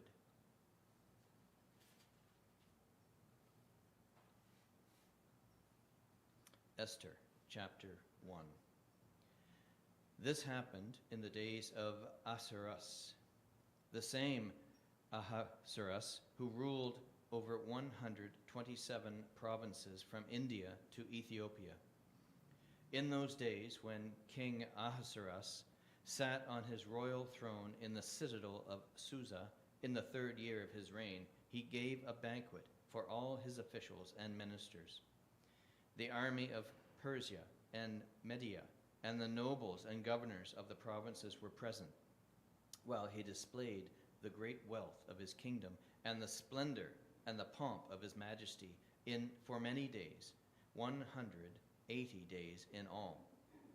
When these days were completed, the king gave for all the people present in the citadel of Susa, both great and small, a banquet lasting for 7 days in the court of the garden of the king's palace. There were white cotton curtains and blue hangings tied with cords of fine linen and purple to silver rings and marble pillars. There were couches of gold and silver on a mosaic pavement of porphyry, marble, mother of pearl, and colored stones. Drinks were served in golden goblets, goblets of different kinds, and the royal wine was lavished according to the bounty of the king. Drinking was by the flagons, without restraint, for the king had given orders to all the officials of his place to do as each one desired. Furthermore, Queen Vashti gave a banquet for the women in the palace of King Ahasuerus. On the 7th day, when the king was merry with wine, he commanded Mehuman, Biztha, Harbona, Bigtha, and Abagtha, Zethar, and Carcas, and 7 eunuchs who attended him, to bring Queen Vashti before the king, wearing the royal crown, in order to show the peoples and the officials her beauty, for she was fair to behold. But Queen Vashti refused to come at the king's command, conveyed by the eunuchs. At this, the king was enraged, and his anger burned within him. Then the king consulted the sages who knew the laws, for this was the king's procedure toward all who were versed in law and custom, and those next to him were Karshena, Shethar, Admatha, Tarshish, Merez, Marsena, and Memucan, the 7 officials of Persia and Media, who had access to the king and sat first in the kingdom. According to the law, what is to be done to Queen Vashti because she has not performed the command of King Ahasuerus conveyed by the eunuchs? Then Memucan said in the presence of the king and the officials, not only has Queen Vashti done wrong to the king, but also to all the officials and all the peoples who are in the provinces of King Ahasuerus. For this deed of the queen will be made known to all women, causing them to look with contempt on their husbands, since they will say, King Ahasuerus commanded Queen Vashti to be brought before him, and she did not come. This very day, the noble ladies of Persia and Media, who have heard of the queen's behavior, will rebel against the king's officials, and there will be no end of contempt and wrath. If it pleases the king, let a royal order go out from him, and let it be written among the laws of the Persians and Medes, so that it may not be altered, that Vashti is never again to come before King Ahasuerus, and let the king give her royal position to another who is better than she. So when the decree made by the king is proclaimed throughout all his kingdom, vast as it is, all women will give honor to their husbands, high and low alike. This advice pleased the king and the officials, and the king did as Memucan proposed. He sent letters to all the royal provinces, to every province in its own script, and to every people in its own language, declaring that every man should be master in his own house. Esther chapter 2. After these things, when the anger of King Ahasuerus had abated, he remembered Vashti and what she had done and what had been decreed against her. Then the king's servants who attended him said, Let beautiful young virgins be sought out for the king. Let the king appoint commissioners in all the provinces of his kingdom to gather all the beautiful young virgins to the harem in the citadel of Susa under the custody of Haggai, the king's eunuch, who is in charge of the women. Let their cosmetic treatments be given them, and let the girl who pleases the king be queen instead of Vashti. This pleased the king, and he did so. Now there was a Jew in the citadel of Susa whose name was Mordecai, son of Jair, son of Shimei, son of Kish, a Benjamite. Kish had been carried away from Jerusalem among the captives carried away with King Jeconiah of Judah, whom King Nebuchadnezzar of Babylon had carried away. Mordecai had brought up Hadassah, that is Esther, his cousin, for she had neither father nor mother. The girl was fair and beautiful, and when her father and her mother died, Mordecai adopted her as his own daughter. So when the king's order and his edict were proclaimed, and when many young women were gathered in the citadel of Susa in custody of Haggai, Esther also was taken into the king's palace and put in custody of Haggai, who had charge of the women. The girl pleased him and won his favor, and he quickly provided her with her cosmetic treatments and her portion of food, and with 7 chosen maids from the king's palace, and advanced her and her maids to the best place in the harem. Esther did not reveal her people or kindred, for Mordecai had charged her not to tell. Every day Mordecai would walk around in front of the court of the harem to learn how Esther was and how she fared. The turn came for each girl to go into King Ahasuerus after being 12 months under regulations for the women, since this was the regular period of their cosmetic treatment. 6 months with oil of myrrh, and 6 months with perfumes and cosmetics for women. When the girl went into the king, she was given whatever she asked for to take with her from the harem to the king's palace.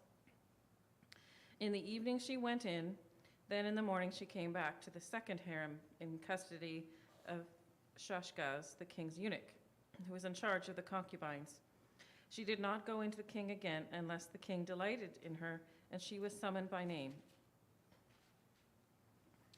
When the turn came for Esther, daughter of Abihail, the uncle of Mordecai, who had adopted her as his own daughter, to go in to the king, she asked for nothing except what Haggai, the king's eunuch, who had charged of the women, advised. Now Esther was admired by all who saw her. When Esther was taken to King Ahasuerus in his royal palace in the 10th month, which is the month of Tebeth, in the 7th year of his reign, the king loved Esther more than all of the other women. Of all the virgins, she won his favor and devotion, so that he set the royal crown on her head and made her queen instead of Vashti. Then the king gave a great banquet to all his officials and ministers, Esther's banquet. He also granted a holiday to the provinces and gave gifts with royal liberality. When the virgins were being gathered together, Mordecai was sitting at the king's gate. Now, Esther had not revealed her kindred or her people, as Mordecai had charged her. For Esther obeyed Mordecai, just as when she was brought up by him. In those days, while Mordecai was sitting at the king's gate, Bigthan and Teresh, two of the king's eunuchs who guarded the threshold, became angry and conspired to assassinate King Ahasuerus. But the matter came to the knowledge of Mordecai, and he told it to Queen Esther, and Esther told it to the king in the name of Mordecai. When the affair was investigated and found to be so, both men were hanged on the gallows. It was recorded in the book of the Annals in the presence of the king. Esther chapter 3. After these things, King Ahasuerus promoted Haman, son of Hammedatha the Agagite, and advanced him and set his seat above all officials who were with him. And all the king's servants who were at the king's gate bowed down and did obeisance to Haman, for the king had so commanded concerning him. But Mordecai did not bow down or do obeisance.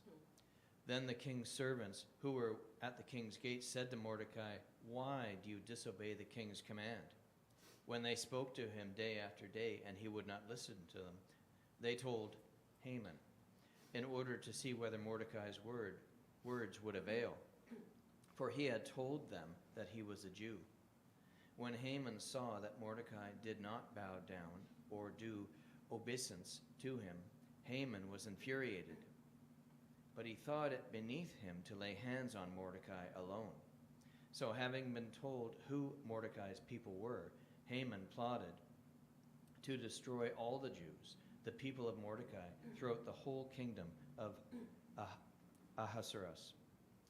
In the first month, which is the month of Nisan, in the 12th year of King Ahasuerus, they cast pur, which means the lot, before Haman for the day and for the month, and the lot fell on the 13th day of the 12th month, which is the month of Adar. Then Haman said to King Ahasuerus, "There is a certain people scattered and separated among the peoples in all the provinces of your kingdom. Their laws are different from those of every other people, and they do not keep the king's laws, so that it is not appropriate for the king to tolerate them. If it pleases the king, let a decree be issued for their destruction, and I will pay 10,000 talents of silver into the hands of those who have charge of the king's business, so that they may put it into the king's treasuries." So the king took his signet ring from his hand and gave it to Haman, son of Hammedatha, the Agagite, the enemy of the Jews. And the king said to Haman, "The money is given to you, and the people as well. to do with as it seems good to you." Then the king's secretaries were summoned on the 13th day of the first month, and an edict, according to all that Haman commanded, was written to the king's satraps and to the governors over all the provinces and to the officials of all the peoples, to every province in his own script and every people in his own language. It was written in the name of King Ahasuerus and sealed with the king's ring. Letters were sent by couriers to all the king's provinces, giving orders to destroy, to kill, and to annihilate all Jews, young and old, women and children, in one day, the 13th day of the 12th month, which is the month of Adar, and to plunder their goods. A copy of the document was to be issued as a decree in every province by proclamation, calling on all the peoples to be ready for that day. The couriers went quickly by order of the king, and the decree was issued in the citadel of Susa. The king and Haman sat down to drink, but the city of Susa was thrown into confusion. Esther chapter 4. When Mordecai learned all that had been done, Mordecai tore his clothes and put on sackcloth and ashes, and went through the city wailing with a loud and bitter cry. He went up to the entrance of the king's gate, for no one might enter the king's gate clothed in sackcloth. In every province, wherever the king's command and his decree came, there was a great mourning among the Jews, with fasting and weeping and lamenting, and most of them lay in sackcloth and ashes. When Esther's maids and her eunuchs came and told her, the queen was deeply distressed. She sent garments to clothe Mordecai so that he might take off his sackcloth, but he would not accept them. Then Esther called for Hathach, one of the king's eunuchs, who had been appointed to attend her, and ordered him to go to Mordecai and learn what was happening and why. Hathach went out to Mordecai in the open square of the city in front of the king's gate. And Mordecai told him all that had happened to him and the exact sum of money that Haman had promised to pay into the king's treasuries for the destruction of the Jews. Mordecai also gave him a copy of the written decree issued in Susa for their destruction, so that he might show it to Esther, explain it to her, and charge her to go to the king to make supplication to him and entreat him for her people. Hathach went and told Esther what Mordecai had said. When Esther spoke to Hathach and gave him a message from Mordecai, saying, "All the king's servants and the people of the king's provinces know that if any man or woman goes to the king inside the inner court without being called, there is but one law. All alike are to be put to death. Only if the king holds out the golden scepter to someone may that person live. I have myself have not been called to come to the king for 30 days. When they told Mordecai what Esther had said, Mordecai told them to reply to Esther, "Do not think that in the king's palace you will escape any more than all the other Jews. For if you keep silence at such a time as this, relief and deliverance will rise for the Jews from another quarter. But you and your father's family will perish. Who knows? Perhaps you have come to royal dignity for such a time as this." Then Esther said in reply to Mordecai, "Go, gather all the Jews to be found in Susa and hold a fast on my behalf, and neither eat nor drink for 3 days, night or day. I and my maids will also fast as you do. After that I will go to the king, though it is against the law, and if I perish, I perish." Mordecai then went away and did everything as Esther had ordered. Esther chapter 5. On the third day, Esther put on her royal robes and stood in the inner court of the king's palace, opposite the king's hall. The king was sitting on his royal throne inside the palace, opposite the entrance to the palace. As soon as the king saw Queen Esther standing in the court, she won his favor, and he held out to her the golden scepter that was in his hand. Then Esther approached and touched the top of the scepter. The king said to her, "What is it, Queen Esther? What is your request? It shall be given you, even to the half of my kingdom." Then Esther said, "If it pleases the king, let the king and Haman come today to a banquet that I have prepared for the king." Then the king said, "Bring Haman quickly, so that we may do as Esther desires." So the king and Haman came to the banquet that Esther had prepared. While they were drinking wine, the king said to Esther, "What is your petition? It shall be granted you. And what is your request? Even to the half of my kingdom, it shall be fulfilled." Then Esther said, "This is my petition and request. If I have won the king's favor, and if it pleases the king to grant my petition and fulfill my request, let the king and Haman come tomorrow to the banquet that I will prepare for them, and then I will do as the king has said." Haman went out that day happy and in good spirits. But when Haman saw Mordecai in the king's gate and observed that he neither rose nor trembled before him, he was infuriated with Mordecai. Nevertheless, Haman restrained himself and went home. Then he sent and called for his friends and his wife Zeresh, and Haman recounted to them the splendor of his riches, the number of his sons, all the promotions with which the king had honored him, and how he had advanced him above the officials and ministers of the king.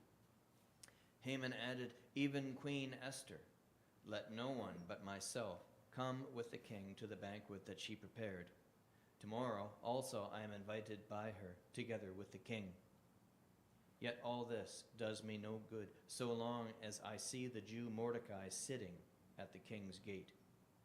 Then his wife Zeresh and all his friends said to him, "Let a gallows 50 cubits high be made, and in the morning tell the king to have Mordecai hanged on it. Then go with the king to the banquet in good spirits." This advice pleased Haman, and he had the gallows made. Esther chapter 6. On that night the king could not sleep, and he gave orders to bring the book of the records, the annals, and they were read to the king. It was found written how Mordecai had told about Bigthana and Teresh, two of the king's eunuchs, who had guarded the threshold and who had conspired to assassinate King Ahasuerus. Then the king said, "What honor or distinction has been bestowed on Mordecai for this?" The king's servants who attended him said, "Nothing has been done for him." The king said, "Who is in the court?" Now Haman had just entered the outer court of the king's palace to speak to the king about having Mordecai hanged on the gallows that he had prepared for him. So the king's servants told him, "Haman is there, standing in the court." The king said, "Let him come in." So Haman came in, and the king said to him, "What shall be done for the man whom the king wishes to honor?" Haman said to himself, "Whom would the king wish to honor more than me?" So Haman said to the king, "For the man whom the king wishes to honor, let royal robes be brought, which the king has worn, and a horse that the king has ridden, with a royal crown on his head. Let the robes and the horse be handed over to one of the king's most noble officials. Let him robe the man who the king wishes to honor, and let him conduct the man on horseback through the open square of the city, proclaiming before him, 'Thus shall it be done for the man whom the king wishes to honor.'" Then the king said to Haman, "Quickly, take the robes and the horse, as you have said, and do so to the Jew Mordecai who sits at the king's gate. Leave out nothing that you have mentioned." So Haman took the robes and the horse and robed Mordecai and led him through the open square of the city, proclaiming, "Thus shall it be done for the man whom the king wishes to honor." Then Mordecai returned to the king's gate, but Haman hurried to his house mourning and with his head covered. When Haman told his wife Zeresh and all his friends everything that had happened to him, his advisors and his wife Zeresh said to him, "If Mordecai, before whom your downfall has begun, is of the Jewish people, you will not prevail against him, but will surely fall before him." While they were still talking with him, the king's eunuchs arrived and hurried Haman off to the banquet that Esther had prepared. Esther chapter 7. So the king and Haman went in to feast with Queen Esther.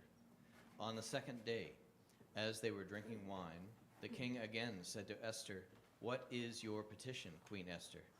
It shall be granted. And what is your request? even to the half of my kingdom it shall be fulfilled. Then Queen Esther answered, If I have won your favor, O king, and if it pleases the king, let my life be given me. That is my petition, and the lives of my people. That is my request. For we have been sold, I and my people, to be destroyed, to be killed, and to be annihilated. If we had been sold merely as slaves, men and women, I would have held my peace. But no enemy can compensate for this damage to the king. Then King Ahasuerus said to Queen Esther, Who is he, and where is he? Who has presumed to do this? Esther said, A foe and enemy, this wicked Haman. Then Haman was terrified before the king and queen. The king rose from the feast in wrath and went into the palace garden. But Haman stayed to beg his life from Queen Esther, for he saw that the king had determined to destroy him. When the king returned from the palace garden to the banquet hall, Haman had thrown himself on the couch where Esther was reclining, and the king said, Will he even assault the queen in my presence, in my own house? As the words left the mouth of the king, they covered Haman's face. Then Harbona, one of the eunuchs in attendance on the king, said, Look, the very gallows that Haman has prepared for Mordecai, whose words saved the king, stands at Haman's house, 50 cubits high. And the king said, Hang him on that. So they hanged Haman on the gallows that he had prepared for Mordecai. Then the anger of the king abated. Esther chapter 8.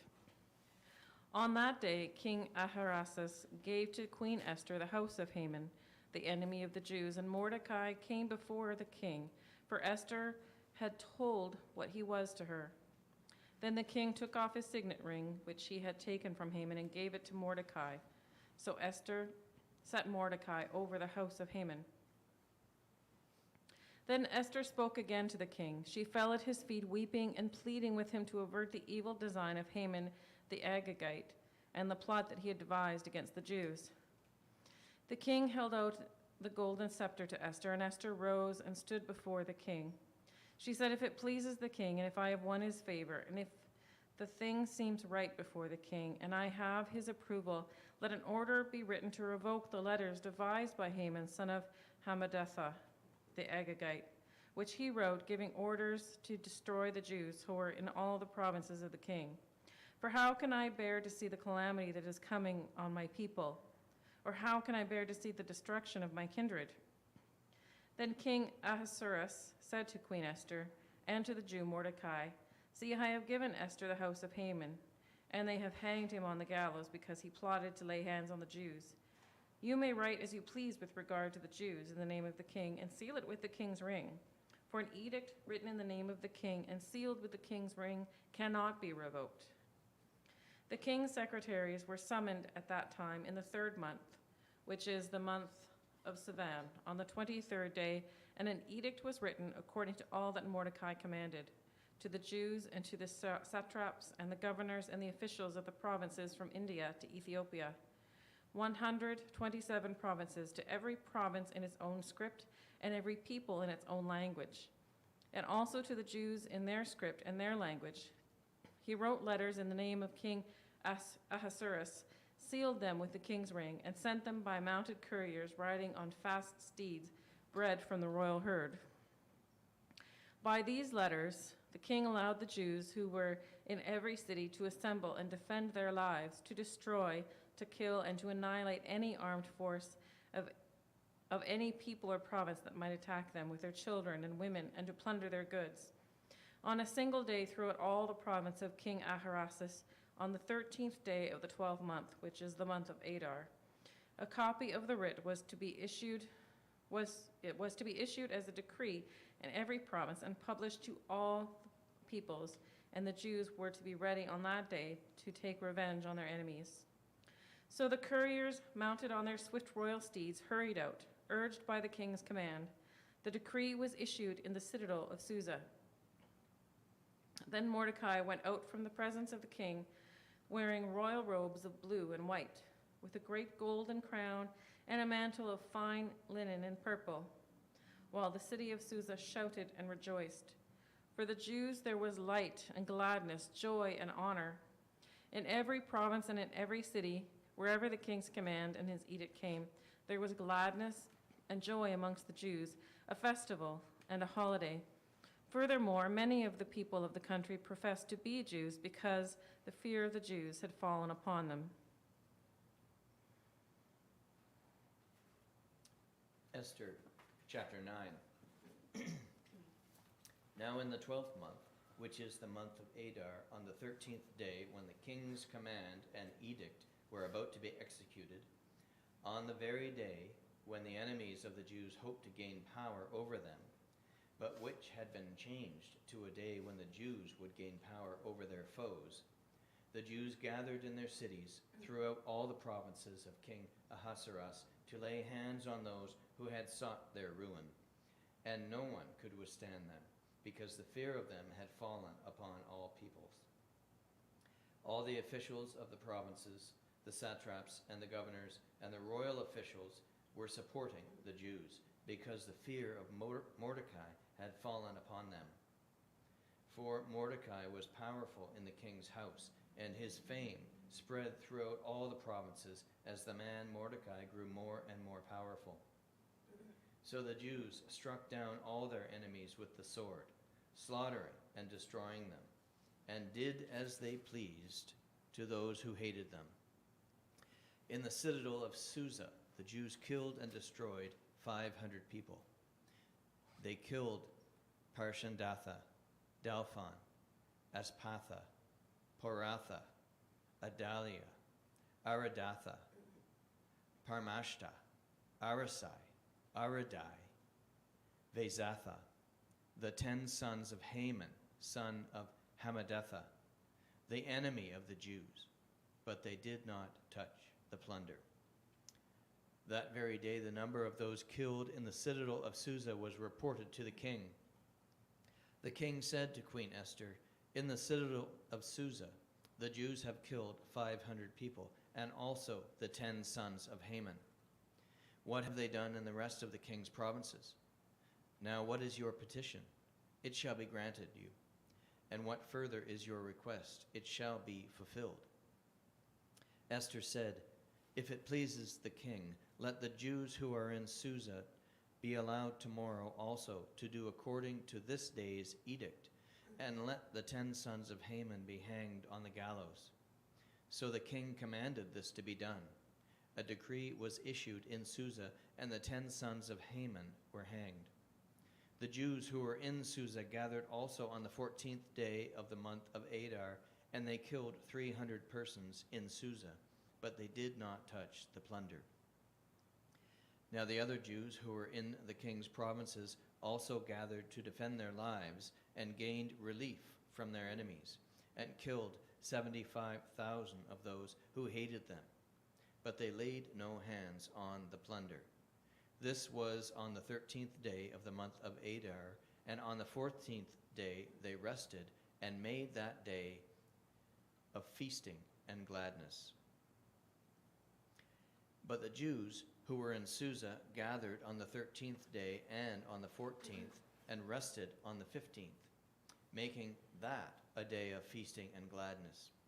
Therefore the Jews of the villages who live in the open towns hold the 14th day of the month of Adar as a day for gladness and feasting, a holiday on which they send gifts of food to one another.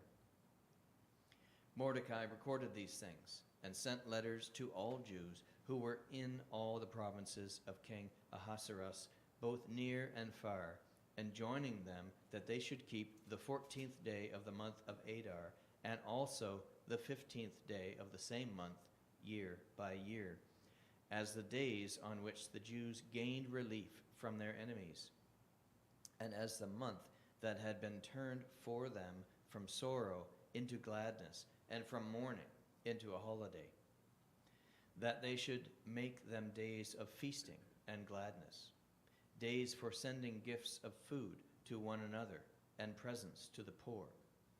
So the Jews adopted as a custom what they had begun to do, as Mordecai had written to them.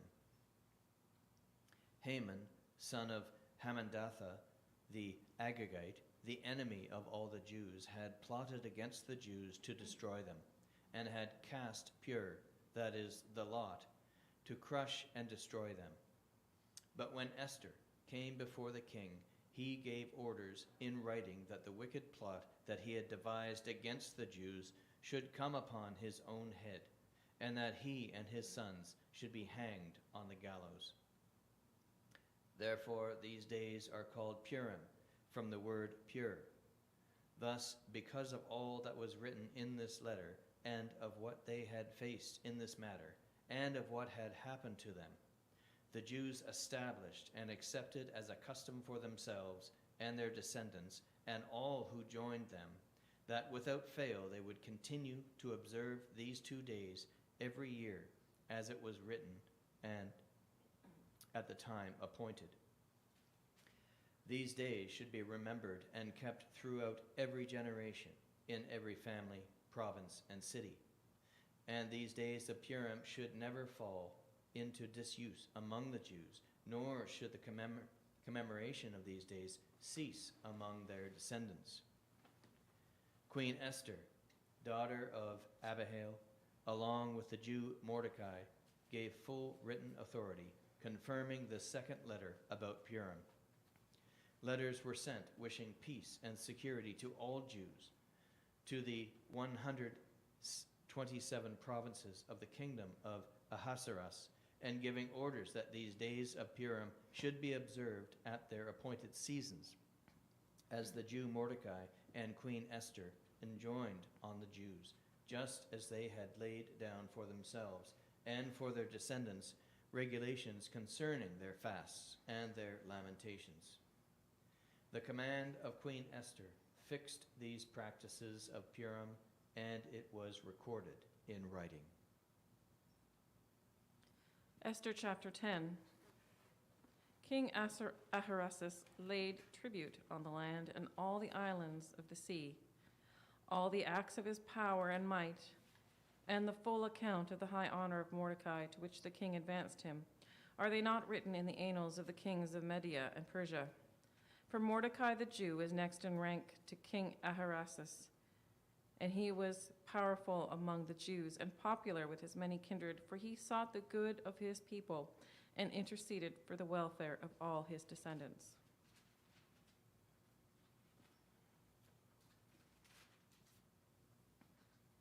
Job chapter 1. There was once a man in the land of Uz whose name was Job. That man was blameless and upright, one who feared God and turned away from evil. There were born to him 7 sons and 3 daughters. He had 7,000 sheep, 3,000 camels, 500 yoke of oxen, 500 donkeys, and very many servants, so that this man was the greatest of all the people of the East. His sons used to go and hold feasts in one another's houses in turn, and they would send and invite their 3 sisters to eat and drink with them.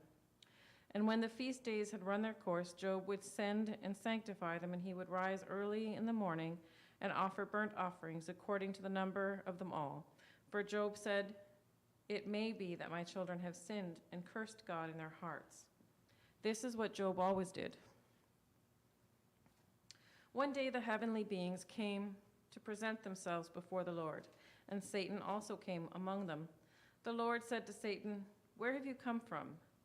Satan answered, "From going to and fro on the earth, and from walking up and down on it." The Lord said to Satan, "Have you considered my servant Job? There is no one like him on the earth, a blameless and upright man who fears God and turns away from evil."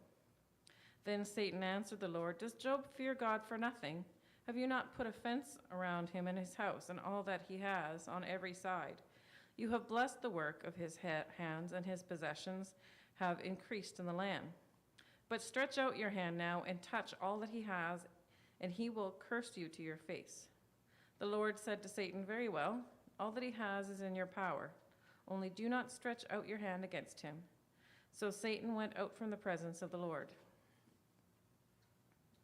One day when his sons and daughters were eating and drinking wine in the eldest brother's house, a messenger came to Job and said, "The oxen were plowing and the donkeys were feeding beside them, and the Sabeans fell on them and carried them off and killed the servants with the edge of the sword.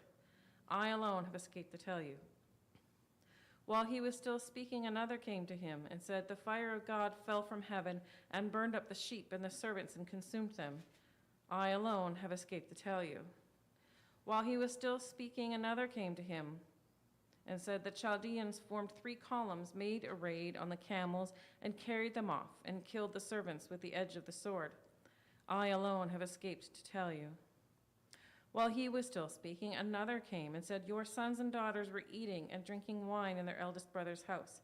And suddenly a great wind came across the desert, struck the 4 corners of the house, and it fell on the young people, and they are dead.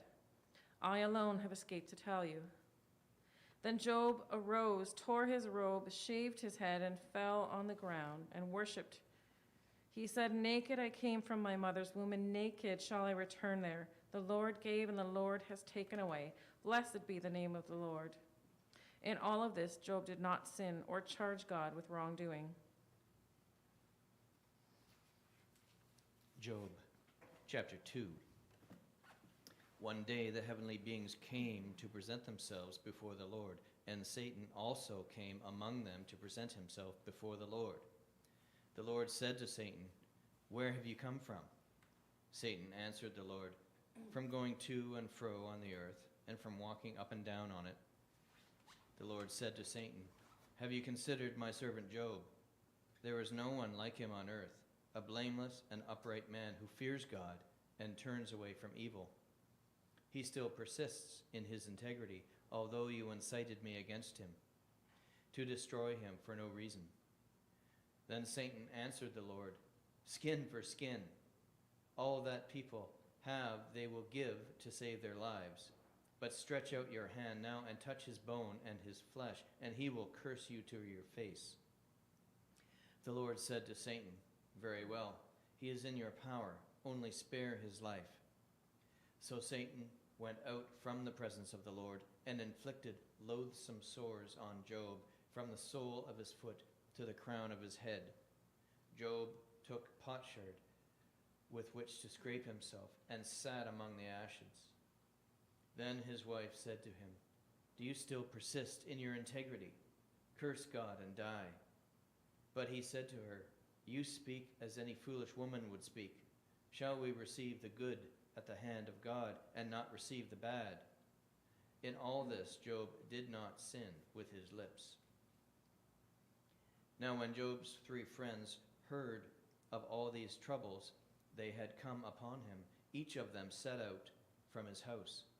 Eliphaz the Temanite, Bildad the Shuhite, and Zophar the Naamathite. They met together to go and console and comfort him. When they saw him from a distance, they did not recognize him, and they raised their voices and wept aloud. They tore their robes and threw dust in the air upon their heads.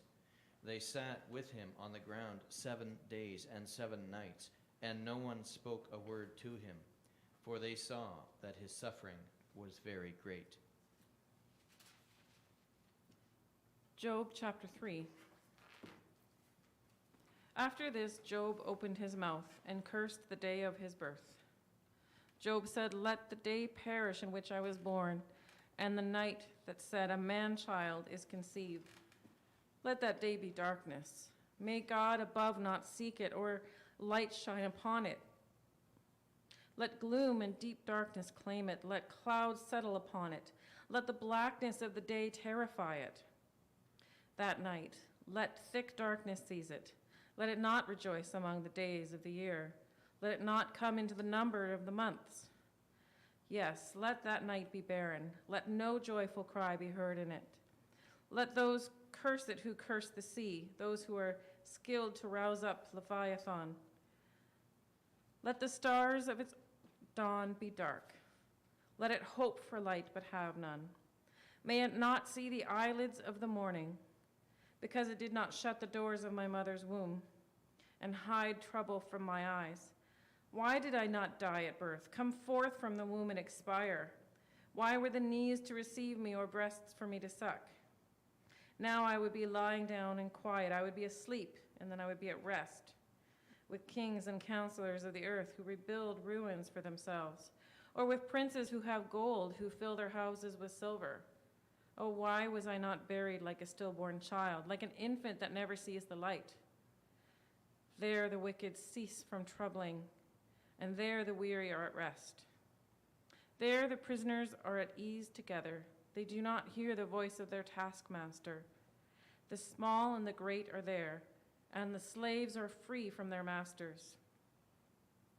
Why is light given to one in misery, and life to the bitter in soul, who long for death, but it does not come, and dig it for it more than for hidden treasures, who rejoice exceedingly and are glad when they find the grave?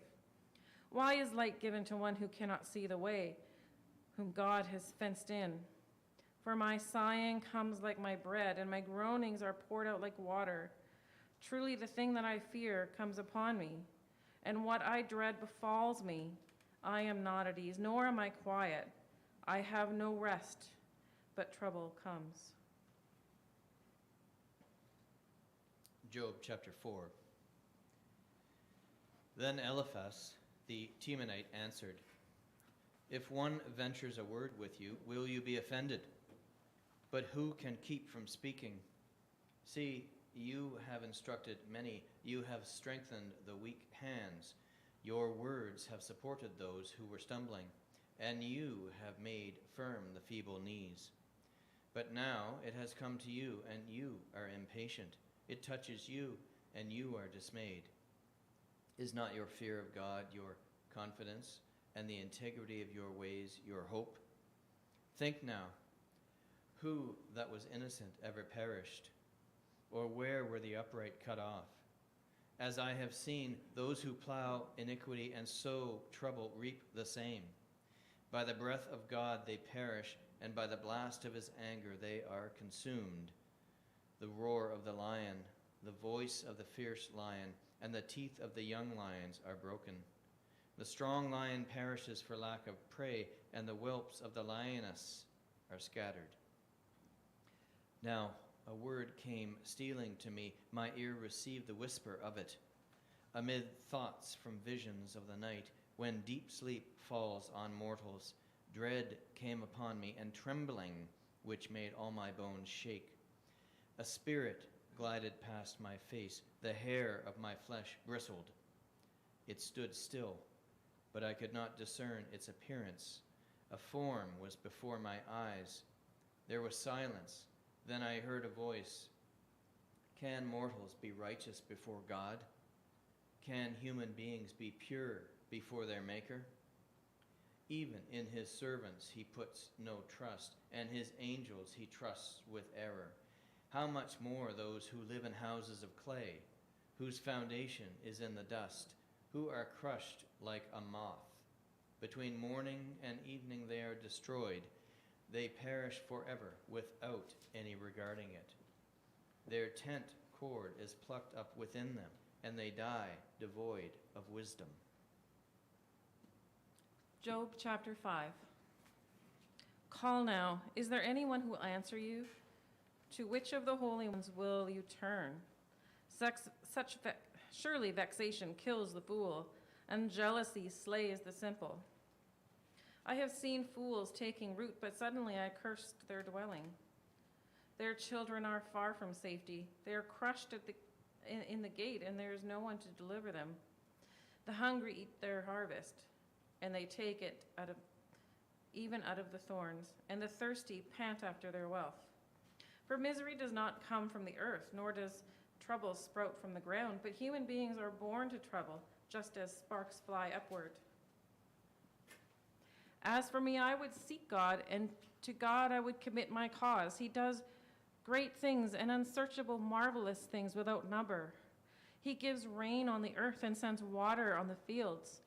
He sets on high those who are lowly, and those who mourn are lifted to safety.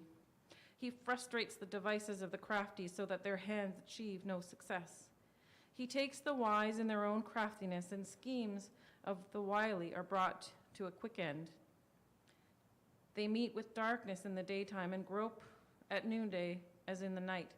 But he saves the needy from the sword of their mouth, from the hand of the mighty. So the poor have hope, and injustice shuts its mouth.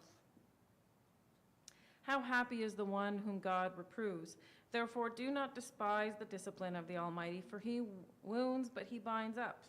He strikes, but his hands heal. He will deliver you from 6 troubles. In 7 no harm shall touch you.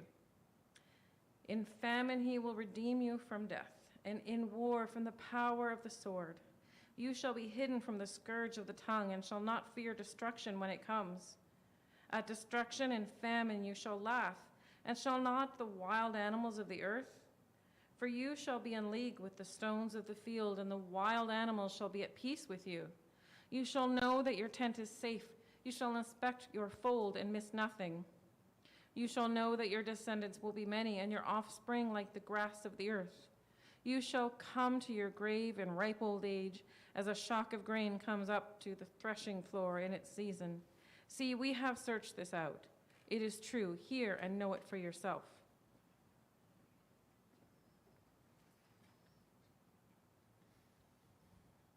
Job chapter 6. Then Job answered, "Oh, that my vexation were weighed, and all my calamity laid in the balances. For then it would be heavier than the sand of the sea. Therefore my words have been rash. For the arrows of the Almighty are in me. My spirit drinks their poison. The terrors of God are arrayed against me.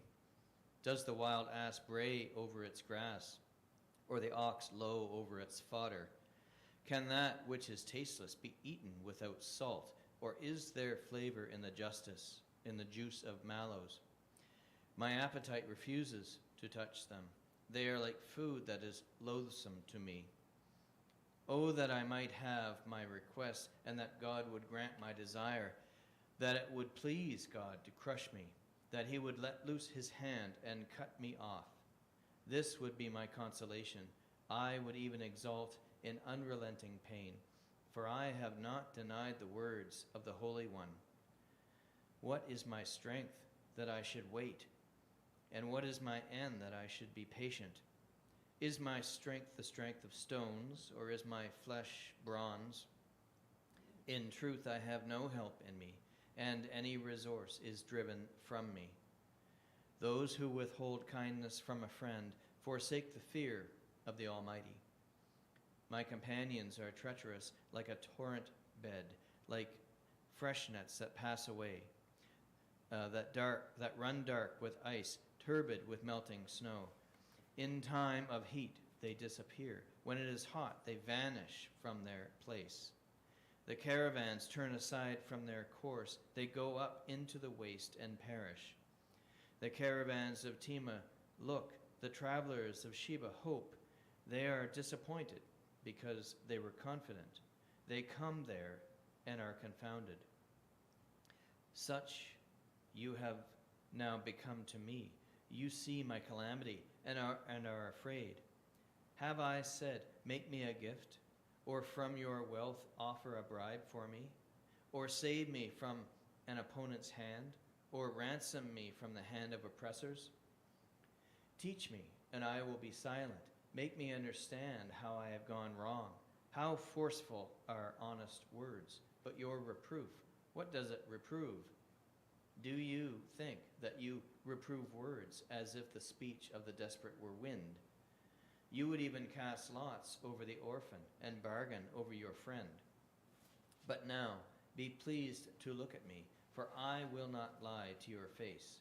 Turn, I pray, let no wrong be done. Turn now, my vindication is at stake. Is there any wrong on my tongue? Cannot my taste discern calamity? Job chapter 7. Do not human beings have a hard service on earth? And are not their days like the days of a laborer? Like a slave who longs for the shadow, and like laborers who look for their wages? So I am allotted months of emptiness, and nights of misery are apportioned to me. When I lie down, I say, when shall I rise? But the night is long. and I am full of tossing until dawn. My flesh is clothed with worms and dirt. My skin hardens, then breaks out again.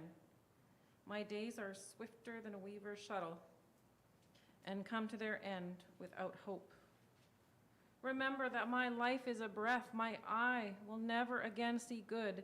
The eye that beholds me will see no more.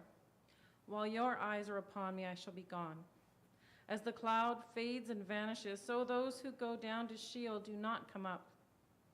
They return no more to their houses, nor do their places know them anymore. Therefore, I will not restrain my mouth. I will speak in the anguish of my spirit. I will complain in the bitterness of my soul. Am I the sea or the dragon that you set a guard over me? When I say my bed will comfort me, my couch will ease my complaint. Then you scare me with dreams and terrify me with visions so that I would choose strangling and death rather than this body. I loathe my life. I would not live forever. Let me alone, for my days are a breath. What are human beings that you make so much of them, that you set your mind on them, visit them every morning, test them every moment? Will you not look away from me for a while? Let me alone until I swallow my spittle. If I sin, what do I do? If I sin, what do I do to you, you watcher of humanity? Why have you made me your target? Have I become a burden to you? Why do you not pardon my transgression and take away my iniquity? For now I shall lie in the earth. You will seek me, but I shall not be.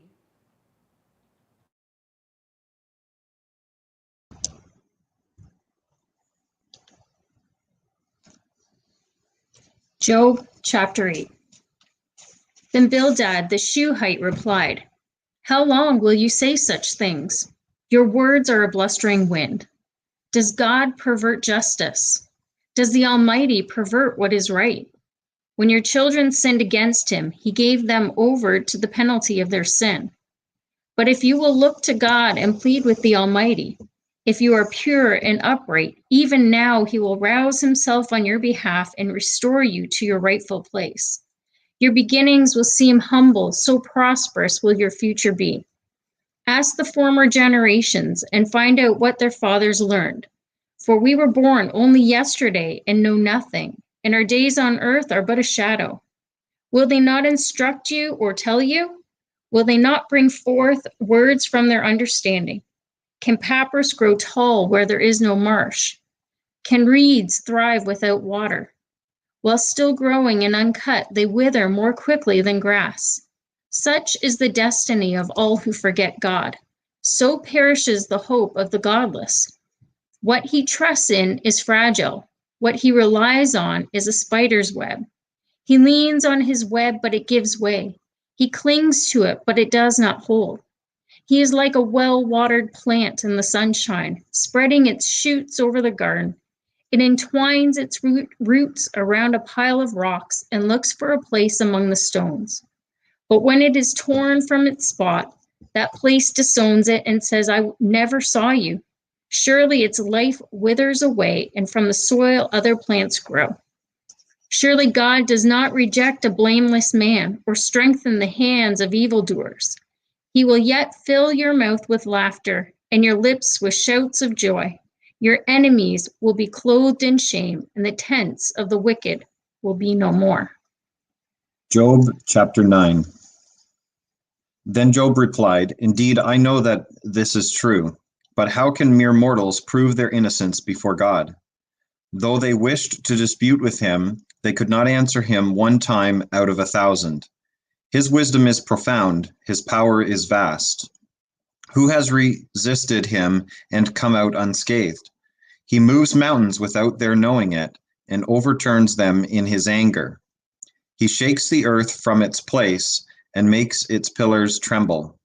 He speaks to the sun, and it does not shine. He seals off the light of the stars. He alone stretches out the heavens and treads on the waves of the sea.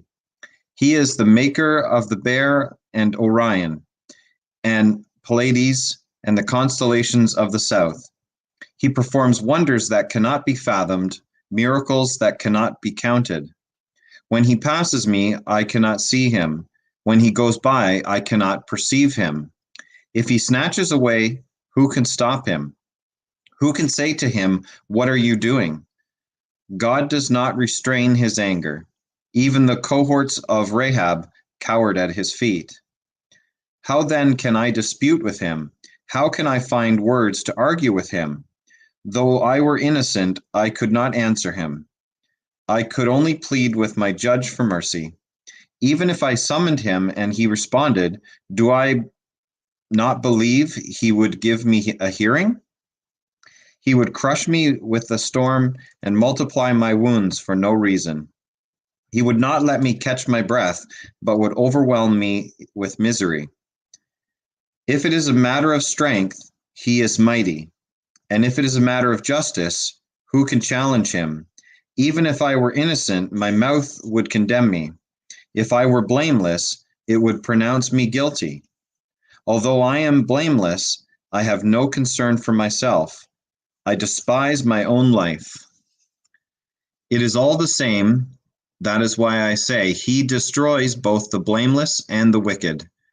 Then a scourge brings sudden death. He mocks the despair of the innocent.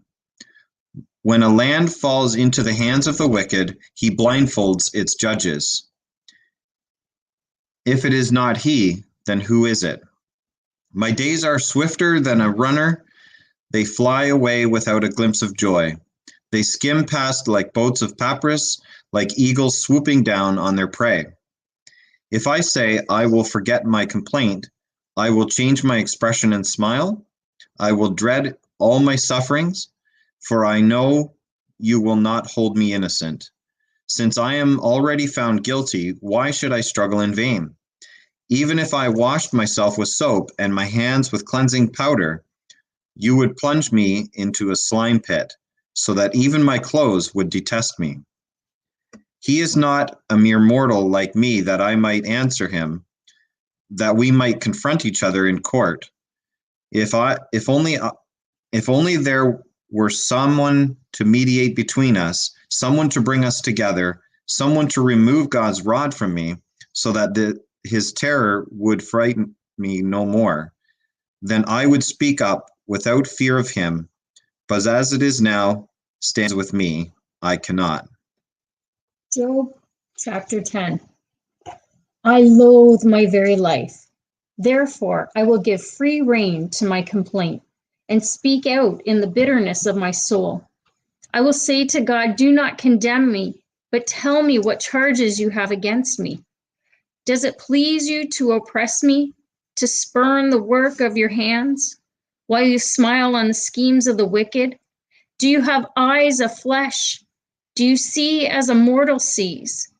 Are your days like those of a mortal, or your years like those of a man? That you must search out my faults and probe after my sin, though you know that I am not guilty, and that no one can rescue me from your hand. Your hands shaped me, and they made me. Will you now turn and destroy me? Remember that you molded me like clay.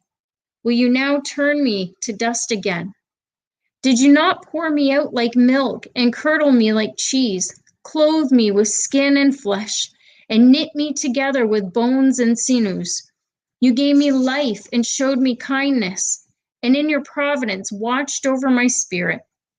But this is what you concealed in your heart, and I know that this was in your mind. If I sinned, you would be watching on me and would not let my offense go unpunished. If I am guilty, woe to me. Even if I am innocent, I cannot lift my head, for I am full of shame and drowned in my affliction. If I hold my head high, you stalk me like a lion and again display your awesome power against me. You bring new witnesses against me and increase your anger toward me. Your forces come against me wave upon wave. Why then did you bring me out of the womb? I wish I had died before any eye saw me. If only I had never come into being, or had been carried straight from the womb to the grave. Are not my few days almost over? Turn away from me so I can have a moment's joy before I go to the place of no return, to the land of gloom and deep shadow, to the land of deepest night, of deep shadow and disorder, where even light is like darkness. Then Job chapter 11. Then Zophar the Naamathite replied, "Are all these words to go unanswered? Is this talker to be vindicated? Will your idle talk reduce others to silence? Will no one rebuke you when you mock? You say to God, 'My beliefs are flawless, and I am pure in your sight.' Oh, how I wish that God would speak, that he would open his lips against you and disclose to you the secrets of wisdom, for true wisdom has two sides. Know this, God has even forgotten some of your sins. Can you fathom the mysteries of God? Can you probe the limits of the Almighty? They are higher than the heavens above. What can you do? They are deeper than the depths below. What can you know? Their measure is longer than the earth and wider than the sea. If he comes along and confines you in prison and convenes a court, who can oppose him? Surely he recognizes deceivers. And when he sees evil, does he not take note? But the witless can no more become wise than a wild donkey's colt can be born human. Yet if you devote your heart to him and stretch out your hands to him, if you put away the sin that is in your hand and allow no evil to dwell in your tent, then free of fault you will lift up your face. You will stand firm and without fear. You will surely forget your trouble, recalling it only as waters gone by. Life will be brighter than noonday, and darkness will become like morning. You will be secure because there is hope. You will look about you and take your rest in safety. You will lie down and with no one to make you afraid, and many will court your favor. But the eyes of the wicked will fail, and escape will elude them. Their hope will become a dying gasp. Job chapter 12. Then Job replied, "Doubtless you are the people, and wisdom will die with you. But I have a mind as well as you. I am not inferior to you. Who does not know all these things? I become a laughing stock to my friends. Though I called upon God and he answered, a mere laughing stock, though righteous and blameless. Men at ease have contempt for misfortune as the fate of those whose feet are slipping. The tents of marauders are undisturbed, and those who provoke God are secure, those who carry their God in their hands. But ask the animals, and they will teach you, or the birds of the air, and they will tell you, or speak to the earth, and it will teach you, or let the fish of the sea inform you. Which of all these does not know that the hand of the Lord has done this? In his hand is the life of every creature and the breath of all mankind. Does not the ear test words as the tongue tastes food? Is not wisdom found among the aged? Does not long life bring understanding? To God belong wisdom and power. Counsel and understanding are his. What he tears down cannot be rebuilt. The man he imprisons cannot be released. If he holds back the waters, there is drought. If he lets them loose, they will devastate the land. To him belong strength and victory. Both deceived and deceiver are his. He leads counselors away stripped and makes fools of judges. He takes off the shackles put on by kings and ties a loincloth around their waist. He leads priests away stripped and overthrows men long established. He silences the lips of trusted advisors and takes away the discernment of elders. He pours contempt on nobles and disarms the mighty. He reveals the deep things of darkness and brings deep shadows into the light. He makes great nations and destroys them. He enlarges nations and disperses them. He deprives the leaders of the earth of their reason. He sends them wandering through a trackless waste. They grope in darkness with no light. He makes them stagger like drunkards. Job chapter 13. My eyes have seen all this, my ears have heard and understood it. What you know, I also know. I am not inferior to you, but I desire to speak to the Almighty and to argue my case with God. You, however, smear me with lies. You are worthless physicians, all of you. If only you would be altogether silent. For you, that would be wisdom. Hear now my argument. Listen to the pleas of my lips. Will you speak wickedly on God's behalf? Will you speak deceitfully for him? Will you show him partiality? Will you argue the case for God? Would it turn out well if he examined you? Could you deceive him as you might deceive a mortal? He would surely call you to account if you secretly showed partiality. Would not his splendor terrify you? Would not the dread of him fall on you? Your maxims are proverbs of ashes. Your defenses are defenses of clay. Keep silent and let me speak. Then let come to me what may. Why do I put myself in jeopardy and take my life in his hands? Though he slay me, yet I will hope in him. I will surely defend my ways to his face. Indeed, this will turn out for my deliverance. For no godless person would dare come before him. Listen carefully to what I say. Let my words ring in your ears. Now that I have prepared my case, I know I will be vindicated. Can anyone bring charges against me? If so, I will be silent and die. Only grant me these two things, God, and then I will not hide from you. Withdraw your hand far from me, and stop frightening me with your terrors. Then summon me, and I will answer, or let me speak, and you reply to me. How many wrongs and sins have I committed? Show me my offense and my sin. Why do you hide your face and consider me your enemy? Will you torment a wind-blown leaf? Will you chase after dry chaff? For you write down bitter things against me and make me reap the sins of my youth. You fasten my feet in shackles. You keep close watch on all my paths by putting marks on the soles of my feet. So man wastes away like something rotten, like a garment eaten by moths. Job chapter 14. Man born of woman is a few days and full of trouble. He springs up like a flower and withers away. Like a fleeting shadow, he does not endure. Do you fix your eye on such a one? Will you bring him before you for judgment? Who can bring what is pure from the impure? No one. Man's days are determined.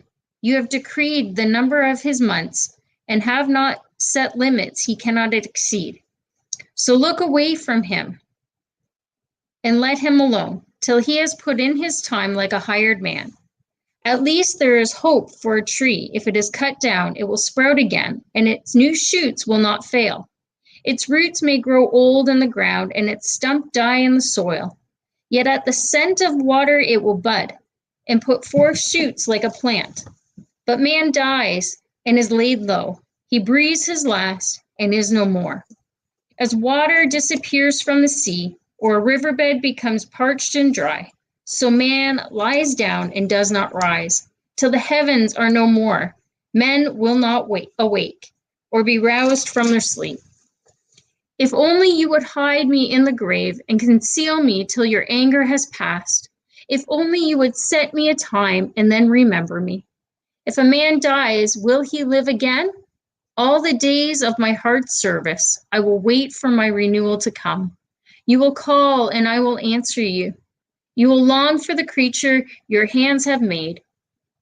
Surely then you will count my steps, but not keep track of my sin. My offenses will be sealed up in a bag. You will cover over my sin.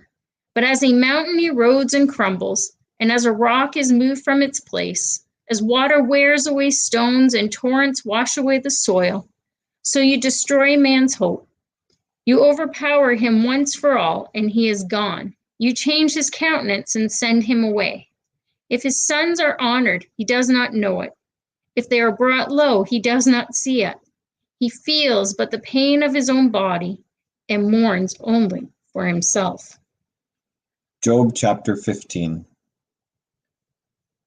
Then Eliphaz the Temanite replied, would a wise person answer with empty notions or fill their belly with the hot east wind? Would they argue with useless words, with speeches that have no value? But you even undermine piety and hinder devotion to God. Your sin prompts your mouth, you adopt the tongue of the crafty. Your own mouth condemns you, not mine. Your own lips testify against you. Are you the first man ever born? Were you brought forth before the hills? Do you listen in on God's counsel? Do you have a monopoly on wisdom? What do you know that we do not know? What insights do you have that we do not have? The gray-haired and the aged are on your side, men even older than your father. Are God's consolations not enough for you? Words spoken gently to you? Why has your heart carried you away? And why do your eyes flash, so that you vent your rage against God and pour out such words from your mouth? What are mortals that they could be pure, or those born of women that they could be righteous? If God places no trust in his holy ones, if even the heavens are not pure in his eyes, how much less mortals who are vile and corrupt, who drink up evil like water? Listen to me, and I will explain to you. Let me tell you what I have seen, what the wise have declared, hiding nothing received from their ancestors, to whom alone the land was given when no foreigners moved among them. All his days the wicked man suffers torment. The ruthless man through all the years stored up for him. Terrifying sounds fill his ears. When all seems well, marauders attack him. He despairs of escalating the realm of darkness. He is marked for the sword. He wanders about for food like a vulture who knows the day of darkness is at hand. Distress and anguish fill him with terror. Troubles overwhelm him like a king poised to attack, because he shakes his fist at God and vaunts himself against the Almighty, defiantly charging against him with a thin, strong shield. Though his face is covered with fat and his waist bulges with flesh, he will inhabit ruined towns and houses where no one lives, houses crumbling to rubble. He will no longer be rich, and his wealth will not endure, nor will his possessions spread out over the land. He will not escape the darkness. A flame will wither his shoots, and the breath of God's mouth will carry him away. Let him not deceive himself by trusting what is worthless, for he will get nothing in return. Before his time he will wither, and his branches will not flourish. He will be like a vine stripped of its unripe grapes, like an olive tree shedding its blossoms. For the company of the godless will be barren, and fire will consume the tents of those who love bribes. They conceive trouble and give birth to evil. Their womb fashions deceit. Job chapter 16. Then Job replied, I have heard many things like these. Miserable comforters are you all. Will your long-winded speeches never end? What ails you that you keep on arguing? I also could speak like you if you were in my place. I could make fine speeches against you and shake my head at you, but my mouth would encourage you. Comfort from my lips would bring you relief. Yet if I speak, my pain is not relieved, and if I refrain, it does not go away. Surely, O God, you have worn me out. You have devastated my entire household. You have bound me, and it has become a witness. My gauntness rises up and testifies against me. God assails me and tears me in his anger and gnashes his teeth at me. My opponent fastens on me his piercing eyes. Men open their mouths to jeer at me. They strike my cheek in scorn and unite together against me. God has turned me over to evil men and thrown me into the clutches of the wicked. All was well with me, but he shattered me. He seized me by the neck and crushed me. He has made me his target. His archers around me. Without pity, he pierces my kidneys and spills my gall on the ground. Again and again, he bursts upon me. He rushes at me like a warrior. I have sewed sackcloth over my skin and buried my brow in the dust. My face is red with weeping. Deep shadows ring my eyes. Yet my hands have been free of violence and my prayer is pure. O earth, do not cover my blood. May my cry never be laid to rest. Even now, my witness is in heaven. My advocate is on high. My intercessor is my friend. As my eyes pour out tears to God on behalf of a man, he pleads with God as a man pleads for his friend. Only a few years will pass before I go on the journey of no return. Job chapter 17. My spirit is broken, my days are cut short, my grave awaits me. Surely mockers surround me, my eyes must dwell on their hostility. Give me, O God, the pledge of you demand. Give me, O God, the pledge you demand. Who else will put up security for me? You have closed their minds to understanding. Therefore you will not let them triumph. If anyone denounces their friends for reward, the eyes of their children will fail. God has made me a byword to everyone, a man in whose face people spit. My eyes have grown dim with grief. My whole frame is but a shadow. The upright are appalled at this. The innocent are aroused against the ungodly. Nevertheless, the righteous will hold to their ways, and those with clean hands will grow stronger. But come on, all of you, try again. I will not find a wise man among you. My days have passed, my plans are shattered, yet the desires of my heart turn night into day. In the face of the darkness, light is near. If the only home I hope for is the grave, if I spread out my bed in the realm of darkness, if I say to corruption, you are my father, and to the worm, my mother or my sister, where then is my hope? Who can see any hope for me? Will it go down to the gates of death? Will we descend together into dust? Job chapter 18. Then Bildad the Shuhite replied, when will you end these speeches? Be sensible and then we can talk. Why are we regarded as cattle and considered stupid in your sight? You who tear yourself to pieces in your anger, is the earth to be abandoned for your sake? Or must the rocks be moved from their place? The lamp of the wicked is snuffed out. The flame of his fire stops burning. The light in his tent becomes dark. The lamp beside him goes out. The vigor of his step is weakened. His own schemes throw him down. His feet thrust him into a net, and he wanders into its mesh. A trap seizes him by the heel. A snare holds him fast. A noose is hidden for him on the ground. A trap lies in his path. Terrors startle him on every side and dog his every step. Calamity is hungry for him. Disaster is ready for him when he falls. It eats away parts of his skin. Death's firstborn devours his limbs.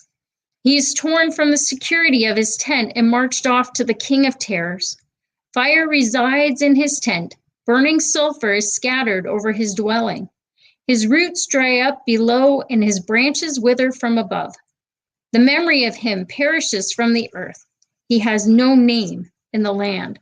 He is driven from light into darkness and is banished from the world. He has no offspring or descendants among his people, no survivor where once he lived. Men of the West are appalled at his fate. Men of the East are seized with horror. Surely such is the dwelling of an evil man. Such is the place of one who knows not God.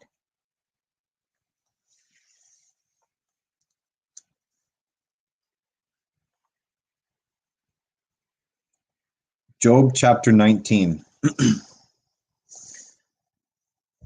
How long will you torment me and crush me with words? 10 times now you have reproached me. Shamelessly you attack me. If it is true that I have gone astray, my error remains my concern alone. If indeed you would exalt yourselves above me and use my humiliation against me, then know that God has wronged me and drawn his net around me. Though I cry violence, I get no response. Though I call for help, there is no justice. He has blocked my way so I cannot pass. He has shrouded my paths in darkness. He has stripped me of my honor and removed the crown from my head. He tears me down on every side till I am gone. He uproots my hope like a tree. His anger burns against me. He counts me among his enemies. His troops advance in force. They build up a siege ramp against me and encamp around my tent. He has alienated my family from me. My acquaintances are completely estranged from me. My relatives have gone away. My closest friends have forgotten me. My guests and my female servants count me a foreigner. They look on me as a stranger. I summon my servant, but he does not answer. Though I beg him with my own mouth, my breath is offensive to my wife.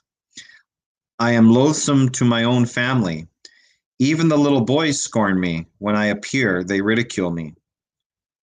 All my intimate friends detest me.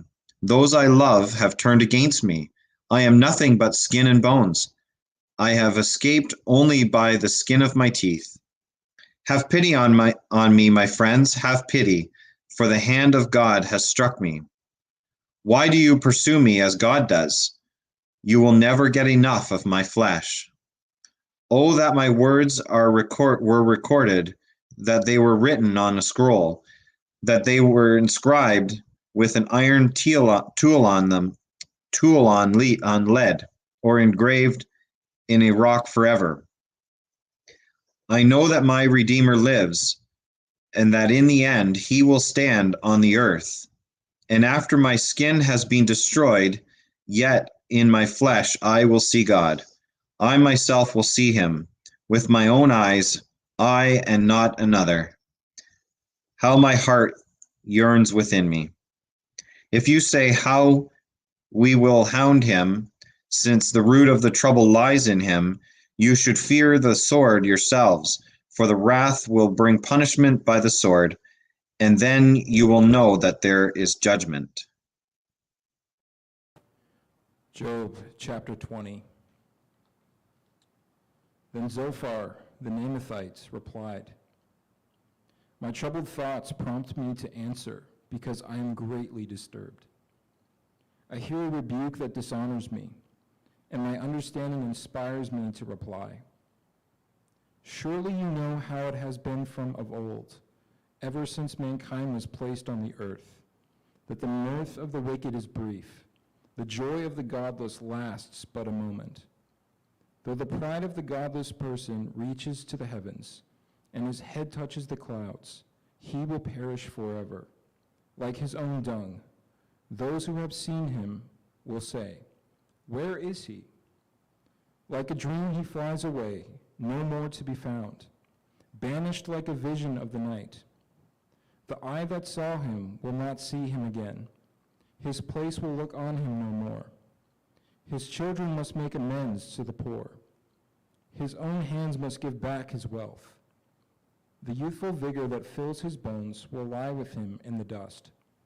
Though evil is sweet in his mouth, and he hides it under his tongue, though he cannot bear to let it go, and lets it linger in his mouth, yet his food will turn sour in his stomach.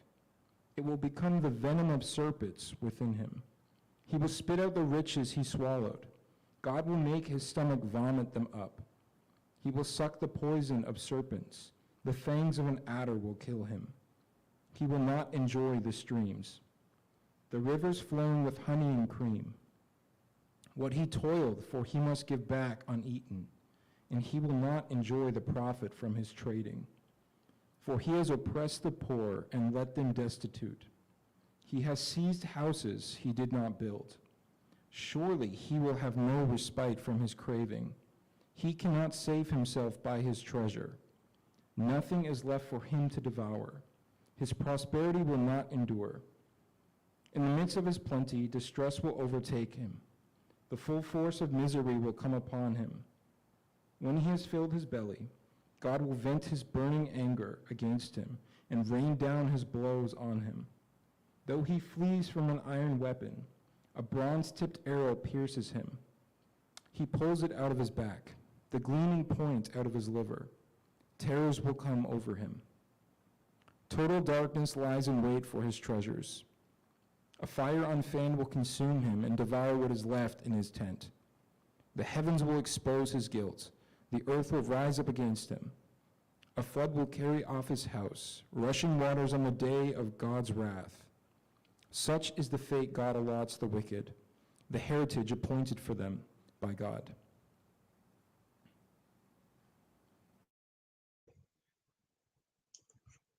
Job chapter 21. Then Job replied, "Listen carefully to my words. Let this be the consolation you give me.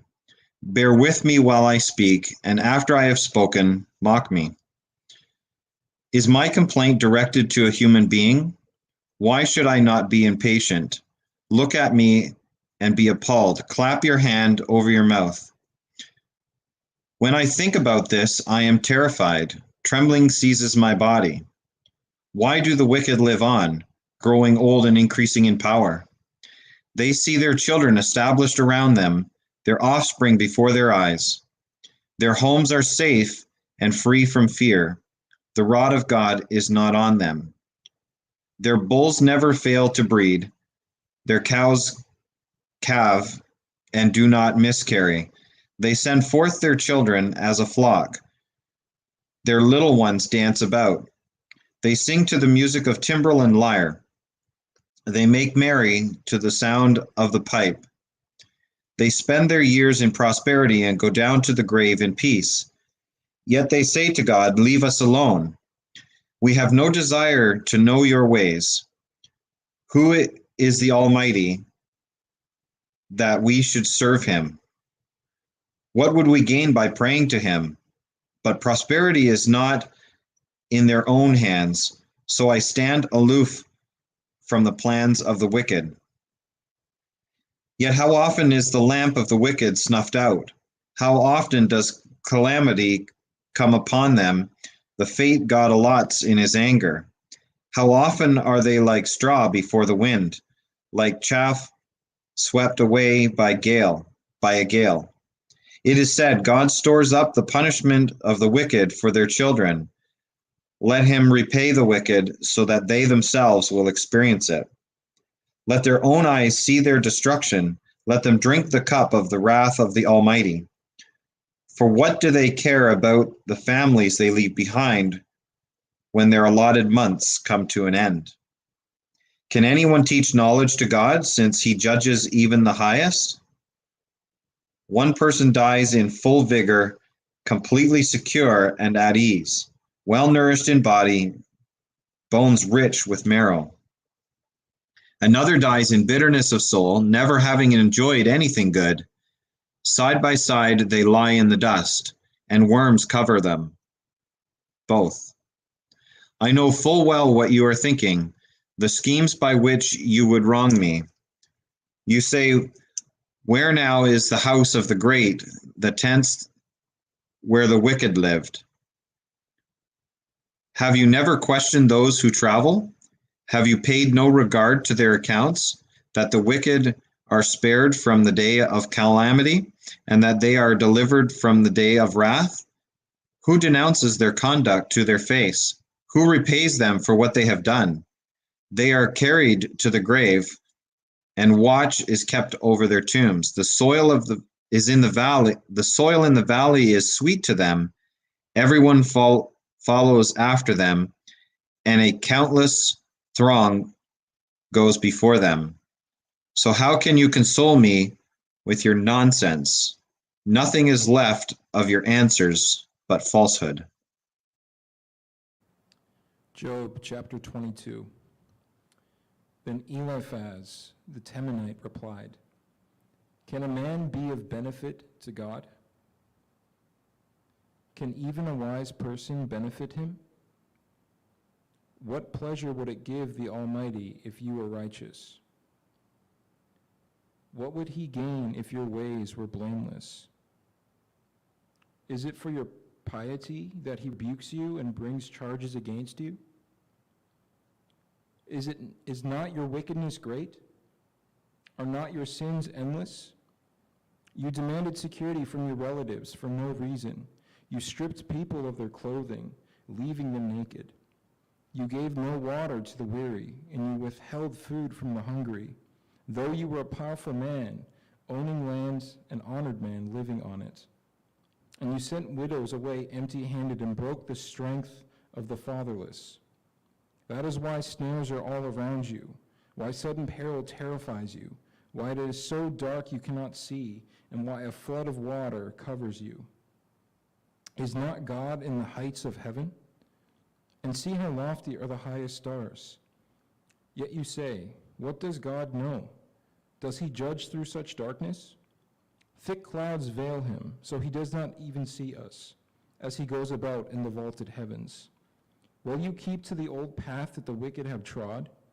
They were carried off before their time, their foundations washed away by a flood. They said to God, leave us alone. What can the Almighty do to us? Yet it was he who filled their houses with good things. So I stand aloof from the plans of the wicked. The righteous see their ruin and rejoice. The innocent mock them, saying, surely our foes are destroyed, and fire devours their wealth. Submit to God and be at peace with him. In this way prosperity will come to you. Accept instruction from his mouth, and lay up his words in your heart. If you return to the Almighty, you will be restored. If you remove wickedness far from your tent, and assign your nuggets to the dust, your gold of Ophir to the rocks and the ravens, then the Almighty will be your gold, the choicest of silver for you. Surely then you will find delight in the Almighty and will lift up your face to God. You will pray to him, and he will hear you, and you will fulfill your vows. What you decide on will be done, and light will shine on your ways. When people are brought low and you say, lift them up, then he will save the downcast. He will deliver even one who is not innocent, who will be delivered through the cleanliness of your hands.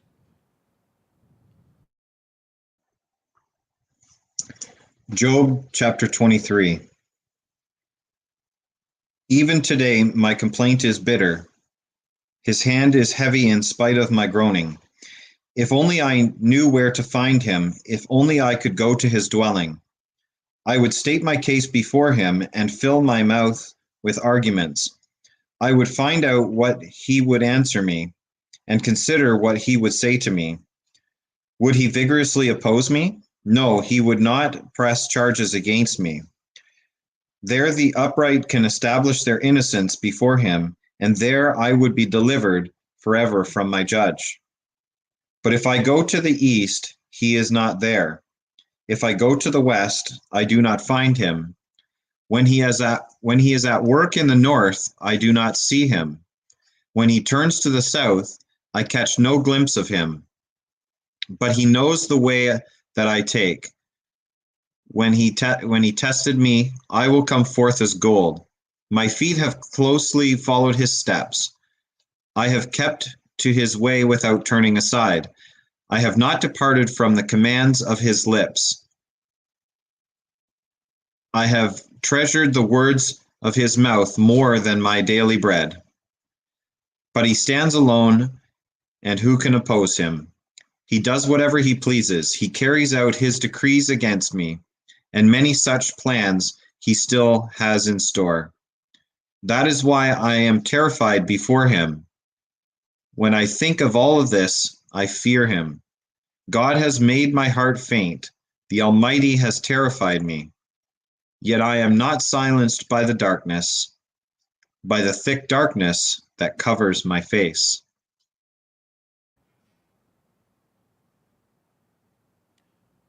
Job chapter 24. Why does the Almighty not set times for judgment? Why must those who know him look in vain for such days? There are those who move boundary stones. They pasture flocks they have stolen. They drive away the orphan's donkey and take the widow's ox in pledge. They thrust the needy from the path and force all the poor of the land into hiding. Like wild donkeys in the desert, the poor go about their labor of foraging food. The wasteland provides food for their children. They gather fodder in the fields and glean in the vineyards of the wicked. Lacking clothes, they spend the night naked. They have nothing to cover themselves in the cold. They are drenched by mountain rains and hug the rocks for lack of shelter. The fatherless child is snatched from the breast. The infant of the poor is seized for a debt. Lacking clothes, they go about naked. They carry the sheaves, but still go hungry. They crush olives among the terraces. They tread the wine presses, yet suffer thirst. The groans of the dying rise from the city, and the souls of the wounded cry out for help. But God charges no one with wrongdoing. There are those who rebel against the light, who do not know its ways or stay in its paths. When daylight is gone, the murderer rises up, kills the poor and needy, and in the night steals forth like a thief. The eye of the adulterer watches for dusk. He thinks, "No eye will see me," and he keeps his face concealed. In the dark, thieves break into houses, but by day they shut themselves in. They want nothing to do with the light.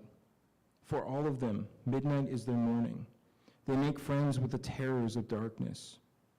Yet they are firm on the surface of the water. Their portion of the land is cursed, so that no one goes to the vineyards. As heat and drought snatch away the melted snow, so the grave snatches away those who have sinned. The wind forgets them. The worm feasts on them. The wicked are no longer remembered, but are broken like a tree. They prey on the barren and childless women, and to the widow they show no kindness. But God drags away the mighty by his power. Though they become established, they have no assurance of life. They may let them rest in a feeling of security, but his eyes are on their ways. For a little while they are exalted, and then they are gone. They are brought low and gathered up like all others. They're cut off like heads of grain. If this is not so, who can prove me false and reduce my words to nothing?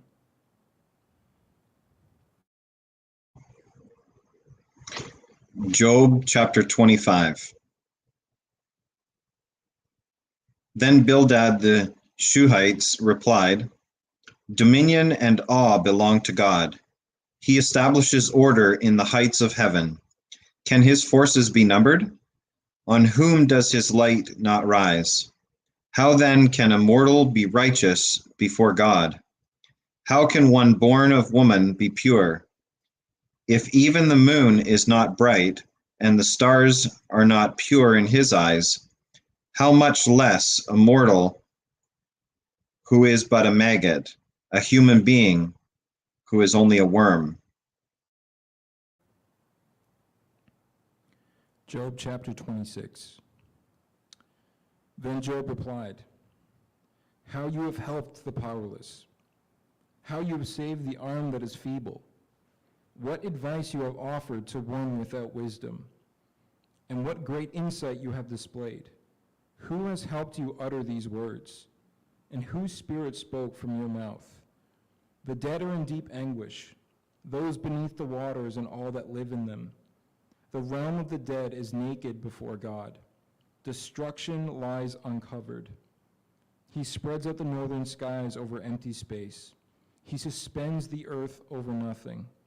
He wraps up the waters in his clouds, yet the clouds do not burst under their weight. He covers the face of the full moon, spreading his clouds over it. He marks out the horizon on the face of the waters for a boundary between light and darkness. The pillars of the heavens quake, aghast at his rebuke. By his power he churned up the sea. By his wisdom he cut Rahab to pieces. By his breath the skies become fair. His hand pierced the gliding serpent, and these are but the outer fringe of his works. How faint the whisper we hear of him. Who then can understand the thunder of his power? Job chapter 27. And Job continued his discourse. As surely as God lives, who has denied me justice, the Almighty, who has made my life bitter, as long as I have life within me, the breath of God in my nostrils, my lips will not say anything wicked, and my tongue will not utter lies. I will never admit you are in the right. Till I die, I will not deny my integrity. I will maintain my innocence and never let go of it. My conscience will not reproach me as long as I live. May my enemy be like the wicked, my adversary like the unjust. For what hope have the godless when they are cut off, when God takes away their life? Does God listen to their cry when distress comes upon them? Will they find delight in the Almighty? Will they call on God at all times? I will teach you about the power of God, the ways of the Almighty, I will not conceal. You have all seen this yourselves. Why then this meaningless talk? Here is the fate God allots to the wicked, the heritage a ruthless man receives from the Almighty. However many his children, their fate is the sword. His offspring will never have enough to eat. The plague will bury those who survive him, and their widows will not weep for them. Though he heaps up silver like dust, and clothes like piles of clay, what he lays up the righteous will wear, and the innocent will divide his silver. The house he builds is like a moth's cocoon, like a hut made by a watchman. He lies down wealthy, but will do so no more. When he opens his eyes, all is gone. Terrors overtake him like a flood. The tempest snatches him away in the night. The east wind carries him off, and he is gone. It sweeps him out of his place. It hurls itself against him without mercy, and he flees headlong from its power. It claps its hand in derision and hisses him out of his place. Job chapter 28. There is a mine for silver, and a place where gold is refined. Iron is taken from the earth, and copper is smelted from ore. Mortals put an end to the darkness. They search out the farthest recesses of ore in the blackest darkness. Far from human dwellings they cut a shaft, in places untouched by human feet. Far from other people they dangle and sway. The earth from which food comes is transformed below as by fire. Lapis lazuli comes from its rocks, and its dust contains nuggets of gold. No bird of prey knows that hidden path. No falcon's eye has seen it. Proud beasts do not set foot on it, and no lion prowls there. People assault the flinty rock with their hands and lay bare the roots of the mountains. They tunnel through the rock. Their eyes see all its treasures. They search the source of the rivers and bring hidden things to light. But where can wisdom be found? Where does understanding dwell? No mortal comprehends its worth. It cannot be found in the land of the living. The deep says, "It is not me." The sea says, "It is not with me." It cannot be bought with the finest gold, nor can its price be weighed out in silver. It cannot be bought with the gold of Ophir, with precious onyx or lapis lazuli. Neither gold nor crystal can compare with it, nor can it be had for jewels of gold. Coral and jasper are not worthy of mention. The price of wisdom is beyond rupees. The topaz of Cush cannot compare with it. It cannot be bought with pure gold. Where then does wisdom come from? Where does understanding dwell? It is hidden from the eyes of every living thing, concealed even from the birds in the sky. Destruction and death say, only a rumor of it has reached our ears. God understands the way to it, and he alone knows where it dwells. For he views the end of the earth and sees everything under the heavens. When he established the force of the wind and measured out the waters, when he made a decree for the rain and a path for the thunderstorm, then he looked at wisdom and appraised it. He confirmed it and tested it, and he said to the human race, the fear of the Lord, that is wisdom, and to shun evil is understanding. Job chapter 29. Job continued his discourse. How I long for the months gone by, for the days when God watched over me, when his lamp shone on my head, and by his light I walked through darkness. Oh, for the days when I was in my prime, when God's intimate friendship blessed my house, when the Almighty was still with me, and my children were around me, where my path was drenched with cream, and the rock poured out for me streams of olive oil. When I went to the gate of the city and took my seat in the public square, the young men saw me and stepped aside, and the old men rose to their feet. The chief men refrained from speaking and covered their mouths with their hands. The voices of the nobles were hushed, and their tongues stuck to the roof of their mouths. Whoever heard me spoke well of me, and those who saw me condemned me, because I rescued the poor who cried for help, and the fatherless who had none to assist them.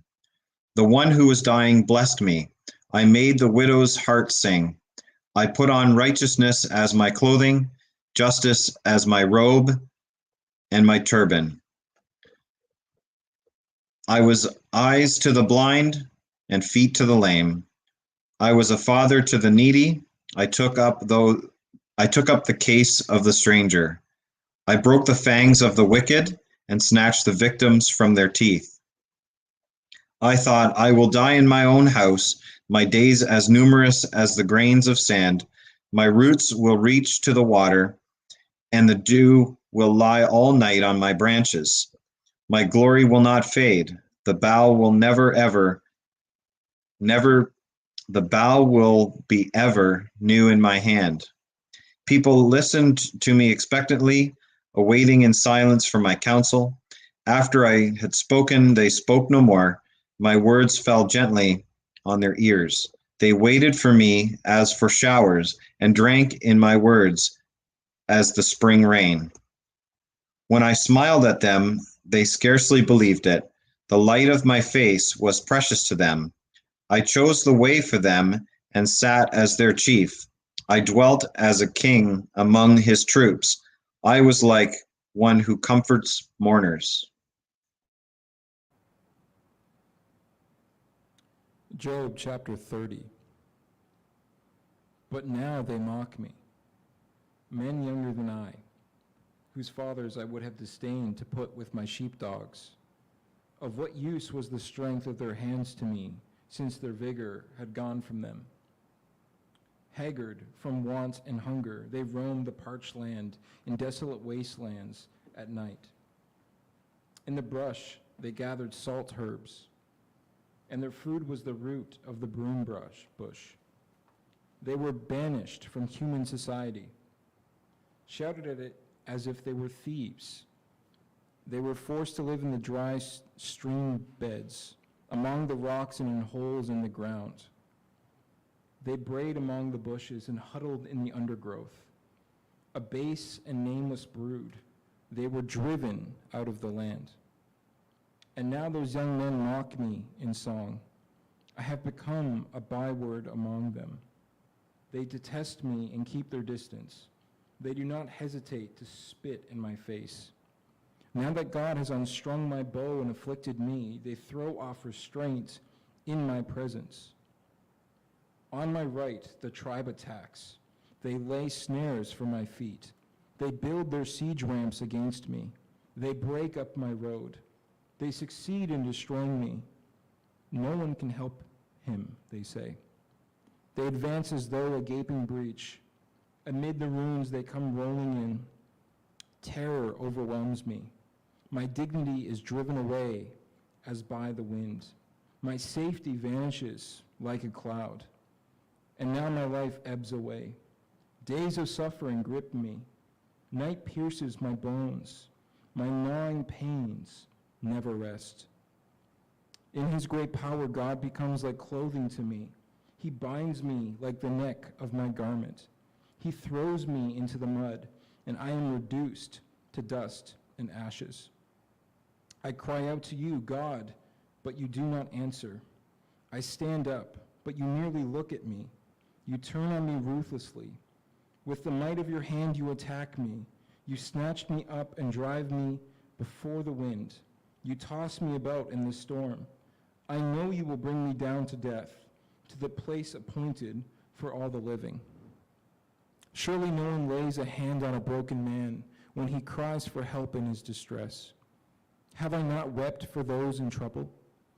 Has not my soul grieved for the poor?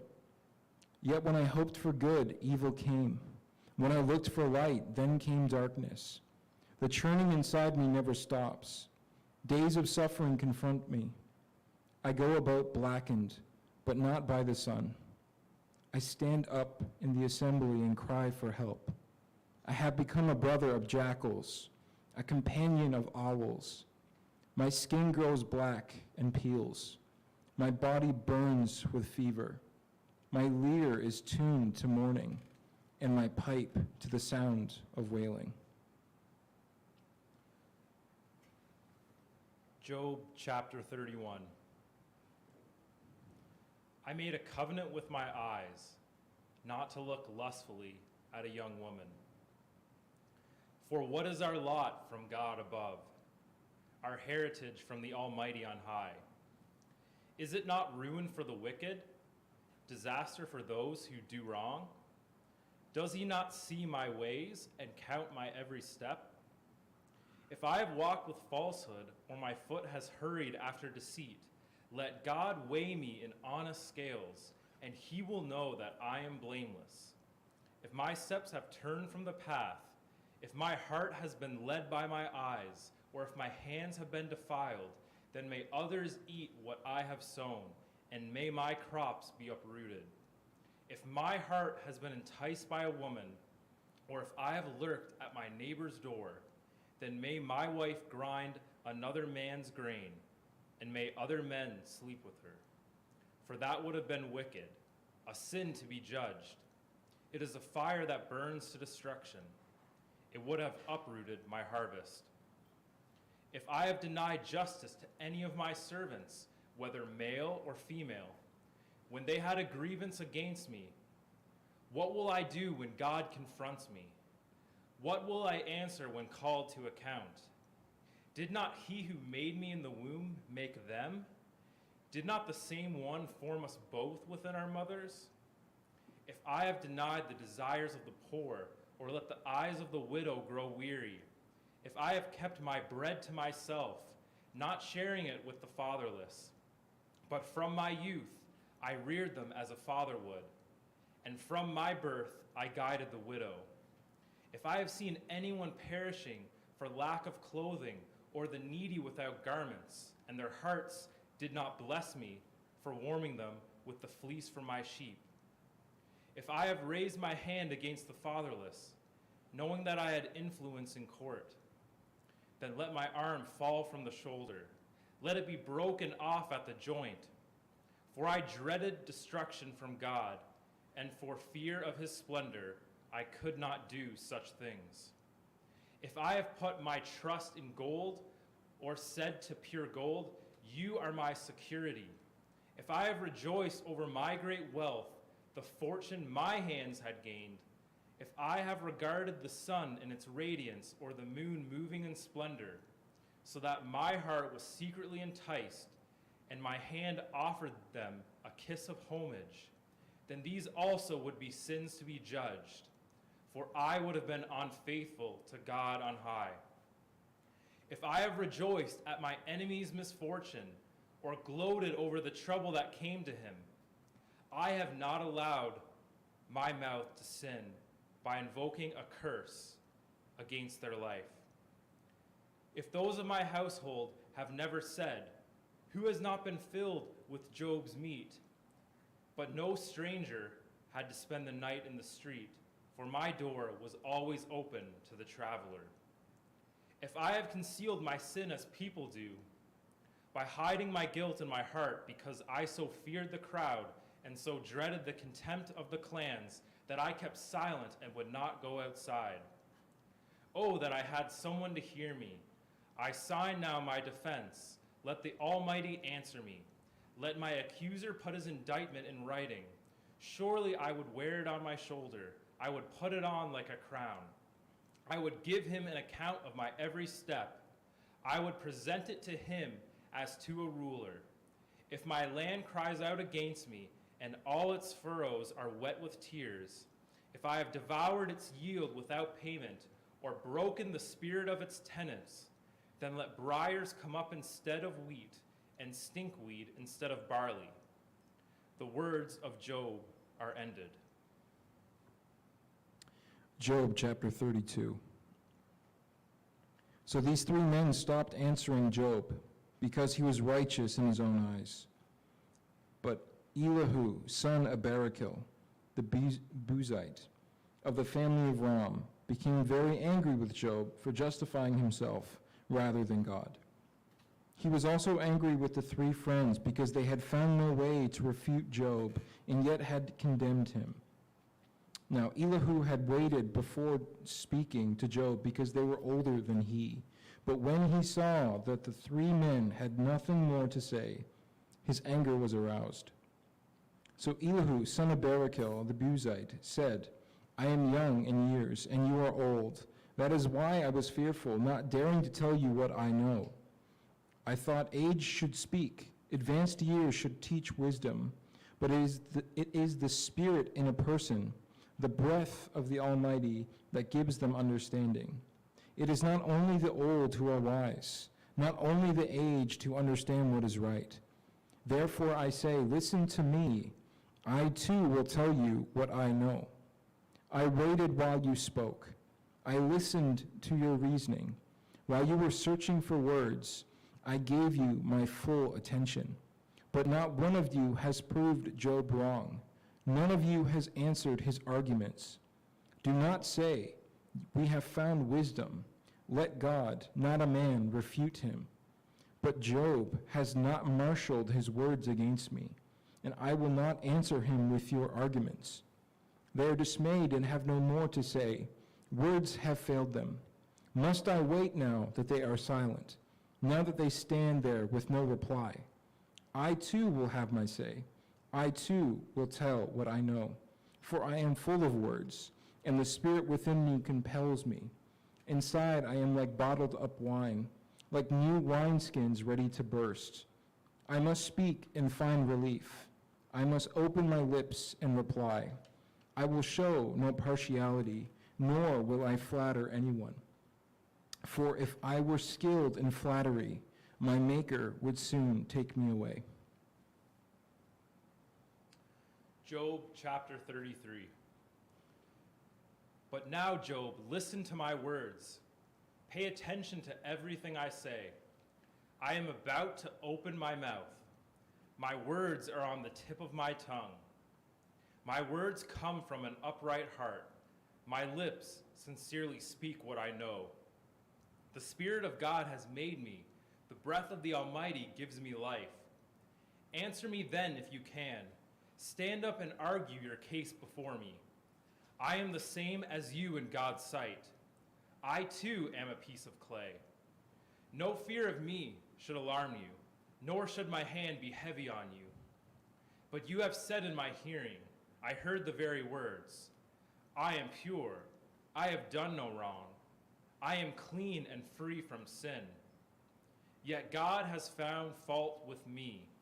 He considers me his enemy. He fastens my feet in shackles. He keeps close watch on all my paths. But I tell you, in this you are not right. For God is greater than any mortal. Why do you complain to him that he responds to no one's words? For God does speak, now one way, now another, though no one perceives it. In a dream, in a vision of the night, when deep sleep falls on people as they slumber in their beds, he may speak in their ears and terrify them with warnings, to turn them from wrongdoing and keep them from pride, to preserve them from the pit, their lives from perishing by the sword. Or someone may be chastened on a bed of pain with constant distress in their bones, so that their body finds food repulsive and their soul loathes the choicest meal. Their flesh wastes away to nothing, and their bones, once hidden, now stick out. They draw near to the pit, and their life to the messengers of death. Yet, if there is an angel at their side, a messenger, 1 out of 1,000, sent to tell them how to be upright, and he is gracious to that person and says to God, "Spare them from going down to the pit. I have found a ransom for them. Let their flesh be renewed like a child's. Let them be restored as in the days of their youth." Then that person can pray to God and find favor with him. They will see God's face and shout for joy. He will restore them to full well-being, and they will go to others and say, "I have sinned. I have perverted what is right, but I did not get what I deserved. God has delivered me from going down to the pit, and I shall live to enjoy the light of life." God does all these things to a person, twice, even 3 times, to turn them back from the pit, that the light of life may shine on them. Pay attention, Job, and listen to me. Be silent, and I will speak. If you have anything to say, answer me. Speak up, for I want to vindicate you. But if not, then listen to me. Be silent, and I will teach you wisdom. Job chapter 34. Then Elihu said, "Hear my words, you wise men. Listen to me, you men of learning, for the ear tests words as the tongue tastes foods. Let us discern for ourselves what is right. Let us learn together what is good. Job says, 'I am innocent, but God denies me justice. Although I am right, I am considered a liar. Although I am guiltless, his arrow inflicts an incurable wound. Is there anyone like Job who drinks scorn like water? He keeps company with evildoers. He associates with the wicked, for he says there is no profit in trying to please God. So listen to me, you men of understanding. Far be it from God to do evil, from the Almighty to do wrong. He repays everyone for what they have done. He brings on them what their conduct deserves. It is unthinkable that God would do wrong, that the Almighty would pervert justice. Who appointed him over the earth? Who put him in charge of the whole world? If it were his intention and he withdrew his spirit and breath, all humanity would perish together, and mankind would return to the dust. If you have understanding, hear this. Listen to what I say. Can someone who hates justice govern? Will you condemn the just and mighty one? Is he not the one who says to kings, "You are worthless," and to nobles, "You are wicked"? Who shows no partiality to princes, and does not favor the rich over the poor? For they are all the work of his hands. They die in an instant. In the middle of the night, the people are shaken and they pass away. The mighty are removed without human hand. His eyes are on the ways of mortals. He sees their every step. There is no deep shadow, no utter darkness where evildoers can hide. God has no need to examine people further, that they should come before him for judgment. Without inquiry, he shatters the mighty and sets up others in their place. Because he takes notes of their deeds, he overthrows them in the night and they are crushed. He punishes them for their wickedness, where everyone can see them, because they turned from following him and had no regard for any of his ways. They caused the cry of the poor to come before him, so that he heard the cry of the needy. But if he remains silent, who can condemn him? If he hides his face, who can see him? Yet he is over individual and nation alike, to keep the godless from ruling, from laying snares for the people. Suppose someone says to God, I am guilty, but will offend no more. Teach me what I cannot see. If I have done wrong, I will not do so again. Should God then reward you on your terms when you refuse to repent? You must decide, not I. So tell me what you know. Men of understanding declare, wise men who hear me say to me, Job speaks without knowledge. His words lack insight. Oh, that Job might be tested to the utmost for answering like a wicked man. To his sin he adds rebellion. Scornfully he claps his hands among us and multiplies his words against God. Job chapter 35. Then Elihu said, Do you think this is just? You say, I am in the right, not God. Yet you ask him, What profit is it to me, and what do I gain by not sinning? I would like to reply to you and to your friends with you. Look up at the heavens and see. Gaze at the clouds so high above you. If you sin, how does that affect him? If your sins are many, what does that do to him? If you are righteous, what do you give to him? Or what does he receive from your hand? Your wickedness only affects humans like yourself, and your righteousness only other people. People cry out under a load of oppression.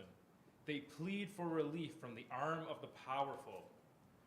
But no one says, Where is God, my maker, who gives songs in the night, who teaches us more than he teaches the beasts of the earth, and makes us wiser than the birds in the sky? He does not answer when people cry out because of the arrogance of the wicked. Indeed, God does not listen to their empty plea. The Almighty pays no attention to it. How much less then will he listen when you say that you do not see him, that your case is before him, and you must wait for him? And further, that his anger never punishes, and he does not take the least notice of wickedness. So Job opens his mouth with empty talk. Without knowledge, he multiplies words. Job chapter 36. Elihu continued, Bear with me a little longer, and I will show you that there is more to be said in God's behalf. I get my knowledge from afar. I will ascribe justice to my Maker. Be assured that my words are not false. One who has perfect knowledge is with you. God is mighty, but despises no one. He is mighty and firm in his purpose. He does not keep the wicked alive, but gives the afflicted their rights. He does not take his eyes off the righteous. He enthrones them with kings and exalts them forever. But if people are bound in chains, held fast by cords of affliction, he tells them what they have done, that they have sinned arrogantly. He makes them listen to correction and commands them to repent of their evil. If they obey and serve him, they will spend the rest of their days in prosperity and their years in contentment. But if they do not listen, they will perish by the sword and die without knowledge.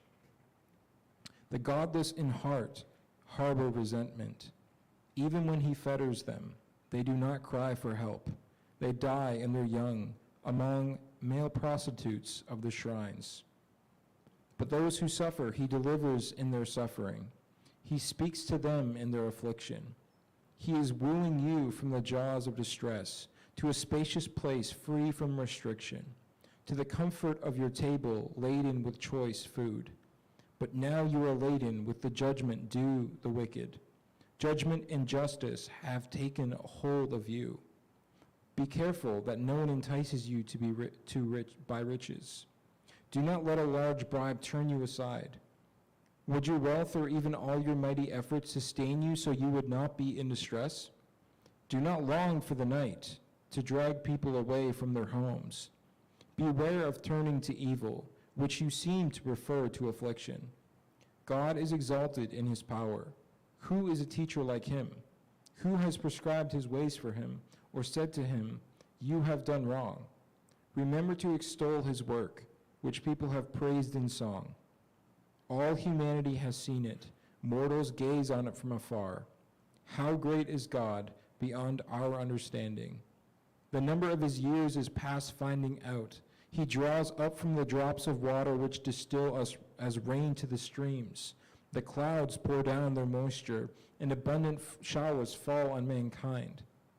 Who can understand how he spreads out the clouds, how he thunders from his pavilion?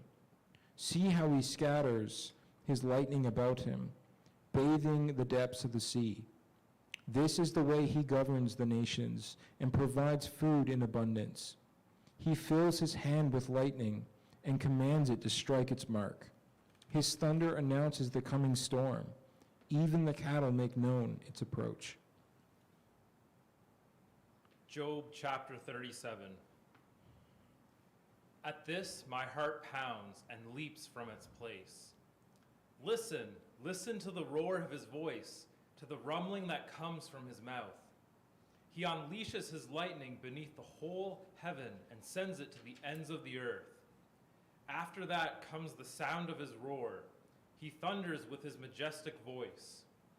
When his voice resounds, he holds nothing back. God's voice thunders in marvelous ways. He does great things beyond our understanding. He says to the snow, "Fall on the earth," and to the rain shower, "Be a mighty downpour," so that everyone he has made may know his work. He stops all people from their labor. The animals take cover. They remain in their dens. The tempest comes out from its chamber, the cold from the driving winds. The breath of God produces ice, and the broad waters become frozen. He loads the clouds with moisture. He scatters his lightning through them. At his direction, they swirl around over the face of the whole earth to do whatever he commands them. He brings the clouds to punish people or to water his earth and show his love. Listen to this, Job. Stop and consider God's wonders. Do you know how God controls the clouds and makes his lightning flash? Do you know how the clouds hang poised, those wonders of him who has perfect knowledge? You who swelter in your clothes when the land lies hushed under the south wind, can you join him in spreading out the skies, hard as a mirror of cast bronze? Tell us what we should say to him. We cannot draw up our case because of our darkness. Should he be told that I want to speak? Would anyone ask to be swallowed up? Now no one can look at the sun, bright as it is in the skies, after the wind has swept them clean. Out of the north he comes in golden splendor. God comes in awesome majesty. The Almighty is beyond our reach and exalted in power. In his justice and great righteousness, he does not oppress. Therefore, people revere him. For does he not have regard for all the wise in heart? Job chapter 38. Then the Lord spoke to Job out of the storm. He said, "Who is this that obscures my plans with words without knowledge? Brace yourself like a man. I will question you and you shall answer me.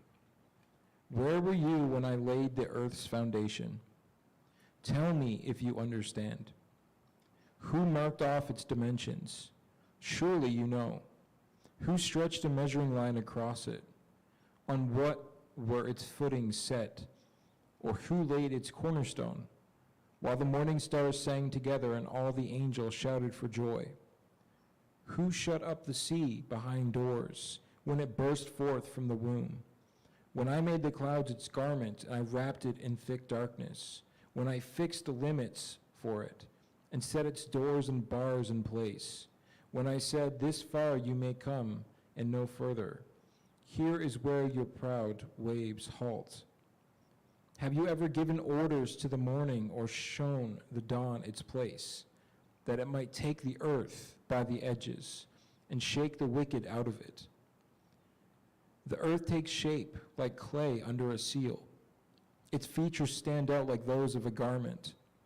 The wicked are denied their light, and their upraised arm is broken.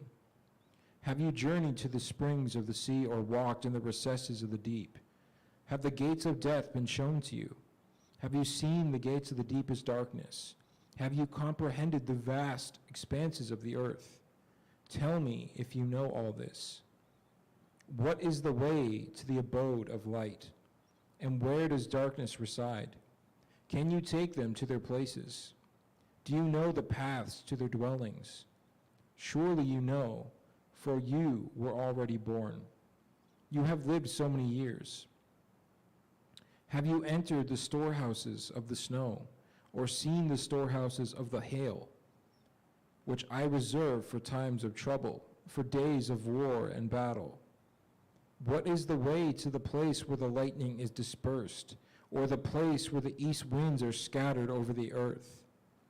Who cuts a channel for the torrents of rain and a path for the thunderstorm, to water a land where no one lives, an inhabited desert, to satisfy a desolate wasteland, and make it sprout with grass? Does the rain have a father? Who fathers the drops of dew? From whose womb comes the ice? Who gives birth to the frost from the heavens, when the waters become so hard as stone, when the surface of the deep is frozen? Can you bind the chains of the Pleiades? Can you loosen Orion's belt? Can you bring forth the constellations in their seasons, or lead out the bear with its cubs? Do you know the laws of the heavens? Can you set up God's dominion over the earth? Can you raise your voice to the clouds and cover yourself with the flood of water? Do you send the lightning bolts on their way? Do you report to you, here we are, who gives the ibis wisdom, or gives the rooster understanding? Who has the wisdom to count the clouds? Who can tip over the water jars of the heavens when the dust becomes hard and the clods of earth stick together? Do you hunt the prey of the lioness and satisfy the hunger of the lions when they crouch in their dens or lie in wait in a thicket? Who provides food for the raven when its young cry out to God and wander about for lack of food? Job chapter 39. Do you know when the mountain goats give birth? Do you watch when the doe bears her fawn? Do you count the months till they bear? Do you know the time they give birth? They crouch down and bring forth their young. Their labor pains are ended. Their young thrive and grow strong in the wilds. They leave and do not return. Who let the wild donkey go free? Who untied its ropes? I gave it the wasteland as its home, the salt flats as its habitat. It laughs at the commotion in the town. It does not hear a driver's shout. It ranges the hills for its pasture and searches for any green thing. Will the wild ox consent to serve you? Will it stay by your manger at night? Can you hold it to the furrow with a harness? Will it till the valleys behind you? Will you rely on it for its great strength? Will you leave your heavy work to it? Can you trust it to haul in your grain and bring it to your threshing floor? The wings of the ostrich flap joyfully, though they cannot compare with the wings and feathers of the stork. She lays her eggs on the ground and lets them warm in the sand, unmindful that a foot may crush them, that some wild animal may trample them. She treats her young harshly as if they were not hers. She cares not that her labor was in vain, for God did not endow her with wisdom or give her a share of good sense. Yet when she spreads her feathers to run, she laughs at horse and rider. Do you give the horse its strength, or clothe its neck with a flowing mane? Do you make it leap like a locust, striking terror with its proud snorting? It paws fiercely, rejoicing in its strength, and charges into the fray. It laughs at fear, afraid of nothing. It does not shy away from the sword. The quiver rattles against its side, along with the flashing spear and lance. In frenzied excitement, it eats up the ground. It cannot stand still when the trumpet sounds. At the blast of the trumpet, it snorts. Aha! It catches the scent of battle from afar, the shout of commanders and the battle cry. Does the hawk take flight by your wisdom and spread its wings toward the south? Does the eagle soar at your command and build its nest on high? It dwells on a cliff and stays there at night. A rocky crag is its stronghold. From there it looks for food. Its eyes detect it from afar. Its young ones feast on blood, and where the slain are, there it is. Job chapter 40. The Lord said to Job, "Will the one who contends with the Almighty correct him? Let him who accuses God answer him." Then Job answered the Lord, "I am unworthy. How can I reply to you? I put my hand over my mouth. I spoke once, but I have no answer. Twice, but I will say no more." Then the Lord spoke to Job out of the storm. "Brace yourself like a man. I will question you, and you shall answer me. Would you discredit my justice? Would you condemn me to justify yourself? Do you have an arm like God's, and can your voice thunder like his? Then adorn yourself with glory and splendor, and clothe yourself in honor and majesty. Unleash the fury of your wrath. Look at all who are proud and bring them low. Look at all who are proud and humble them. Crush the wicked where they stand. Bury them all in the dust together. Shroud their faces in the grave. Then I myself will admit to you that your own right hand can save you. Look at Behemoth, which I have made along with you, and which feeds on grass like an ox. What strength it has in its loins, what power in the muscles of its belly. Its tail sways like a cedar. The sinews of its thighs are close knit. Its bones are tubes of bronze, its limbs like rods of iron. It ranks first among the works of God, yet its maker can approach it with his sword. The hills bring it their produce, and all the wild animals play nearby. Under the lotus plant it lies, hidden among the reeds in the marsh. The lotuses conceal it in their shadow. The poplars by the stream surround it. A raging river does not alarm it. It is secure. Though the Jordan should surge against its mouth, can anyone capture it by the eyes or trap it and pierce its nose? Job chapter 41. Can you pull in Leviathan with a fishhook, or tie down its tongue with a rope? Can you put a cord through its nose, or pierce its jaw with a hook? Will it keep begging you for mercy? Will it speak to you with gentle words? Will it make an agreement with you for you to take it as your slave for life? Can you make a pet of it like a bird, or put it on a leash for the young women in your house? Will traders barter for it? Will they divide it up among the merchants? Can you fill its hide with harpoons, or its head with fishing spears?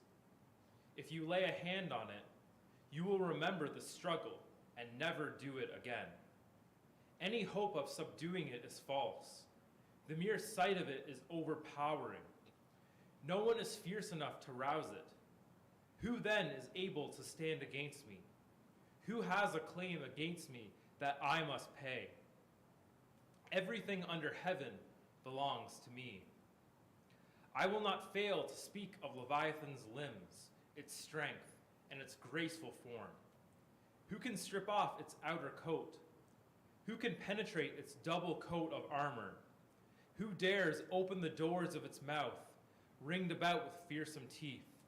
Its back has rows of shields tightly sealed together.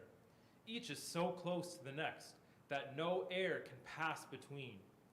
They are joined fast to one another. They cling together and cannot be parted. Its snorting throws out flashes of light. Its eyes are like the rays of dawn. Flames stream from its mouth. Sparks of fire shoot out.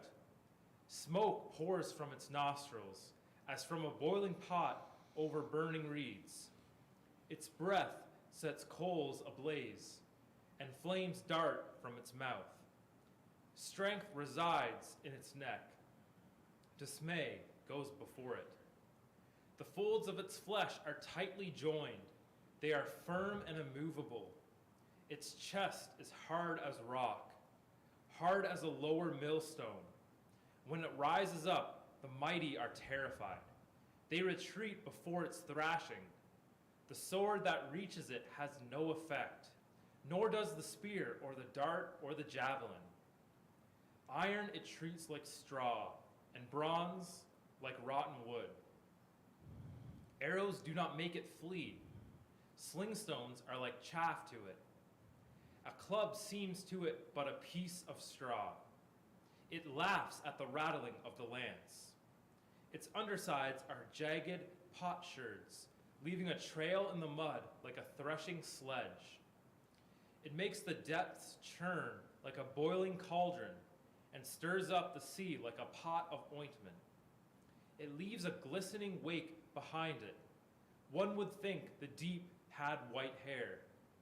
Nothing on earth is its equal, a creature without fear. It looks down on all that are haughty. It is king over all that are proud. Job chapter 42. Then Job replied to the Lord, I know that you can do all things. No purpose of yours can be thwarted. You asked, who is this that obscures my plans without knowledge? Surely I spoke of things I did not understand, things too wonderful for me to know. You said, listen now, and I will speak. I will question you, and you shall answer me. My ears had heard of you, but now my eyes have seen you. Therefore I despise myself and repent in dust and ashes. After the Lord had said these things to Job, he said to Eliphaz the Temanite, I am angry with you and your two friends because you have not spoken the truth about me as my servant Job has. So now take 7 bulls and 7 rams and go to my servant Job and sacrifice a burnt offering for yourselves. My servant Job will pray for you, and I will accept his prayer and not deal with you according to your folly. You have not spoken the truth about me as my servant Job has. So Eliphaz the Temanite, Bildad the Shuhite, and Zophar the Naamathite did what the Lord told them, and the Lord accepted Job's prayer. After Job had prayed for his friends, the Lord restored his fortunes and gave him twice as much as he had before. All his brothers and sisters and everyone who had known him before came and ate with him in his house. They comforted and consoled him over all the trouble the Lord had brought on him, and each one gave him a piece of silver and a gold ring. The Lord blessed the latter part of Job's life more than the former part. He had 14,000 sheep, 6,000 camels, 1,000 yoke of oxen, and 1,000 donkeys. And he also had 7 sons and 3 daughters. The first daughter he named Jemimah, the second Keziah, and the third Karen Hapush. Nowhere in all the land was there found women as beautiful as Job's daughters, and their father granted them an inheritance along with their brothers. After this, Job lived 140 years. He saw his children and their children to the 4th generation, and so Job died, an old man and full of years.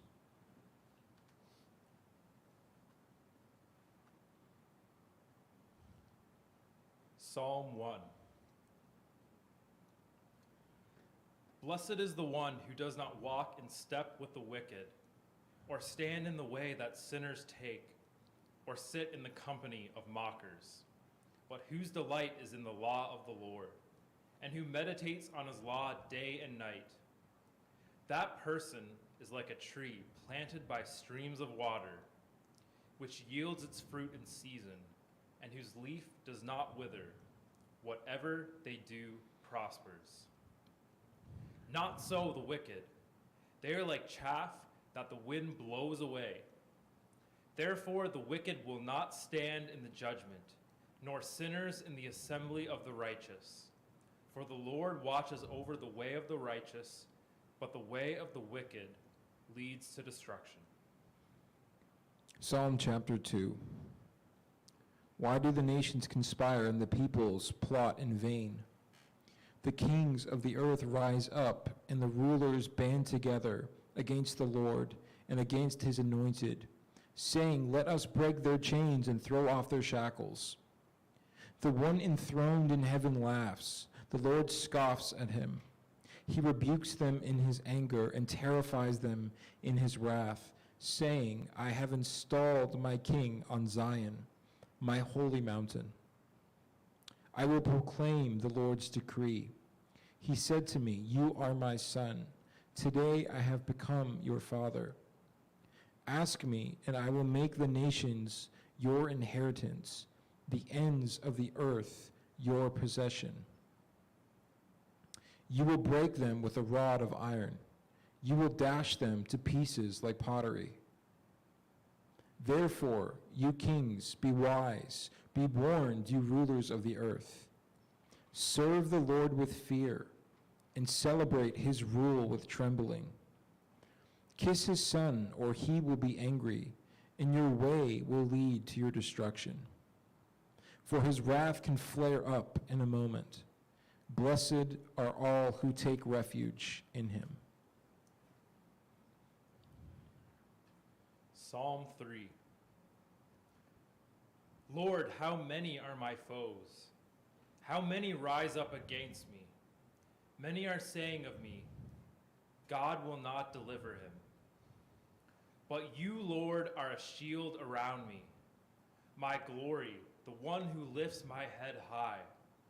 I call out to the Lord, and he answers me from his holy mountain. I lie down and sleep. I wake again, because the Lord sustains me. I will not fear though tens of thousands assail me on every side. Arise, Lord, deliver me, my God. Strike all my enemies on the jaw. Break the teeth of the wicked. From the Lord comes deliverance.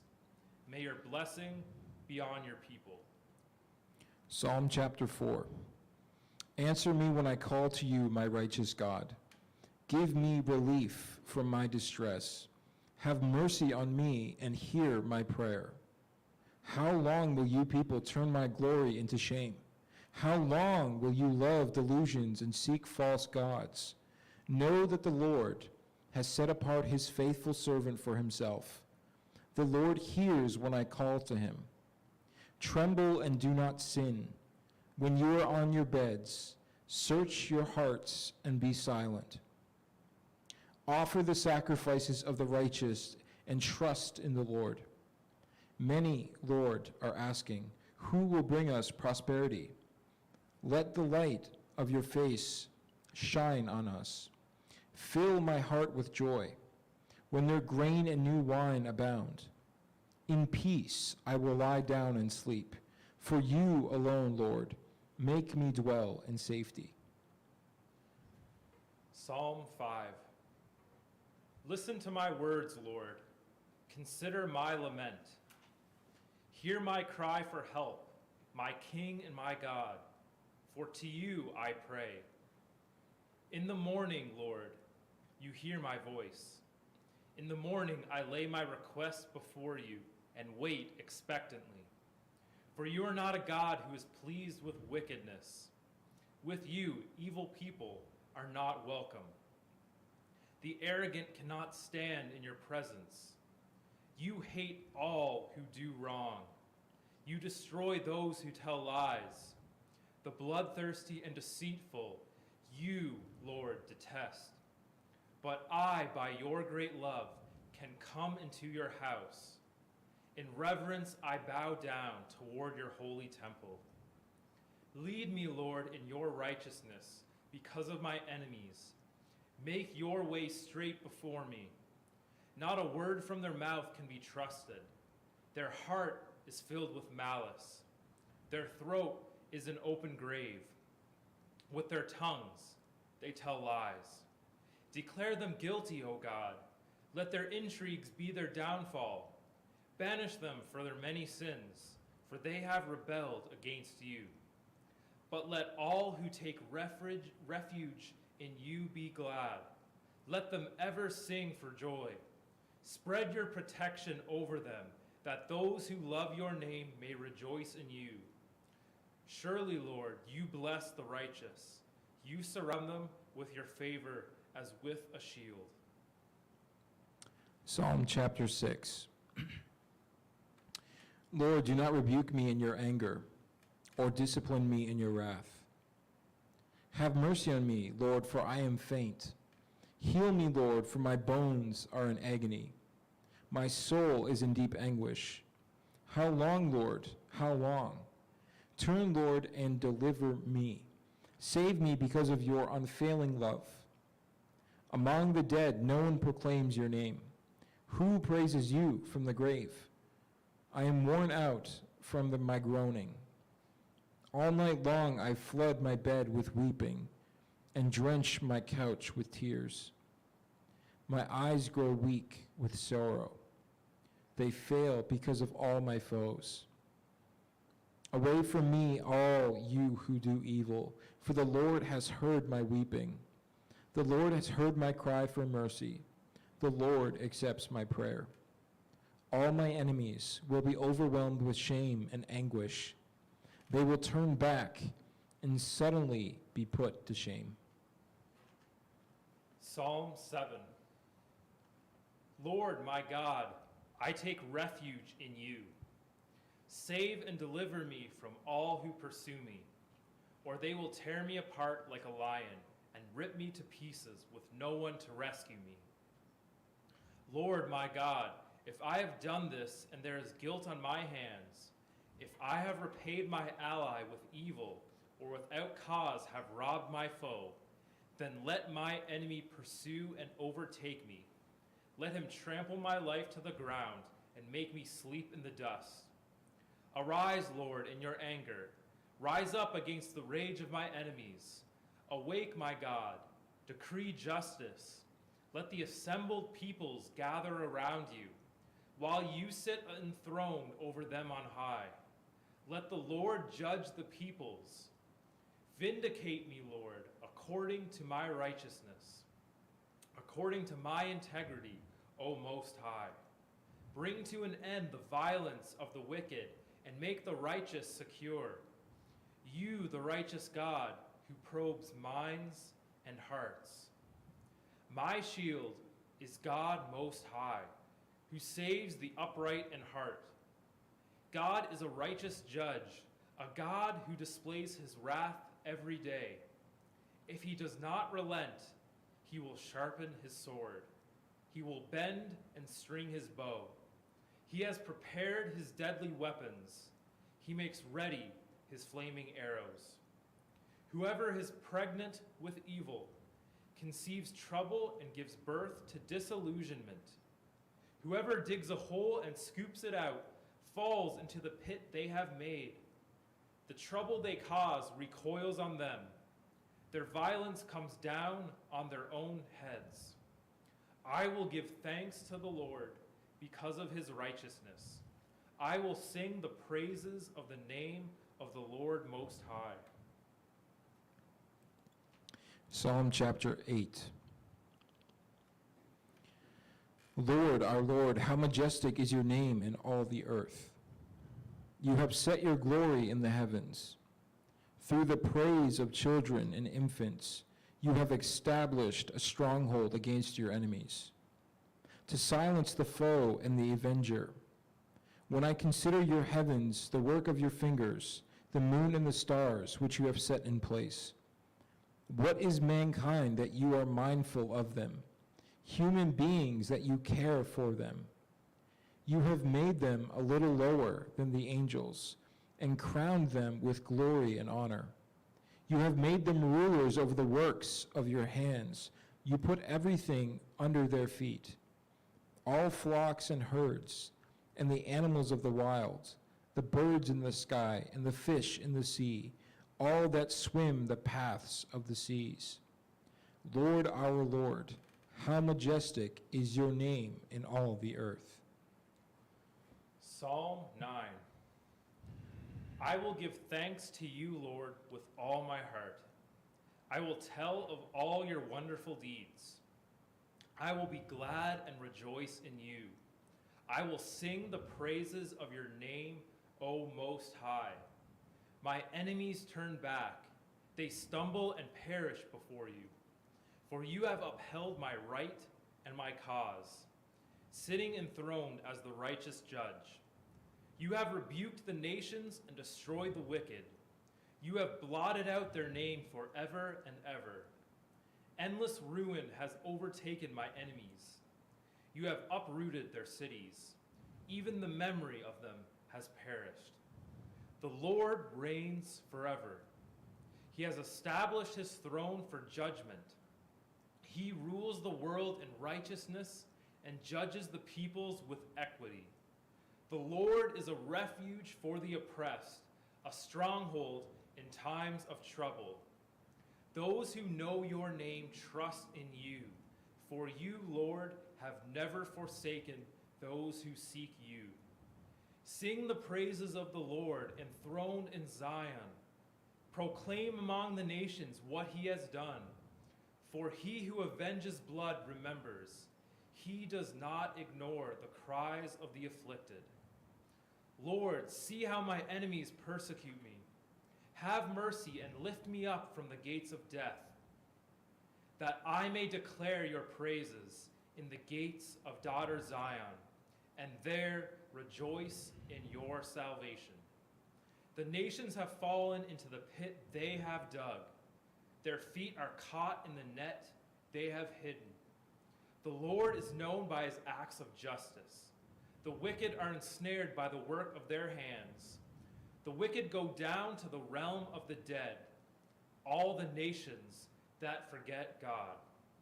But God will never forget the needy. The hope of the afflicted will never perish. Arise, Lord, do not let mortals triumph. Let the nations be judged in your presence. Strike them with terror, Lord. Let the nations know they are only mortal. Psalm chapter 10. Why, Lord, do you stand far off? Why do you hide yourself in times of trouble? In his arrogance, the wicked man hunts down the weak, who are caught in the schemes he devises. He boasts about the cravings of his heart. He blesses the greedy and revels in the Lord.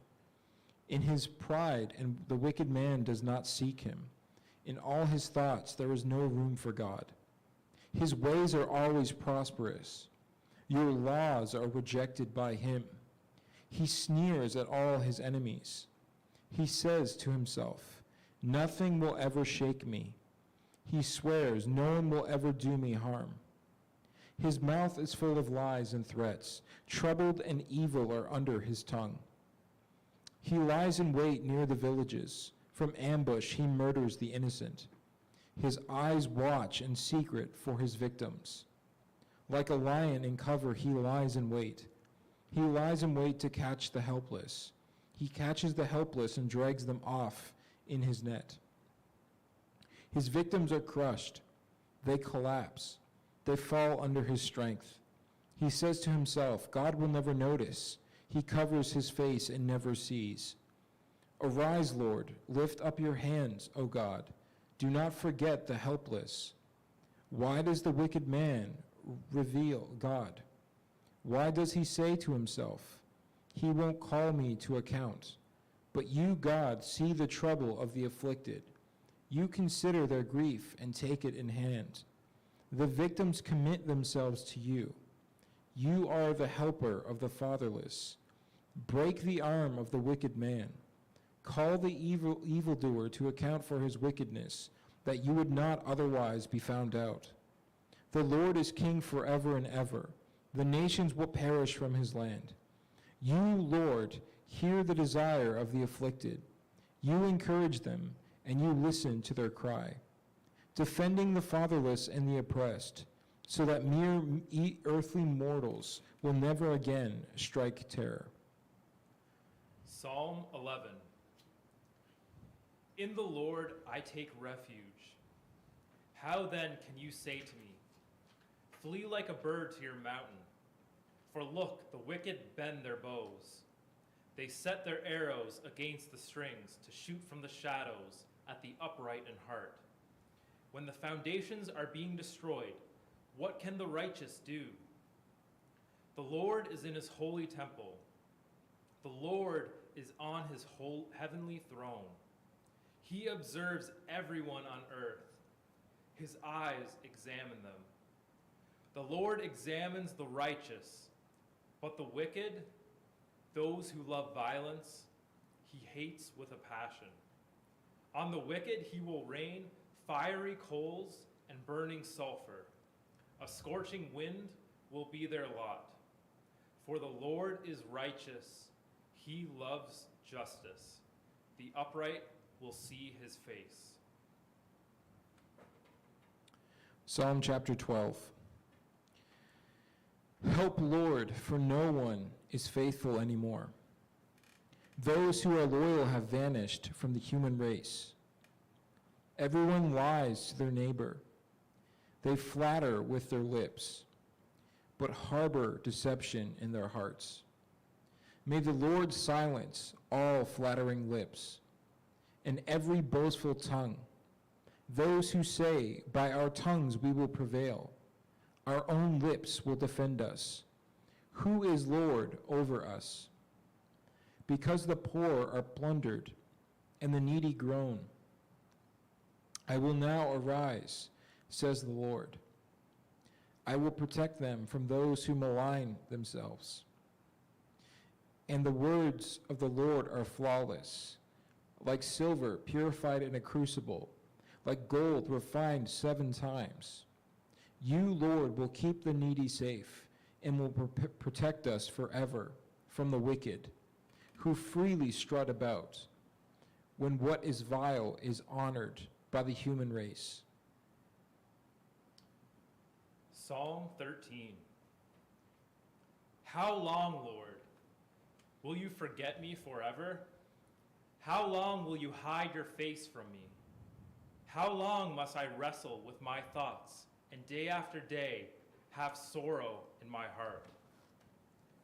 How long will my enemy triumph over me? Look on me and answer, Lord my God.